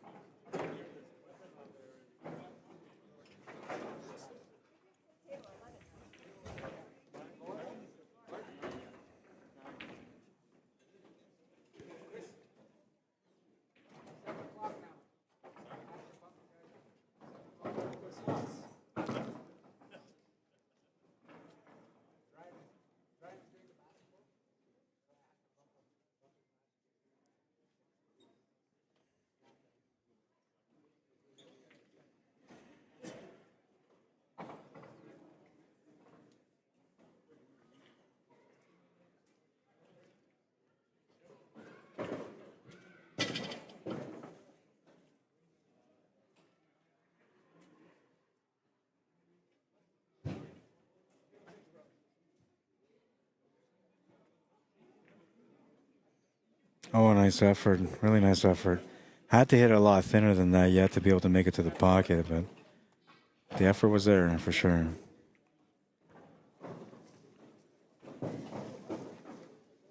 Now Dolores looking at these two shots like, okay, which one is gonna not give her the 8-ball? That's the way she's looking at this. She makes a beautiful shot though. A little bit too hard or she would have been set up perfectly for the side pocket. Still has that option though. Also has the option of going to the top left corner, which is a little bit harder.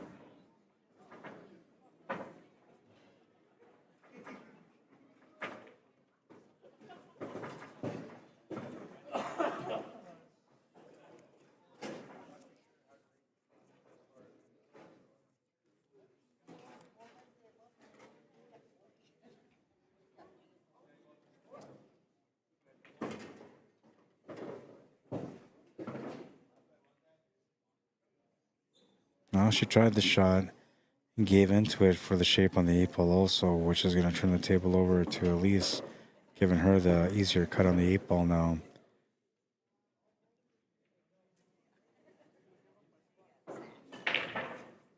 Still taking her time, trying to make sure. Good discipline.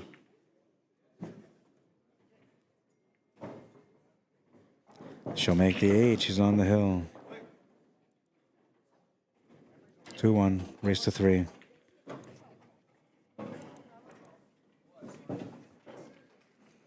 I'll be back. I gotta go to the... Oh, I don't know if I should do that right now. Maybe when I fresh start a match. It's cold in here, man. I gotta go get a sweater.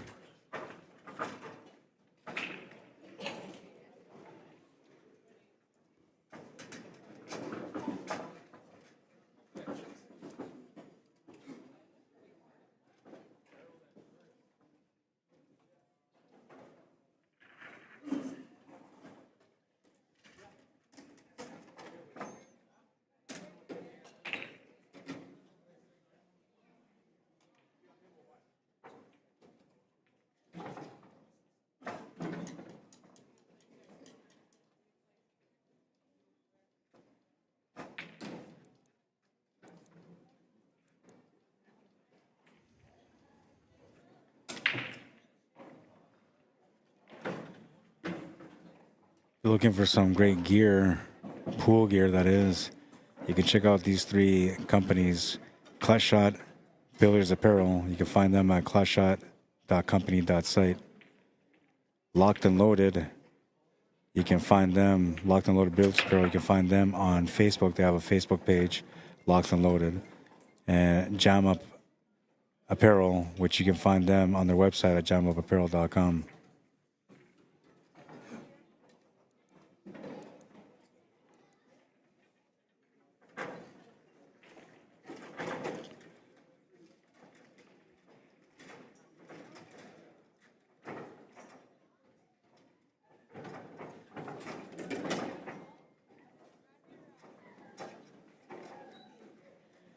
David Wilson says Elise is getting better. I see. Yeah, she's getting really good, man.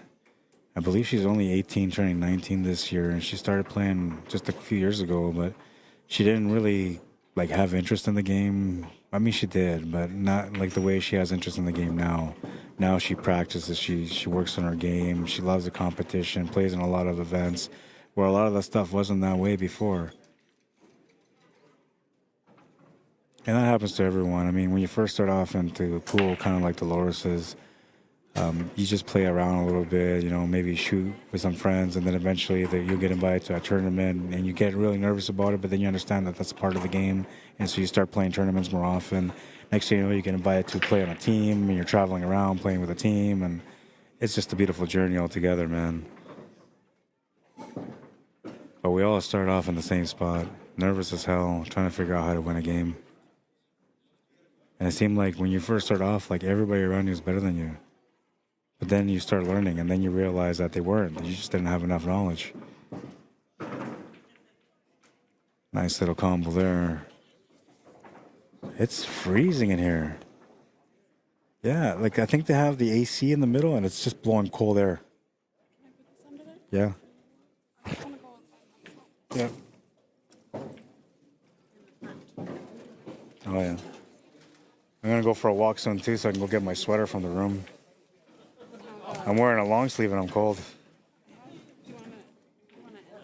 A what? No. That's not going to warm me up.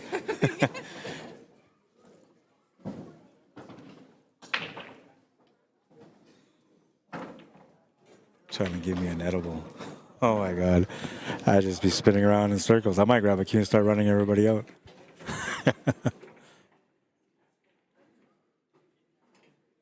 I hear people get crazy on edibles, man.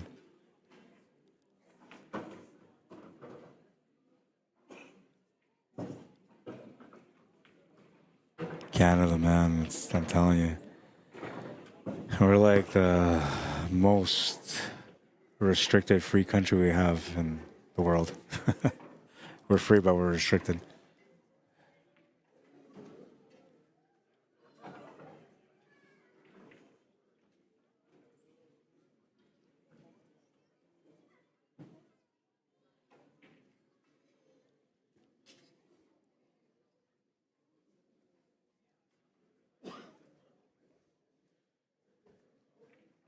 Getting a bit aggressive here, going for a kick shot.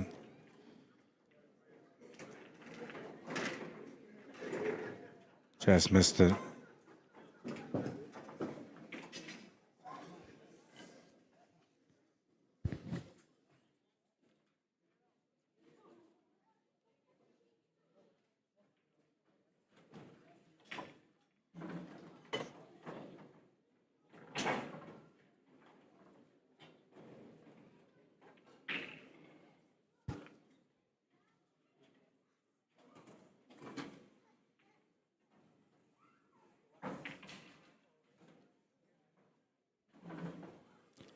Ball in hand, and being a new player, this pattern is really complicated for her.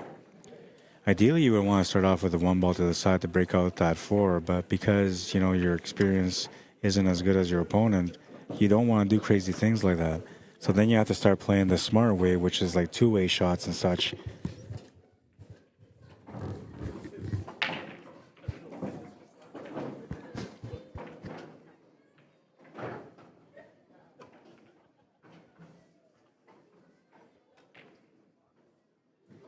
One thing or two things that she knows for sure is that one, she doesn't want to open up that 15 ball because that 15 ball doesn't have a pocket.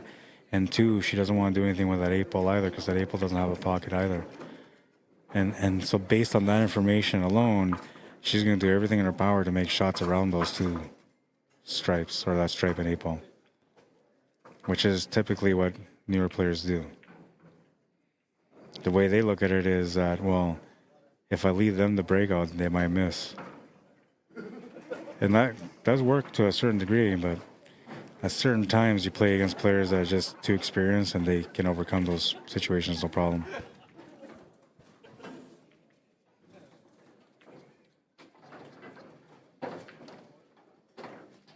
And we'll see if Elise can come up with a finish on this one.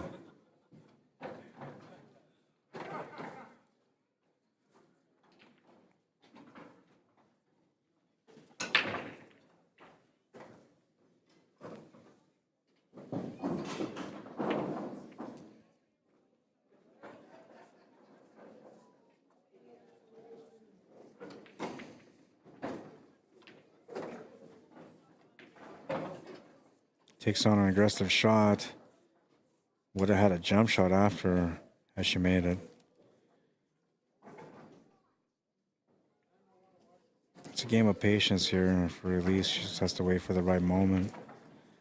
So you're not supposed to play your opponent. You're supposed to play the table all the time. But every now and then you have to play the opponent. And right now, like, you're playing against an inexperienced player.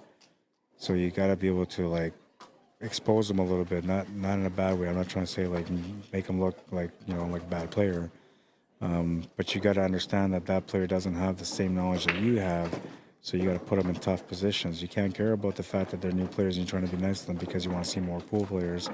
You have to care about the win and just do everything you can to win. And well, she's turning the table over here for at least to have an opportunity again. I think she's got the option on the 15 to the side. She also has the option on that 13 ball, but that won't give her a finish. If she takes the 13 ball, she can maybe sit up, or sorry, she can take that 15 ball, she can maybe sit up for the 13 ball with a breakout angle on the 8. If she takes that 13 ball, she can break out the 8 ball, but may not have a shot on that 15 because it's limited to 2 pockets right now, top right and left side middle. Safety will be all right here. Oh, she went for the shot.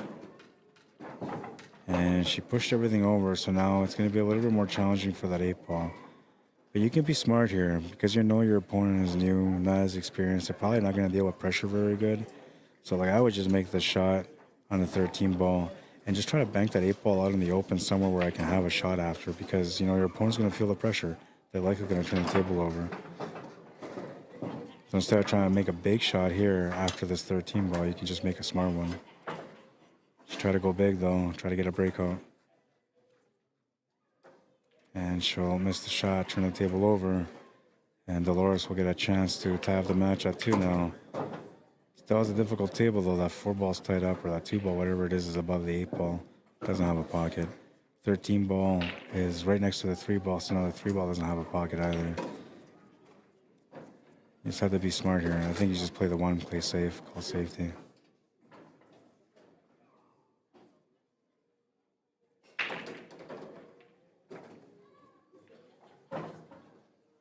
She's lucky to hit it from the back because she almost missed the ball completely. And she left a window here for the 13, but there's not a lot of opportunity for it.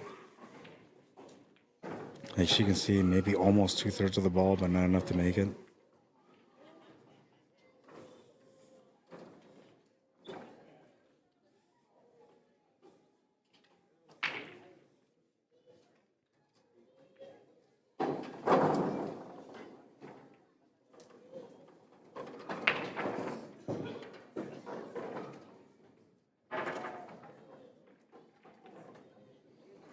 She was able to clip it. I think she was actually trying that crossband corner, which she was pretty close on. And this is a really good leave, so bonus for her on the leave. She was playing the shape for the 8 ball, so she would have gotten a shot on the 8 ball if she made it. But this leave is premium. If your opponent makes a shot, nothing you can do about it. If they don't, you're going to have the shot on the 13 ball. And now Dolores has been playing 2-way shots when she had to. It looks like this time she's going to try to be a little bit more aggressive, which I would like her to maybe play a bit more safe on this one. Oh, and that worked out really nice. She missed that shot, but that worked out beautiful, man. It rolled up against that 13 ball, taking away any opportunity for Elise to be able to make that shot. There's a bit of a separation between them, though, so she can still back cut it to the corner.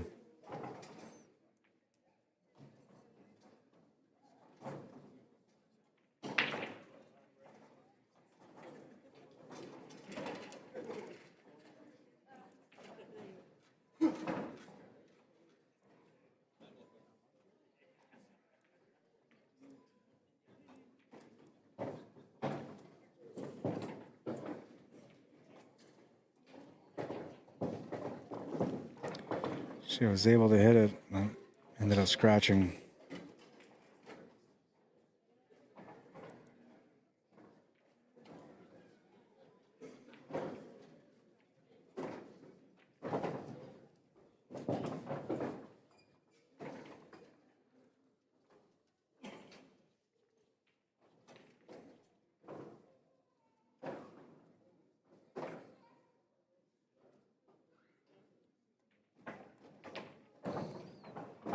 Oh, made the 1. She's got a bit of a shot here on the 7. Easier shot on the 2 ball. But I think she was originally trying to get over for the 7 ball. Her mind might be set on that. And if it is, the shot on the 2 ball is going to be a missable shot.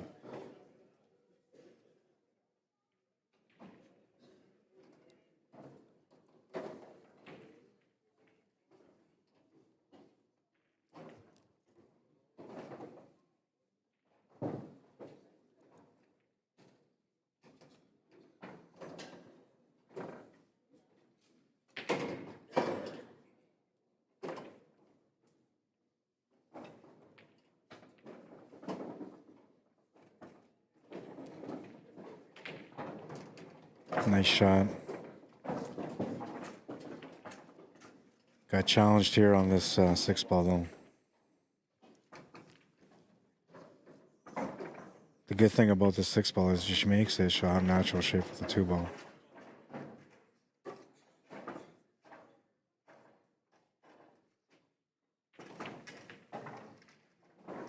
She was really focusing on the shape on the 2-ball. 6-ball's going to kick the 13-ball up to the top of the table, giving Elise a chance to be able to get out now. Just a 13 and the 8 remaining for her to win the match.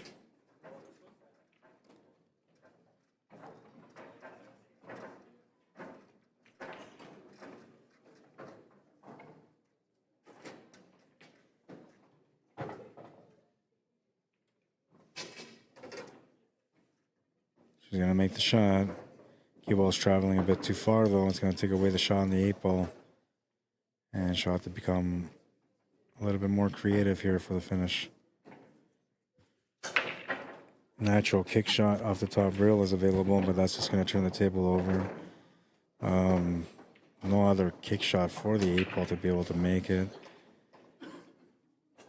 I think the 2-ball's in the way so much that she can't even spin off the rail to get into the 8-ball, but we'll see. She's looking at this like she can contact it directly. No, she's going to go off the top rail.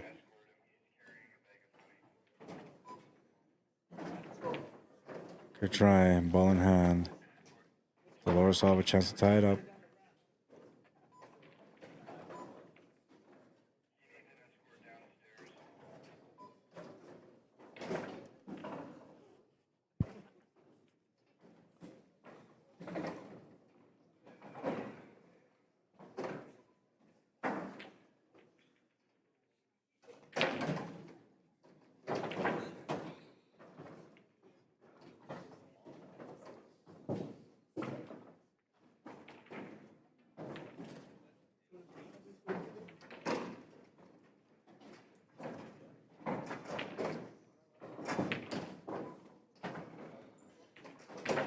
Just trying to get on top of the 8-ball here. Oh, it's not bad because she was trying to get on top of the 8-ball. She didn't really give Elise too much here on the 8. There is a bank shot, of course. There's a couple of bank shots, but bank side is tough to make. Bank corner is easier, but it's also harder because of the angle. Cut shot would be all right. That's what she's looking at. Kind of a 2-way, but no, she was playing safety. Smart choice. Her opponent is getting a little closer to winning this game. She does not want to go to the hill. She would like to get it finished here at 3-1.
Well, and the smart shot paid off. She's going to get the win. We'll stop the clock.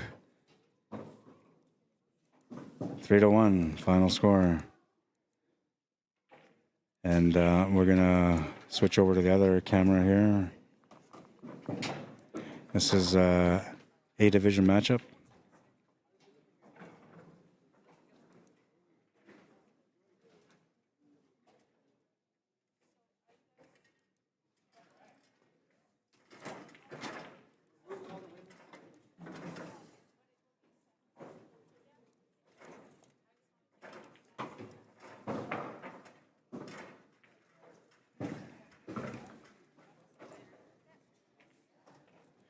And I don't know if this is an A-side match or a B-side match, but I'm going to go find out.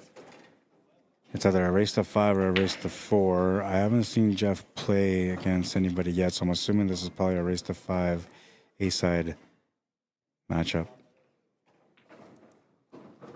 And I don't even know who he's playing against. Who's he playing against?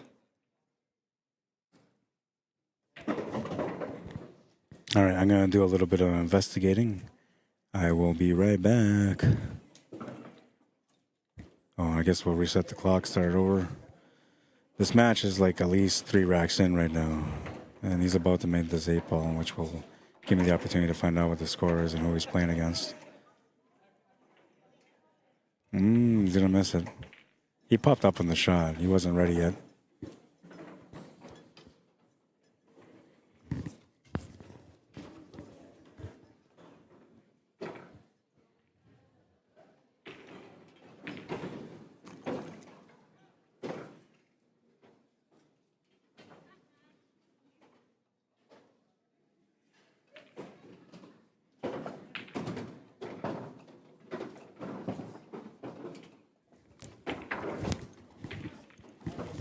It's 4-3 for Jeff Edwards. Chris Davis is at the table right now. It's a race to 5.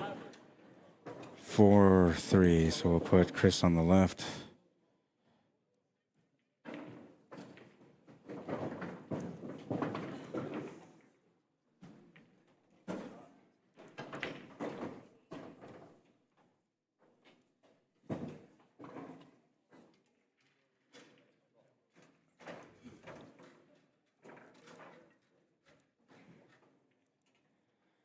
All right, so that's that. This is this, and this is now the round. It is the round of 16 for this matchup, I believe.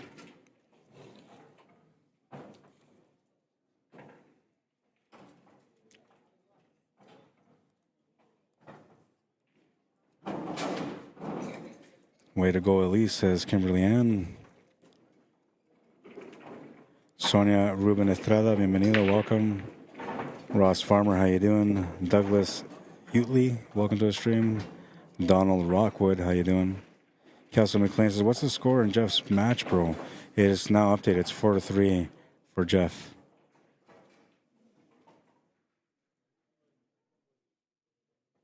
Jonathan Kaskaman, how you doing?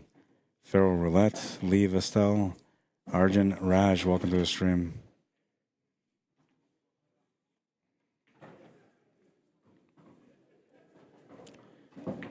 Shot on the 8 ball to win the match.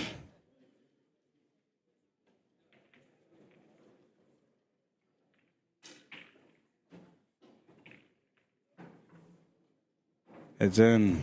That's the match. 5-3, the final score. Jeff Edwards moving on to the A side. Chris Davis going to the B side. Short-lived timer on that one. We'll reset it to 0. And,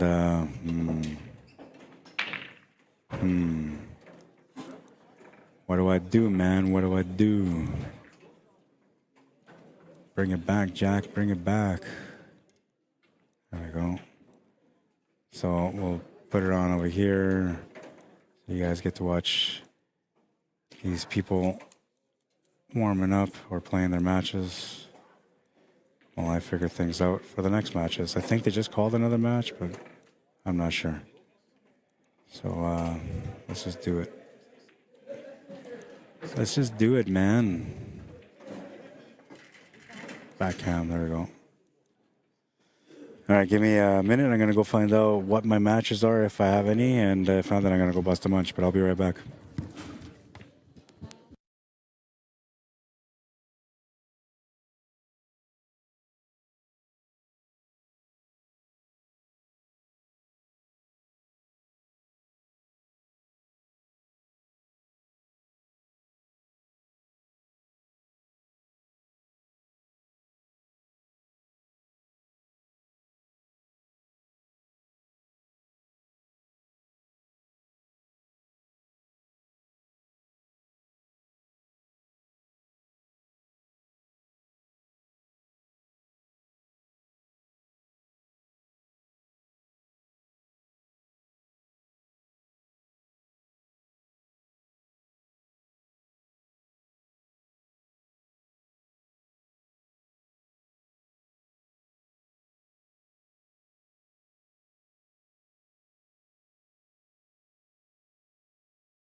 So we're going to continue on. We have a division matchup. It's just about to get started here. Actually, they just got started, so let's just switch over right now. We'll set this up. It is Chris Davis. We'll start the clock. Playing against Sean Monkman. We'll get that updated there too. And this is a B-side matchup. I know, I'm surprised too. Who's he playing against? Sean Monkman. There's the first rack between these guys. A division B-side matchup. So it's not a race to 5, it's a race to 4.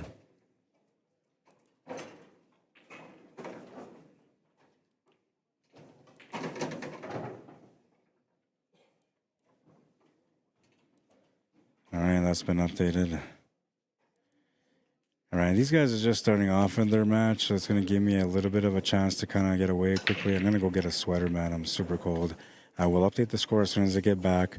Maybe I should put...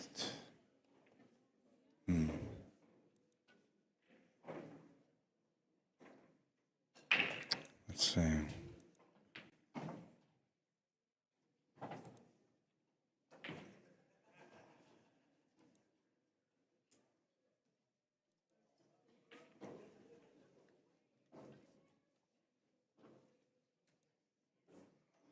I'm just going to set up something here to make sure that you guys know that I'm not at the stream.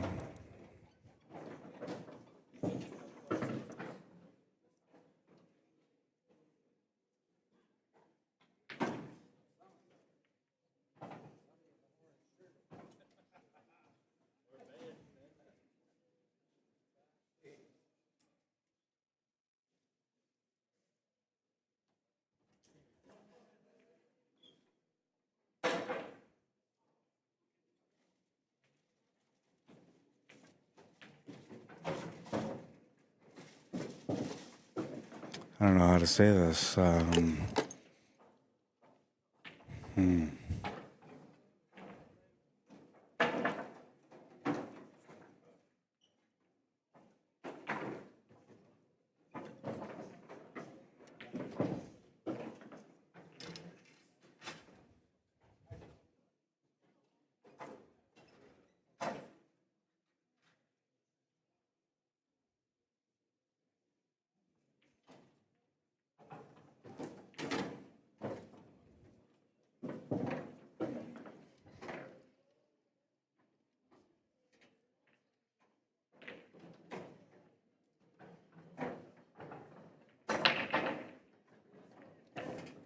I really don't know how to say it.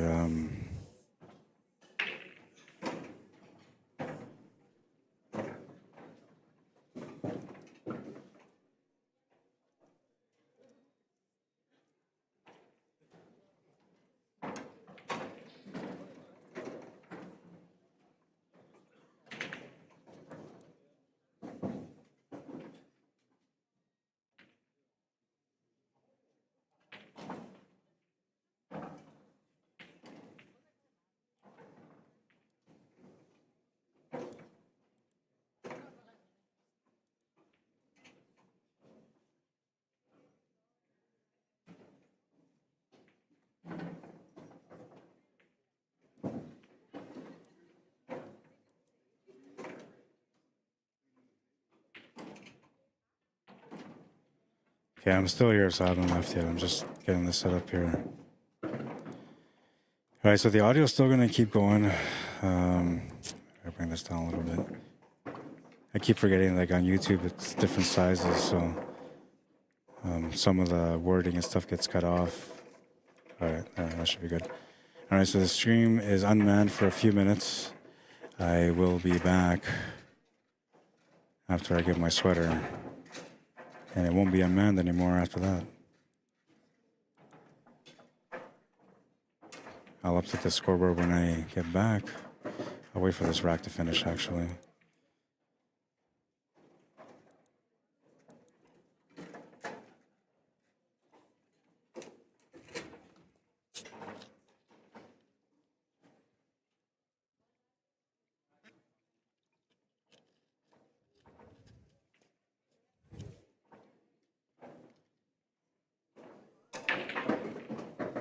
Oh, you followed that right through. Oh, Chris will get a chance. All right, so I'm going to go right now. One of these two is going to be up by the time I come back, at least one game anyway. And hopefully the second game will still be in play. It's about, I'm going to say 5 minutes, maybe walk to my hotel room to get there and then 5 minutes back. So I'll be about 15 minutes maybe. I'll be right back.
on, boys.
All right, so it's 3-0 for Sean right now, and he's at the table.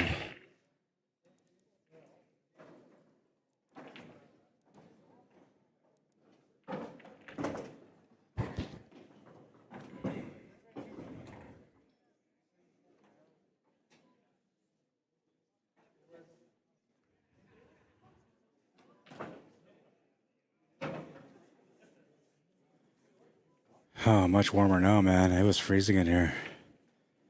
And I don't mind it because usually, I get all worked up on the games and I get all excited, and so I'm usually keep it warm somehow. But it was cold in here, man. And I found out that I'm in between both AC ports, so I'm getting all the cold right in the middle of it, man. I was wondering, for the last, 2 hours, I couldn't feel my hands; they were so frozen. I was wondering why. Now I know. I have to set up somewhere different if I get called back for this event next year, somewhere away from the AC.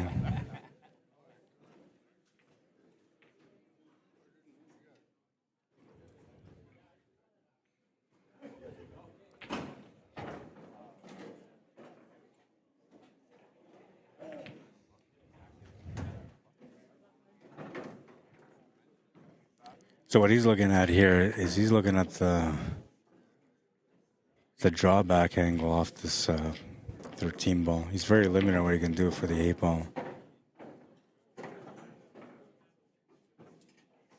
And he didn't necessarily get the shape that he wanted on that 14 ball, but he's got the ability to be able to set up however he wants.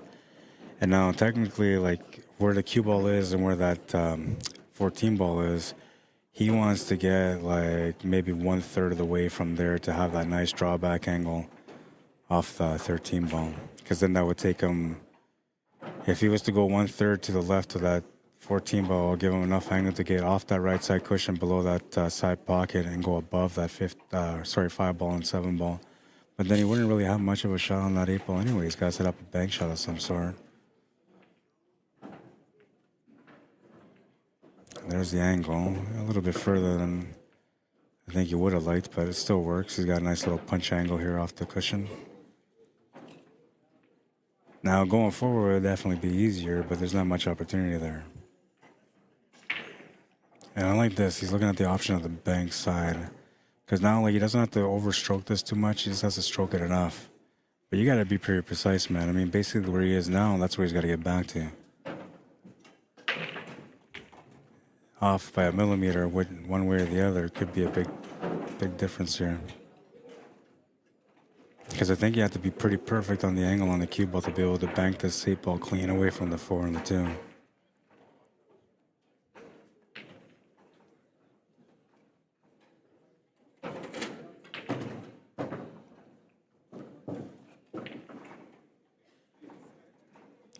Great effort to open it up. He didn't quite get it like he wanted to, but that was an amazing effort, man. And he's going to have the option now to, try to play the cross bank or try to play it off the rail, off the 3. He's going to call the top left corner, so it looks like he's going off the rail, off the 3. Or maybe it goes just past the 3 ball. Or maybe he's going double bank. Yeah, he's going double. Oh, nice effort. Great idea, man. Laying it all out in line on that one. He made a nice little effort to try to get that ball out, though. The shot wasn't easy because of what he had to do for the 8 ball. And he almost got it perfect. I mean, just a little bit harder on that 8 ball, and he's good, man.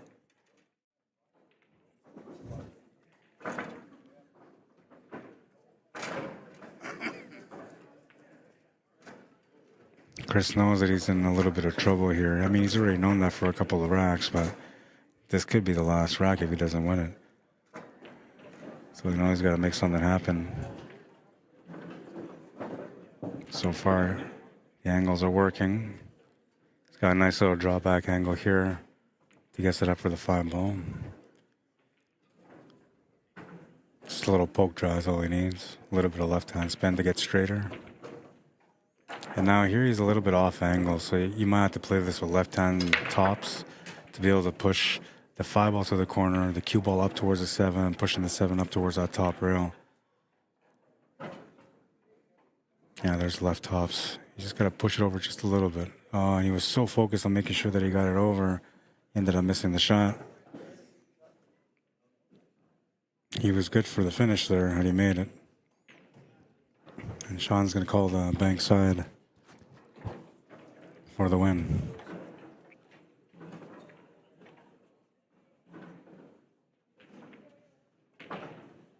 And he nails it. No issues on that one for him. And we go to the other side now, which is, I believe, a B division matchup.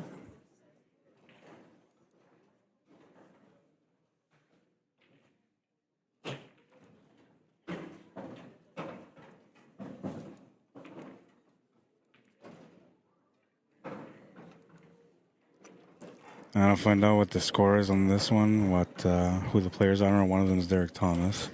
I'm not sure who he's playing against. He just missed that shot to the side. I'll put his name up. I guess I'll just find out who he's playing against first.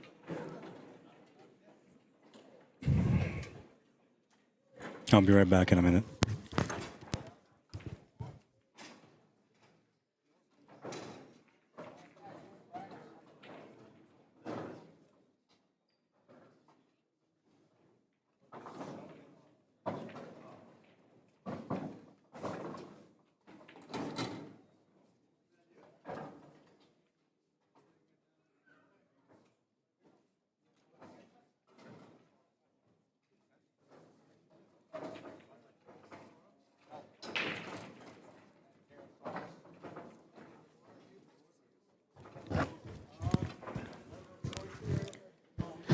All right, I got it now.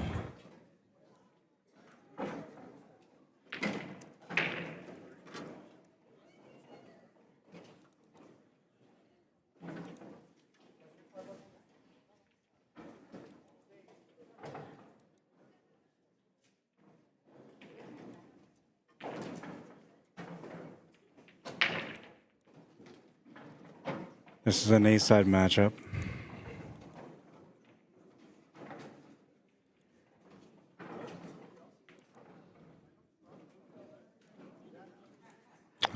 This is a B division, so it would be a race to 4. All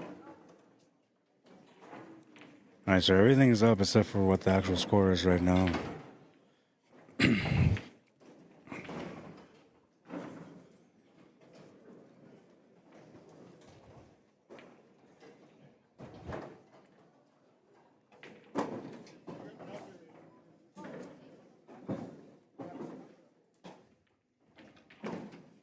Not happy with the position that he got out of that shot.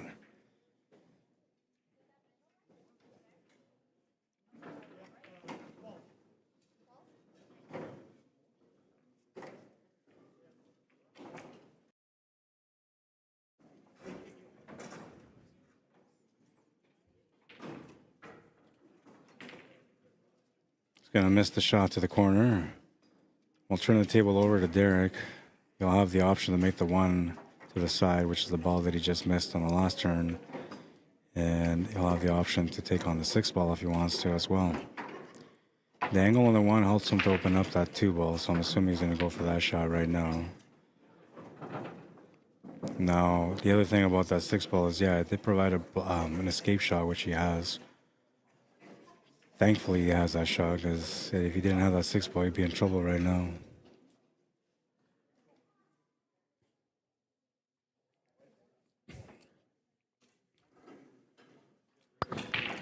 By the way, if anybody's watching the stream and you're here in the building, you guys want to come sit down and join in on the commentary, you're more than welcome to. I got a second headset here and mic available for you. Just got to keep the stream clean, you know, no swearing. Only I'm allowed to do that. Oh, that's so bad. I've done it 3 times so far in my career as a streamer. 2 I can remember for sure. The first time I swore, I had the bright idea to mic myself up while I was playing. And the first matches went great. Like, I was playing good, so it was like, whatever, man, it was all good. But eventually, I got to a match that things didn't go good, and I was on the mic, and I said the F word on the mic. And I think it was because I like got burnt and shit. I can't remember exactly the details, but I just remember that I said the F word. And then the other one was last time I streamed, I believe.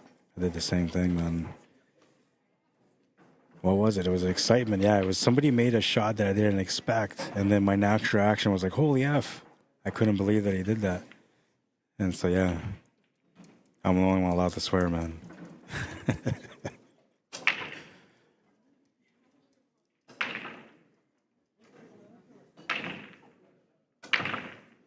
Like, if you're watching a pool stream, you should expect swearing. You're a pool player. You know better. Anybody that gets offended watching a pool stream because the commentator swore or somebody on the stream swore, like, give your head a shake. It's pool, man. Swearing is like the next thing you learn after you learn how to play pool. Oh, wait, no, that's the first thing you learn before you learn how to play pool. It's like golf, right? Everybody swears first, then you learn how to golf.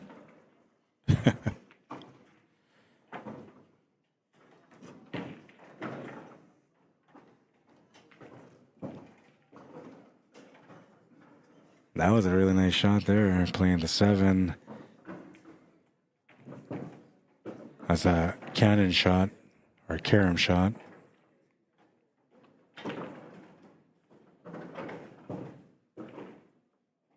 Didn't have much to shoot out there, so he's going to play safe.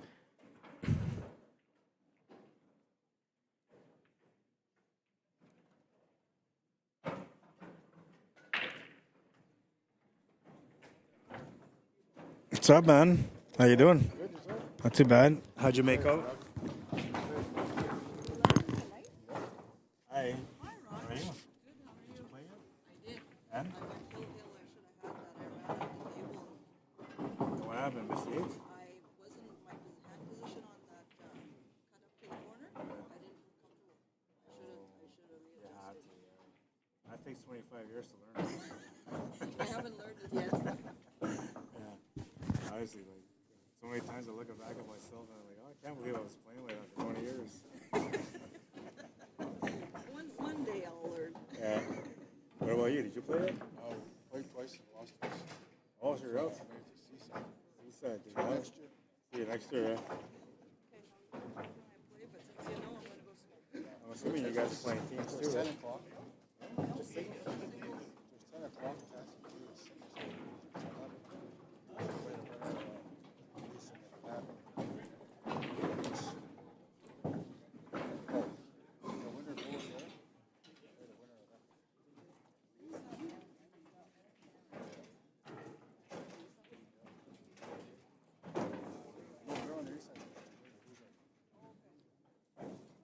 Mom's over there.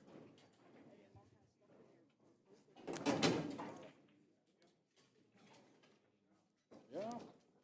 Got 3 cameras now. 4. 1, 2, 3, and then cross. I'm gonna buy 2 more because I want more coverage, different angles. But I don't know. I had these ones at Swan too, but we didn't have a wire connection. So I had to go with only 2 cameras. Here I'm using internet, right? That's all, of course. That's how my cameras are operating. These ones here are not, but those ones only operate with internet. I mean, they can work wired, but with wired you only get like 25 feet, so it's not very good. I would have to have all 4 cameras in front of me, and there's no point. I only need 2 then. Even like yours, I tried to put one in the middle to swing back and forth, and it didn't matter. Like I never used it because like the tables are right in front of you. You can see everything, right?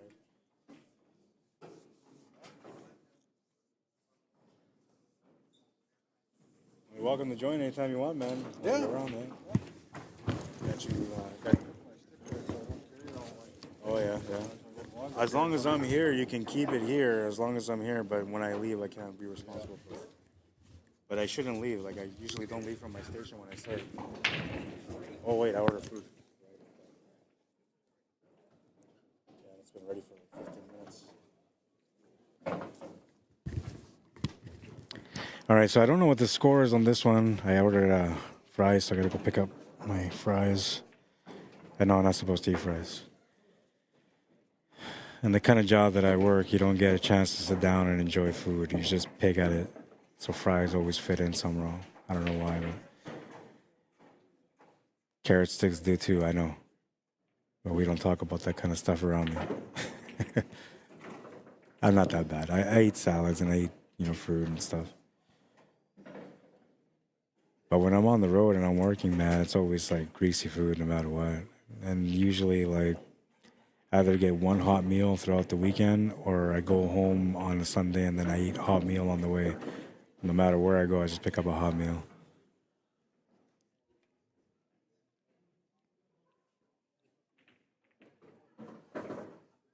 Safety battle is on, man. These guys got to be like deep into their match if they're playing that tight. Or maybe there's just consistency and that's just how they play, smart and balanced.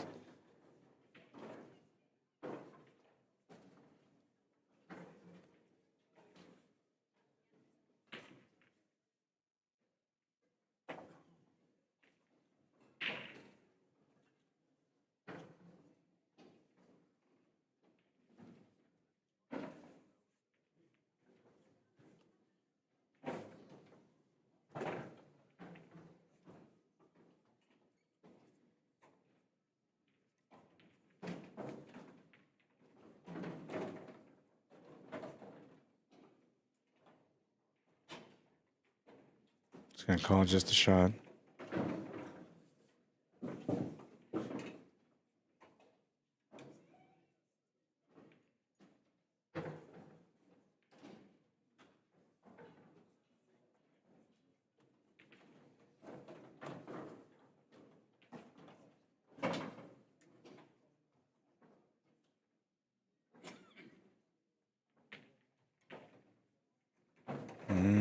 Almost opened up the 5-ball. I think he did actually. Because it is a valley table, you can cheat the pocket a little bit. Now Derek has the option to play one more safety here and just bounce that cue ball into the rail, freeze up to the 5-ball.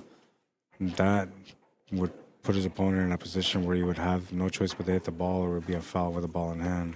However, by doing that, you might push that 5-ball closer to the 8-ball, limiting the opportunities on the 5-ball after. Now, if you take the 5-ball now, that's probably good, but you have to try to get that 2-ball out in the open. He didn't try at all. He just figured to get the shape for it to the corner, and it looks like he's going to hit it. He's going to at least be able to see the ball. I don't know if he can cut it all the way, but if he can, that was a really nice positional shot. Oh, yeah, and he was able to make the shot, but he's going to miss it, unfortunately. Just the 8-ball remaining here for Darren Malcolm.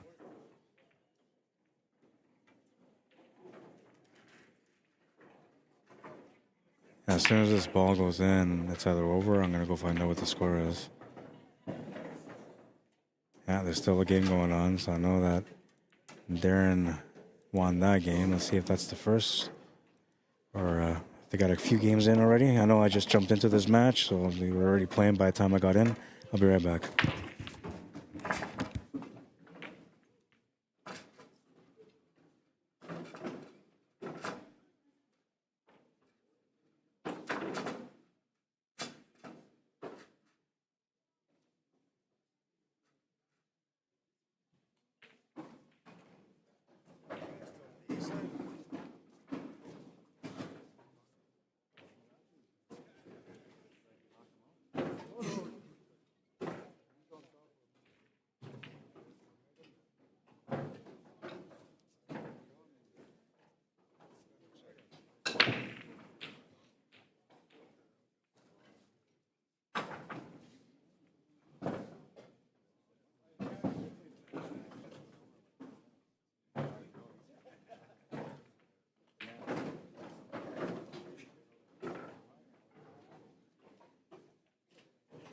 You, man.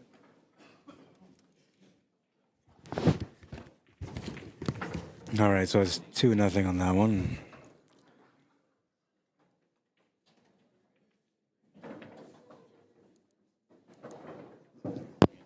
Score has been updated.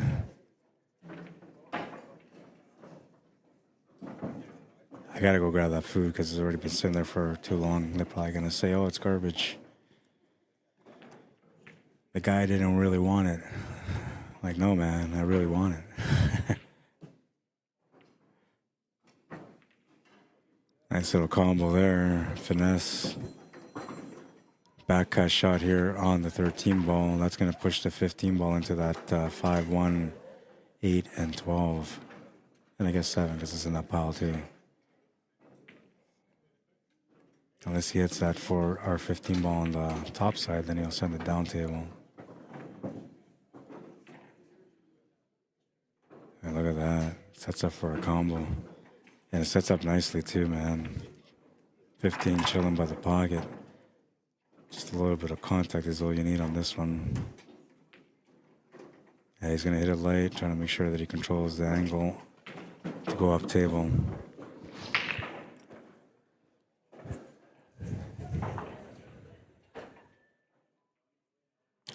So let's see if I can bring this up. So he's looking at the angle on this one, and all he can really do is like do this. By doing this, you're actually going towards that side pocket. So for him to be able to avoid that, he either has to hit it up here, not that far, sorry, up here, or he's got to hit it like here. And now by hitting it here, this will give you the wide angle that takes you out towards that 2 and 3 ball and 6 ball. Yeah, that was a good shot right there.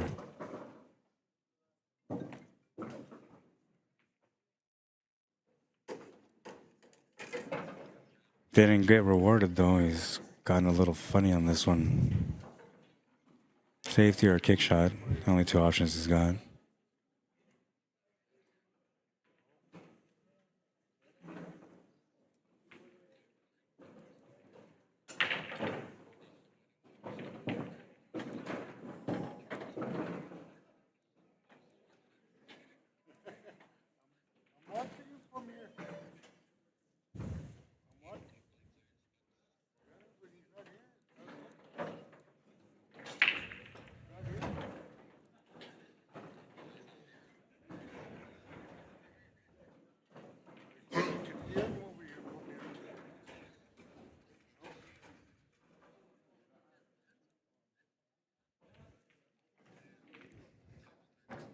Gonna call just a shot.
Just trying to do a little bit of technical work here.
All right, and Derek's going to get on the scoreboard. Race to 4. 2-1 is the score. I want to check on this. Oops. Why is that still on there?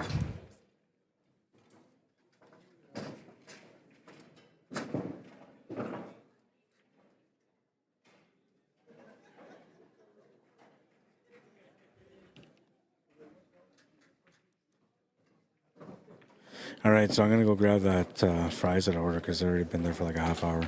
I'll be right back. It's only 2 minutes away, so it won't be long. This is rack number 4, 20 minutes in. Race to 4, B Division singles. And Darren Malcolm, who is currently in the lead at 2-1, is going to be breaking right now in rack number 4.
All right, didn't take very long. Didn't feel like it did anyway.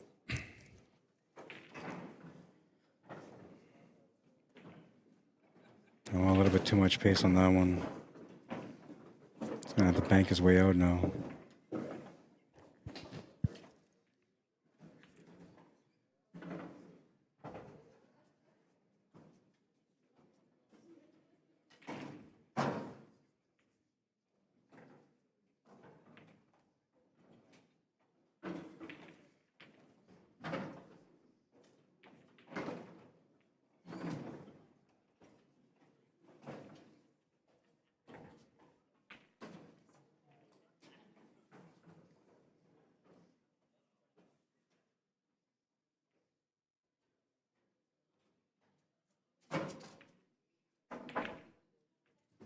Not going to go in, and he's going to turn over the table with a shot on the 14 with the perfect angle that gets it up for the 8 ball.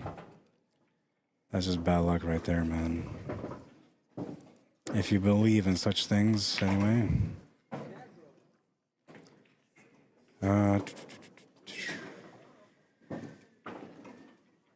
Trouble is, okay, hang on. I'm missing some comments here.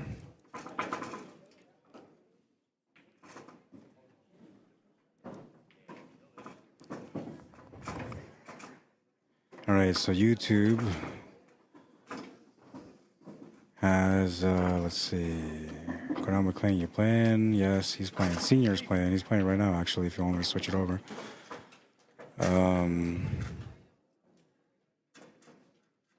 Nigel says the trouble is one of the players has a grievance if he loses because the rules weren't applied. They wouldn't do that here. But yeah, you're right. Now they will, though, because they've seen this comment. And I just replied it verbally or resonated it verbally. Says, I agree with an earlier statement you made. I don't play in tournaments unless I'm running, way too busy. Yeah, that's the worst, man. Four Railer, hello, Rod, J Money. I know I'm cut up, so I've seen everything on YouTube. You guys are just all quiet, man. Facebook is just going off, though. What's going on with Facebook? You guys have issues, man. Settle down. If nobody's answering your questions, settle down. Just kidding. You know what? I've just been all over the place, I think. I've been more into the matches more than anything, but yeah, my bad. Let's see. What do we got? Way to go, sister. Cheering for you from hospital, says Kathy Carroll. Anthony Dow says, thanks for the stream. From Redwood Falls, Minnesota. Go Dolores, I've seen that one. Alexander, First Nation, I remember that. Go, let's go. What's the score? Yeah, I remember all these. Okay, here I've seen something. Vinny says, yo, had to put in some OT. Just got home to watch the stream. I'll be in the cave checking it out. Come on, Conrad Constant. Do not disappoint me. That was 50 minutes ago. That's how long I've been ignoring people, man. I'm sorry. I'm usually not like that, but, you know, circumstances, man. Derek Spotter says, hey, Rod, is there any way you can share the draw with us? Yeah, I guess I can take pictures of it. Upload the pictures. I almost better off just making the digital bracket, but I'll load up the pictures of what they got so far, and then I'll post those up for you guys. And yeah, David Wilson, you're correct. He says the bracket is on paper only. Yeah, old school style, man. You know, but I get it. Tanya Lynn, White Eagle, how you doing? Was the winner of Predator Q a little while ago on one of the raffles that I had. Thomas Roseanne says, come on, Derek. Your boys are watching from Saskatchewan. Oh, man, that's pressure. Come on, Derek. I'm rooting for you now. He's in a battle anyway, so he's surviving so far. I don't know if this is an accurate score still. It might be, but I'll have to go find out.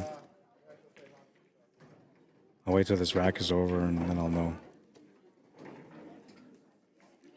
I feel like I missed the game. I might have been a little bit distracted here.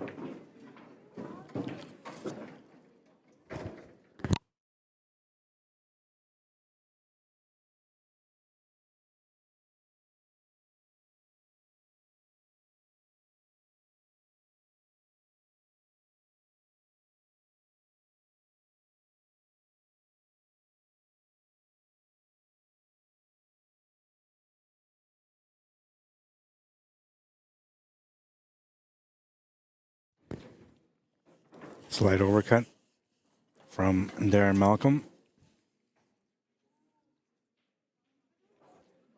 Derek Thomas with a chance to be able to get on the board again.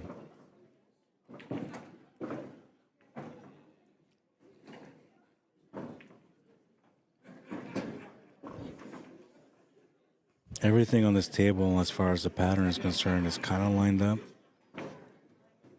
There's a little bit of effort, which comes up here on the last shot that he took. He should have been a little bit straighter on this one ball, but he can still make the shot, so it's not an issue.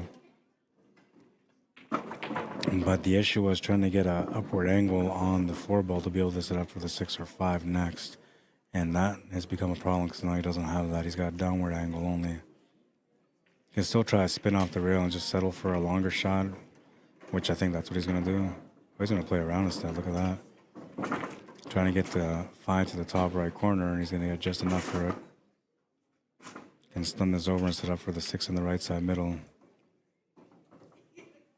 They didn't hit that rail hard enough, but he was trying to control the pace to make sure he wasn't too close to the 6 ball. He's going to make a great shot on the 6 ball, and that's going to line him up for the 8 ball.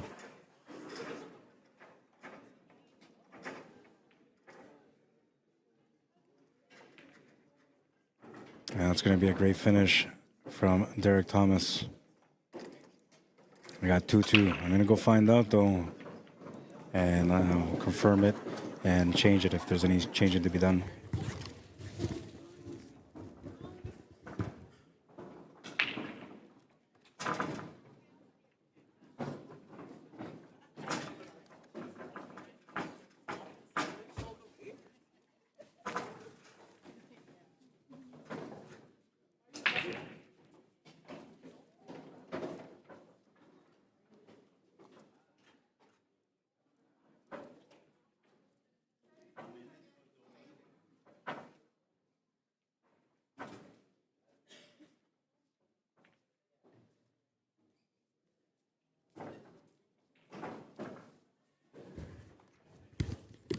All right, so I did have the wrong score. I missed one game there. It's 3-2 for Darren Malcolm, who's breaking right now. He's breaking for the match, hoping to get a chance to be able to close out here, and I think he came up dry. Yeah, it looks like he came up dry.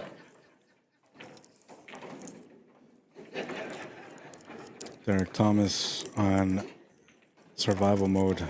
This is an A-side matchup, so he still has life even if he was to lose.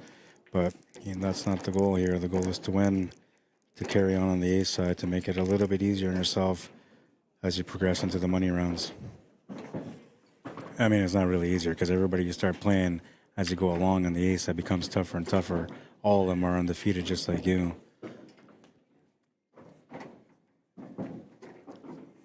But I'm telling you, knowing that you have a second life, even if you lose, makes you play so much better than when you're on the B side and you're struggling because you need to survive every single match. And the road on the A side for the finals is a lot quicker than the road on the B side. And that's going to work out okay. He's got a shot to the side on the 1 ball, which worked out really good for him. Just got to figure out the finish here, the 6 and the 3. Can you get by that 3 ball without nudging it? Just settle for the 3 in the top right. Oh, he played it right through. He has a shot to the corner. It's a little tighter than the option to the right, but still goes. Now, what is he going to do for the 8 ball, though, if he can make it? That's the problem here. If he can play it through, come all the way below, that might be all right, but not sure, man.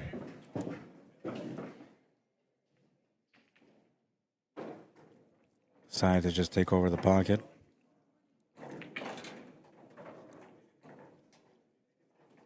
Seems to be content with the play. He's blocked the 11, the 13, and technically the 12 and the 15 are limited now because of that 3 ball being where it is.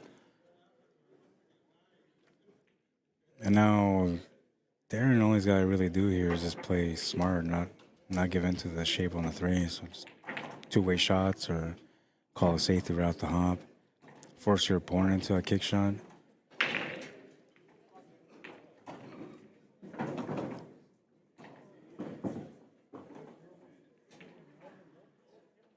It's going to have to come up with something huge here. 10 ball's an easy shot, but position on the 12, 15, 9, or 11, not as easy. Especially because the rails are taking it towards the 8 ball, which is the 1 ball you don't really want to move.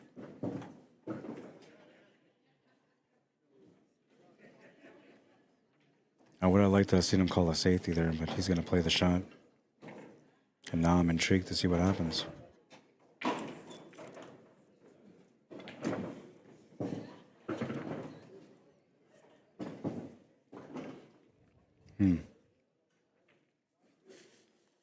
I told you the line was going towards the 8. I just knew it.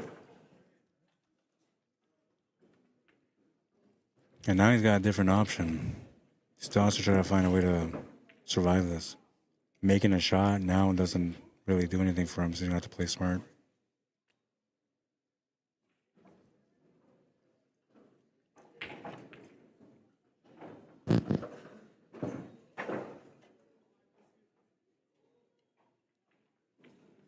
Yeah, he's playing smart.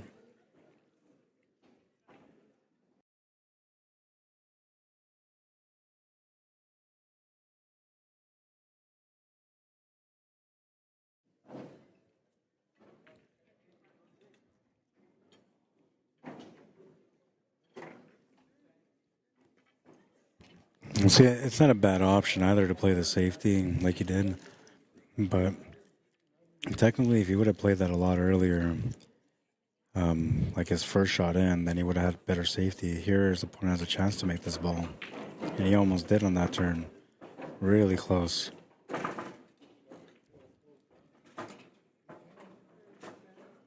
Darren doesn't seem to be concerned. He's looking at this table with the same hunger that he had a couple of racks ago. Looking for the finish.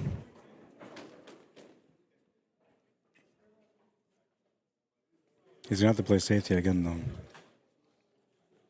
though.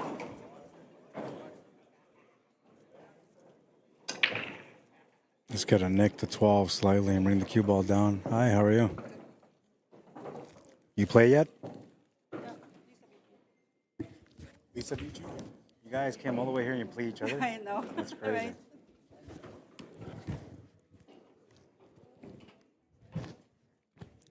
Sharon Patagan saying hi. Just had a match against her friend Lisa McNabb. They both came here to play and they ended up playing each other in the singles. Crazy.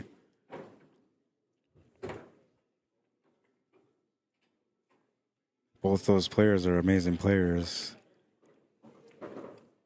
The women's final is going to be interesting this year.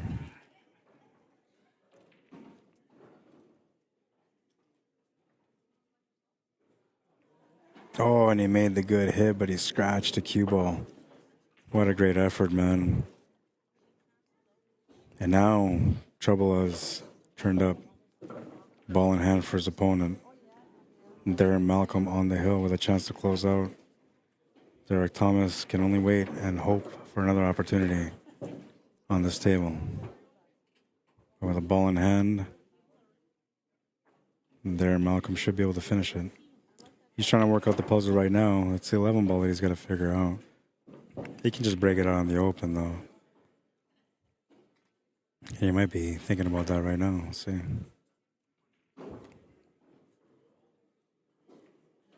Now, how you open this up is going to be important because you need to have an escape shot afterwards.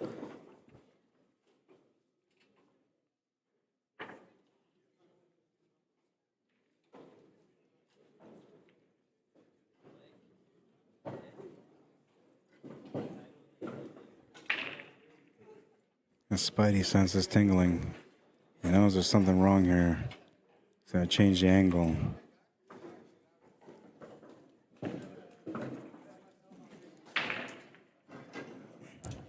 He's going to break it out. I believe he's got the shot on the 12 ball still.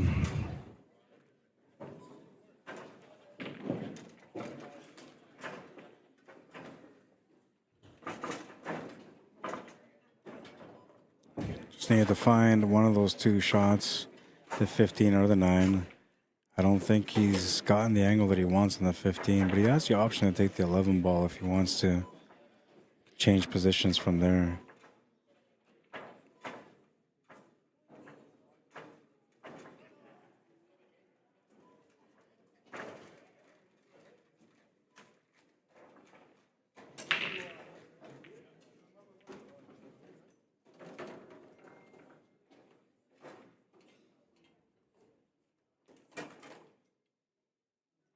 He opts to go for the 11 ball. He's going to be shooting over the ball for the 9 ball, but I'm thinking he's okay with that. Angle on this 9 ball could help him to actually open up that 8 ball in the open and give him the shot on the 15 ball for the finish. Because that 8 ball doesn't really go yet. If he can find that line, bump it over just slightly, he'll be out. Oh, he decided to just play shape for the 15 ball instead. And I think the way he was looking at it is as long as he moved forward towards where he's standing right now, then he would have the shot to the top right corner. But I think the angle that he's got here is a downward angle. And that changes things a little bit. Instead of him getting towards that side pocket, he'll get to that diamond below the side pocket instead.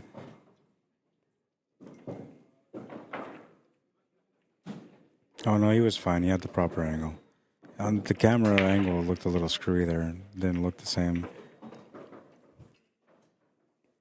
To me, it looked like he didn't have that angle to be able to hold position, but he was good. And now just the 8 ball for the win. And he's going to make it. That's the match.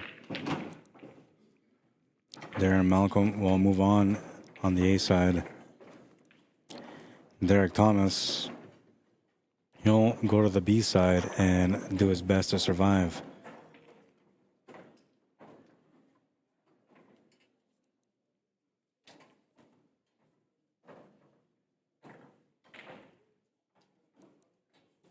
Switch over to this table now, and we'll get everything updated. We'll run the clock on them just so we have some sort of idea on the match time. Score is definitely not 0-0, but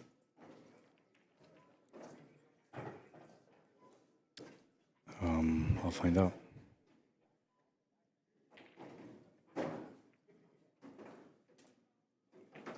I gotta find out the scores too.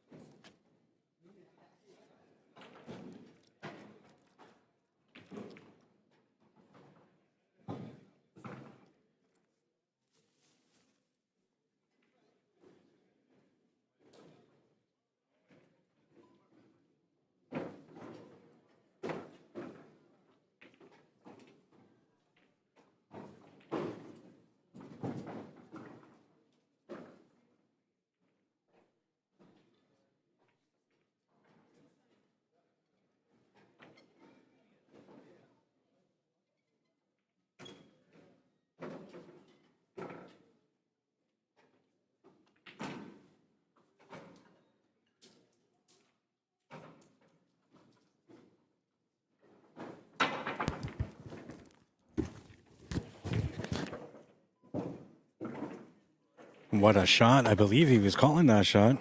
The score on this one is 3-3. Jared Taylor against Chief Cornell McLean Sr.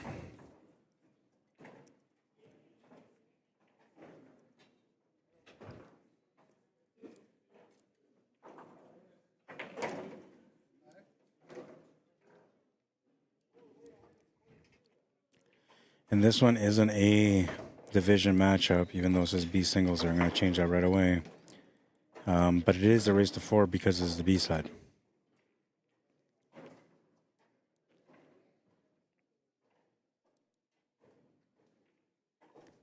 Hill matchup.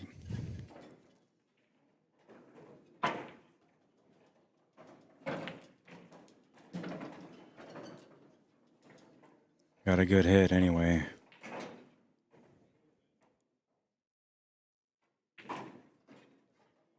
Caught the end of the jump shot here just in time. Nice little jump cut, man. Deserved a better outcome than that.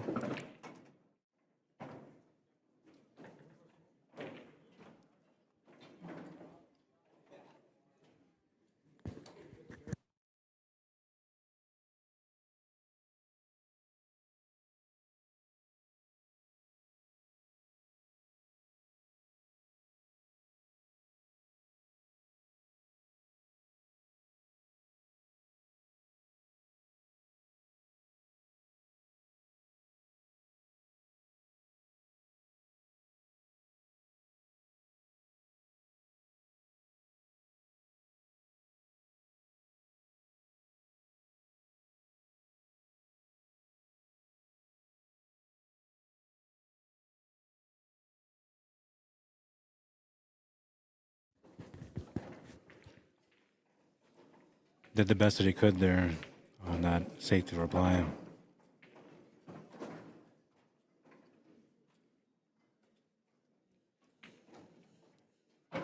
Chief Cornell McLean Sr. taking a look at this table.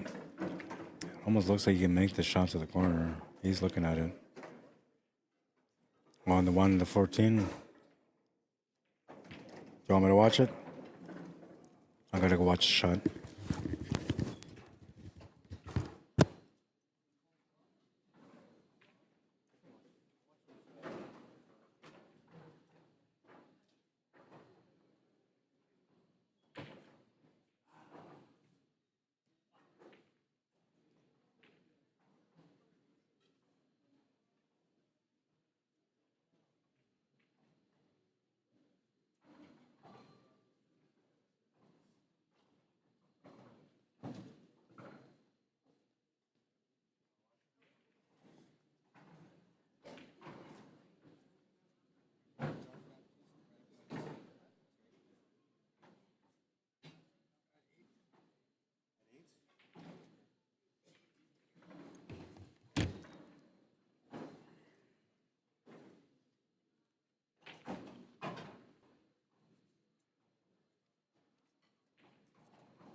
Chief will come up short on the shot for the 8-ball, but he's left a long shot here for Jared, and we'll see if he takes it on or if he decides to take on the 1.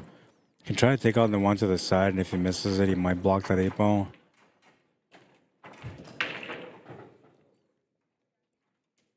The problem, I think, is that if he tries to take the other ball to the bottom right corner, he might scratch in the left side middle pocket.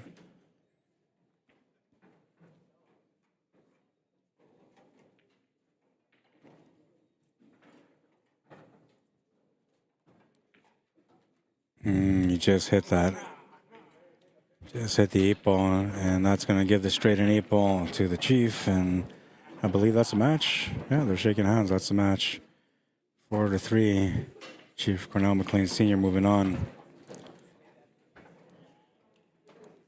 Stop the timer, reset it. Let's see. Oh, let's go to the right.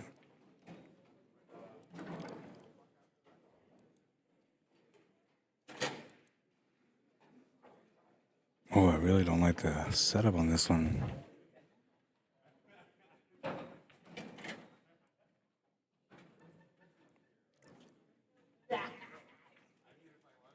I think everybody on these tables are just warming up.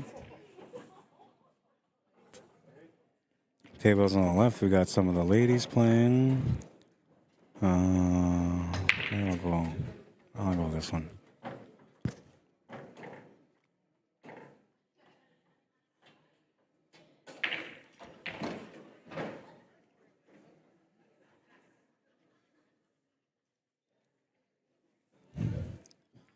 You see the other side.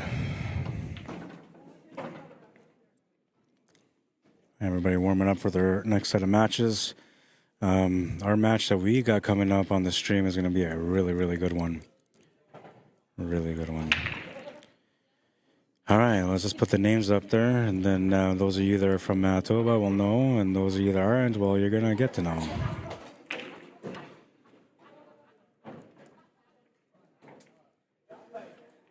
Now, their match is scheduled for 10 minutes from now.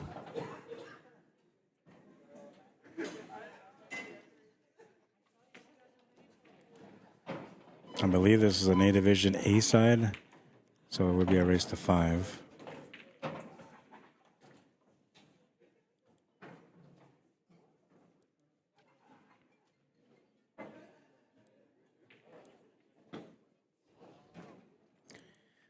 All right, and I don't know, like, what do I do? Do I stop the stream for 10 minutes, then come back with a fresh one? What am I at, 6 hours? Yeah, I think that's what I'm going to do. We got 10 minutes, man. I can use a little reset on this stream, too, because it's been acting a little funny. As it is right now, you can see Earl walking in slow motion, ever so slowly, but he's, like, already at the other side of the building. All right, so that's what we're gonna do, and then we'll switch over. Oh wait, yeah, we'll just do that. No, I don't know. Hang on.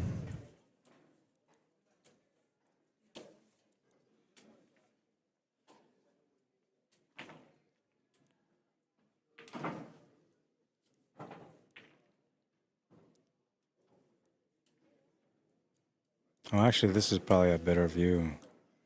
Oops, way too much. Oops, way too much again. Doing some camera work, man.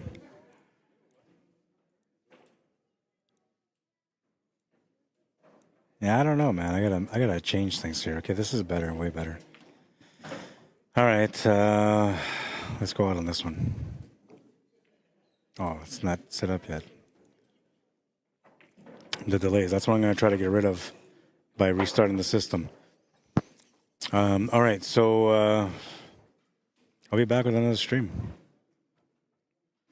Woo! Yeah, like this is so delayed. This was like 20 seconds ago, man. Now I'm like, oh, I'm going to change it over a little bit more, then a little bit more. Yeah, no good. All right, so I'll be back with another stream shortly. It's going to be an A Division singles matchup between Brad Burns and Johnny Baptiste. They're getting close to the quarterfinal stages. I believe it might even be a quarterfinal matchup. I'll let you guys know when I come back with the stream, the fresh stream. Matches are going on until about 11 o'clock tonight, so we got about 3 hours of coverage left for tonight, 3.5 hours or something like that. The next match comes up in a few minutes. I'll be back. Oh, wait, maybe I should do a little bit of shout-outs, too. I don't know. You want to add me on Facebook? You can find me under Arriagada, Q Sports Live, one word, then Manitoba. If you want to check me out on YouTube, it's Arriagada/CSL Manitoba. How's it going? Johnny and Brad on this side, Sean and Dryden on this side. Both are A-side matches? A-side matches. Okay. One's the A side, one's the B side. Okay.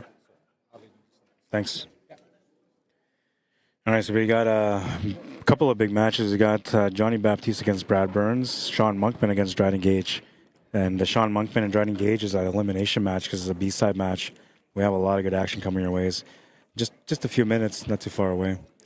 Okay, where was I? I was like talking about something. Oh yeah, YouTube channel. If you guys want to subscribe, Arriagada, CSL Manitoba. That was it.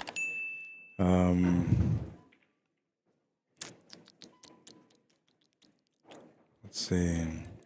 Shout out to my sponsor, Mechanic Auto Repair Service. You can get a hold of them via phone at 204-229-6691, via email at mechanicauto@gmail.com. They're located in St. Andrews, Manitoba, which is just north of the perimeter in Winnipeg. And they're located at 1012 List Road. Check them out. Free pickup and delivery for service appointments. Brand new, looking for some new clientele to work with and to hopefully provide some great service to all of you that decide to give them a shot. I know they're good people, so you won't regret it. And then, yeah, Locked and Loaded.